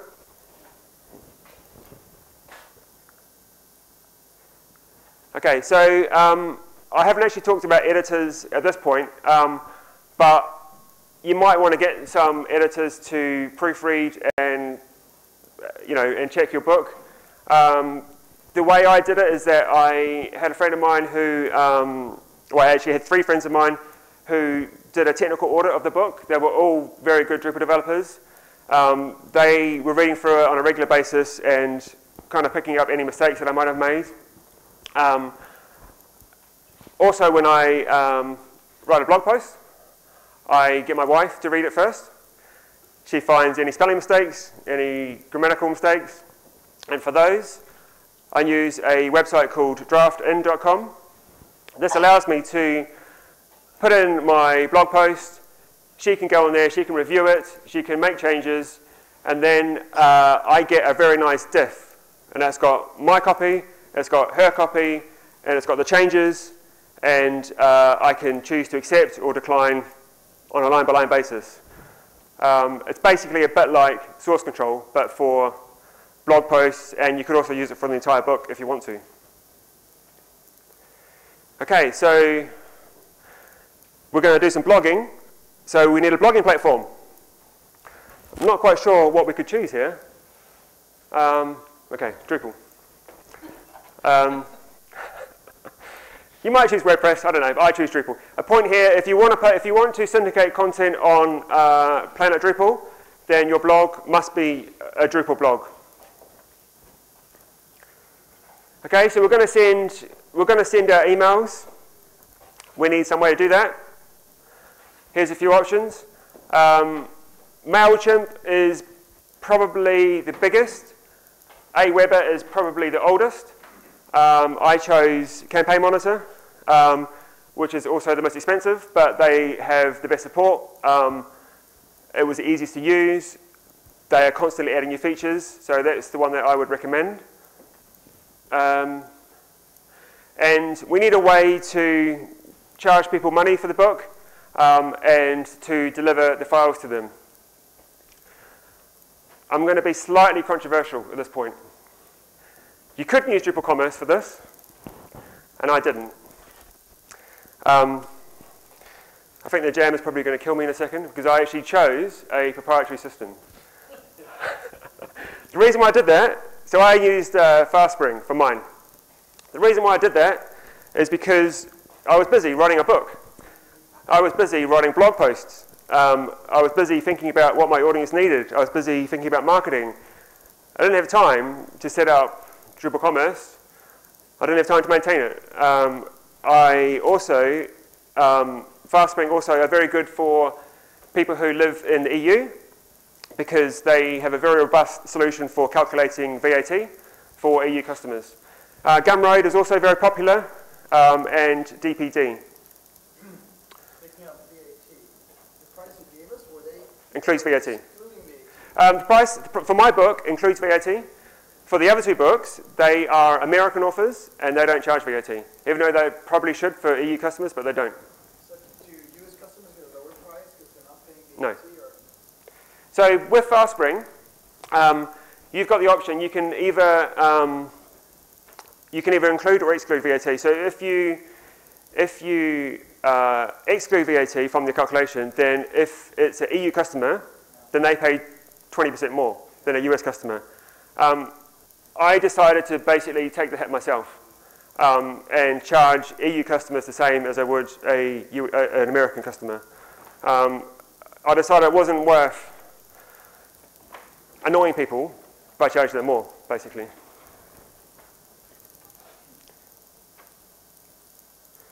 Okay, here's a couple of links that I recommend you read. Amy Hoy, you may have heard of her, you may not. She's the person that's probably taught me the most about this kind of topic. I recommend you check out this link. Nathan Barry wrote a blog post on Smashing Magazine called How to Launch Anything. Also a great read.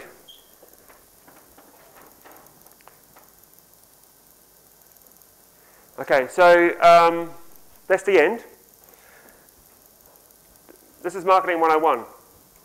I've given you a way here to go into my email list.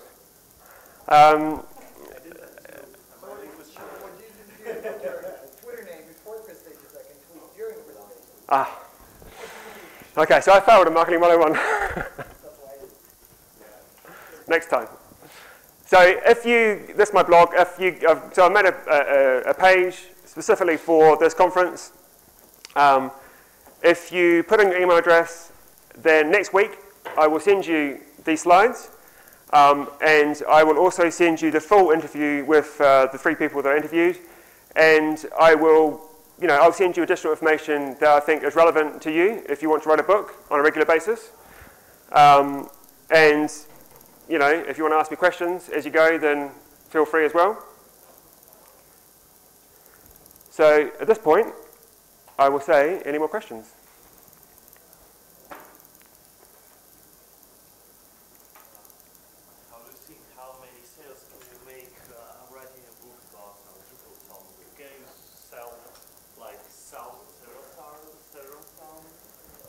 So the question is, how many books can you sell on a Drupal topic?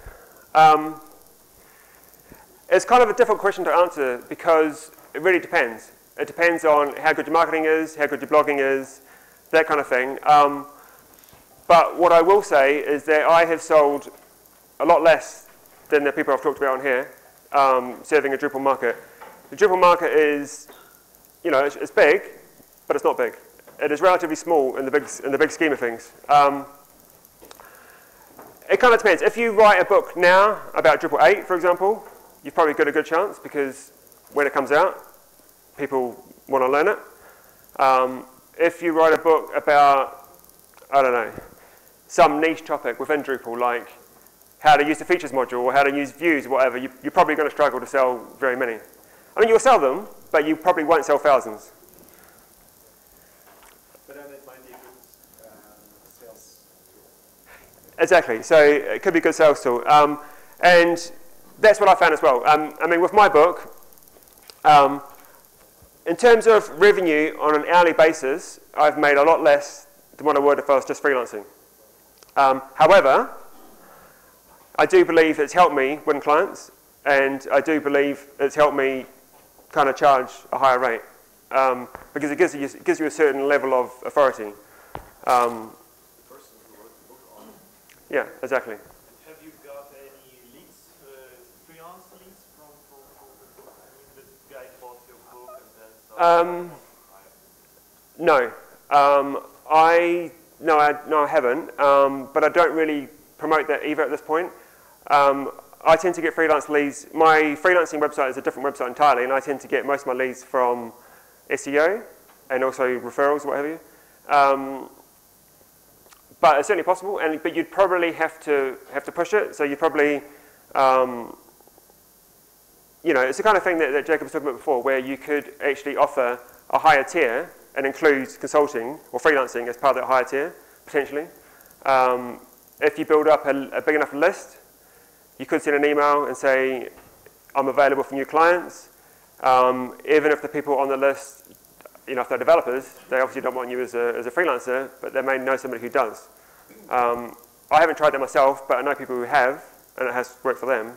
What you can do as a writer is that you can gain a platform of authority, and then you can use that to put yourself in a different niche and market you, so you can charge way more than anyone else.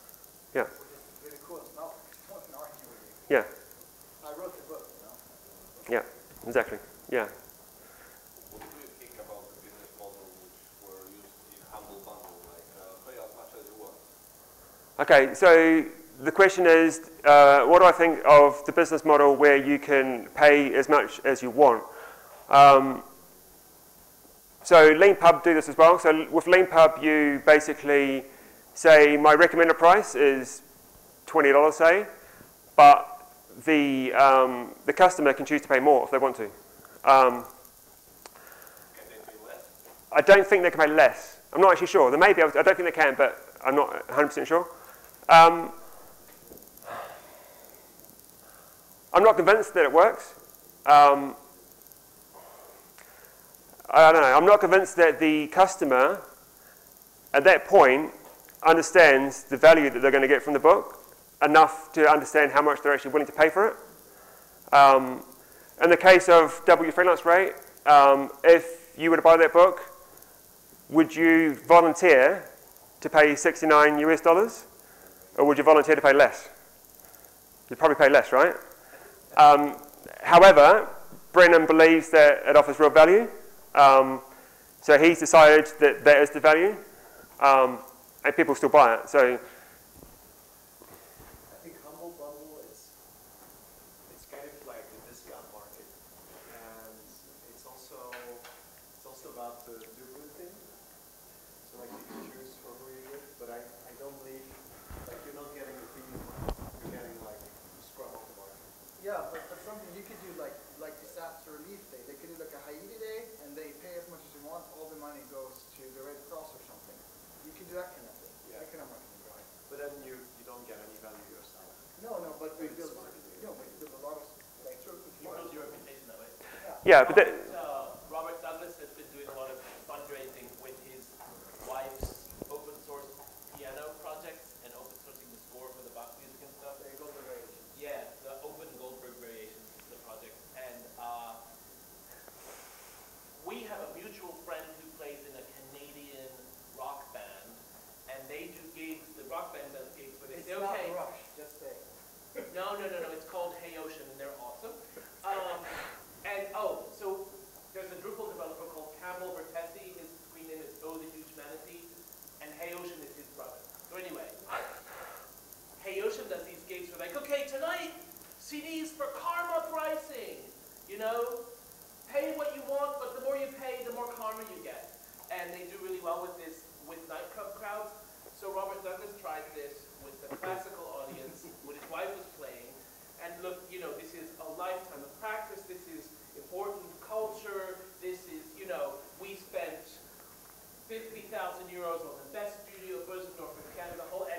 Yeah. Yeah. 30 cents. Yeah. It's disappointing. Yeah. Okay, any more questions? I will ask you a question. You know you've got those 3 different tiers in your pricing model. Yeah. Right? So, how many people, I mean, well, were there many people actually buying your book and wanting to pay more for the additional benefits? Okay, it's a good question. Good question. So the question is, with the 3 pricing tiers that I've got, were there many people who decided to go for the higher price to get the additional value? I was actually very surprised when I did this because the vast majority of people are choosing the top package. I thought people would choose the bottom package, but they're not. A few people are choosing the bottom package, but probably, I don't have the exact stats, but I imagine maybe 2/3 are taking the top package. Have you heard lately selling piecemeal extra content, like you can get an extra chapter on Ajax programming for like $5, like Yeah. So the question is, have I played around with additional content in piecemeal and charging, a price for that? I haven't done it yet, but I want to. So I want to basically write smaller guides that are not a full book. Might be, I don't know, 50 pages or less maybe, and charging a lower price because it's lower value, but on a more niche topic. Have you, like, you said that you don't sell on Amazon, but like personally, when somebody offers a book, like digital downloads that I have to like read somehow, because that's how it is, right? Yeah. I don't like that at all. Like I much prefer reading on Amazon because I've got the Amazon Kindle app that sings and all that stuff. Okay. Have you thought about, like, you might be missing out on some of your markets by doing it this way? Okay, so the question is, I'm not sure if it's a question. well, the statement is that am I missing out on potential sales because the book is not for sale on Amazon, and a lot of people would prefer to put the book on the Kindle, read it that way. When you buy my book, you get a Kindle version of the book. So a Mobi file is for Kindle. So you get that anyway. You don't get it from Amazon, but you get it from me directly. And that's okay, but it's an extra barrier. Like, Yeah, you have to, basically, when you buy the book, you have to drag it from your desktop to your Kindle. That's true. Well, it's more than that. Or you can email it as well. You need the app, or you need to know the email address, and a lot of people will not know that. You can drag it. You can drag it. You plug your Kindle into your machine. All the time. First world problems, man, right here. No, but what about your market? Because now you have to find new customers yourself. But like Yes. people that are looking for Drupal on Yeah. like you're missing. Like, Yep. I'm not sure, but maybe what you could think about is like just offering a more expensive version on Amazon and having a cheaper version on your website. I could try it. It's kind of, everything I've talked about is around a particular kind of system of selling by marketing yourself, building trust, keeping in contact with people, understanding them, that kind of thing. If you're selling it on Amazon, you're not doing that. People are finding you because they're going to Amazon. So it's a different model completely, basically. But I think you're missing out on a bunch of people. Like, you're talking about marketing, and marketing is about reaching as much people as possible. And I think that you're missing out on a bunch of people that otherwise could have found you. And you can still put in like a page, like a call to action page that brings them to your mailing list.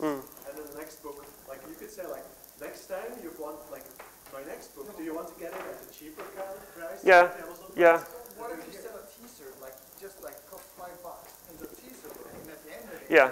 you want to learn more? Go to my website, buy this Yeah. book. Book $19. Amazon has those like dollar shorts as well, right? That you can put in the book market For a very short book. For like short stories. Yeah. And stuff. Yeah, it's something I should try. I thought about trying it. I haven't tried it yet, but I think I definitely will. I think for my next book, I'll probably try it then. There's a bunch of stuff that I need to learn as well about how to actually optimize your book in the Kindle store, because you have to try and rank for a particular category. It's like the App Store for the iPhone, or it's a bit like SEO. You have to rank, or else you're not going to get any sales. You also have to try and get a lot of feedback, because that drives your rankings. So it's based on a bunch of things. It's based on the number of people who download it, the number of people who have given feedback, obviously the number of people who have given positive feedback, that kind of thing. So there's a bunch of work there, but it's, sorry? Yeah. Yeah, that's true. And you can Yeah. some of your close fans, you can even give them like a gift certificate or something for a low amount, but go and buy my new book and write a review for me, you know? Yeah. Thanks for the loyalty and all the valuable Yeah. feedback. Yeah. And if you get 10 great reviews, that's probably going to be enough, I think. Yeah, definitely. I'm going to... There's competition, but not that much. Not that much in the Drupal space, I guess, yeah. Yeah. So I definitely should try that, yeah. And have you thought of writing a non-Drupal book? Yes. What's going to be that? Yeah, it's about how you should use WordPress. No, I'm joking. Yes, no, I do. I am going to, hopefully.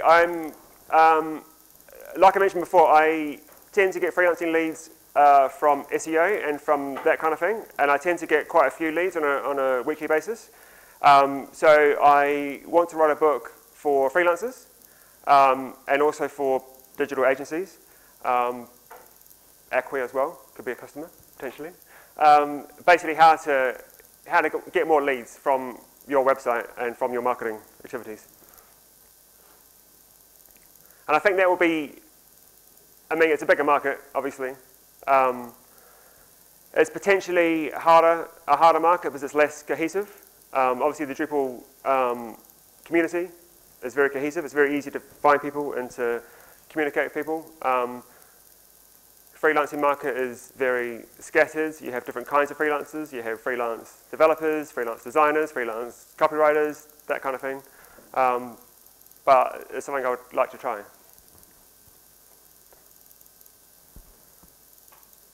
Okay, any more questions? Nope. You're done? Okay, so that's the end.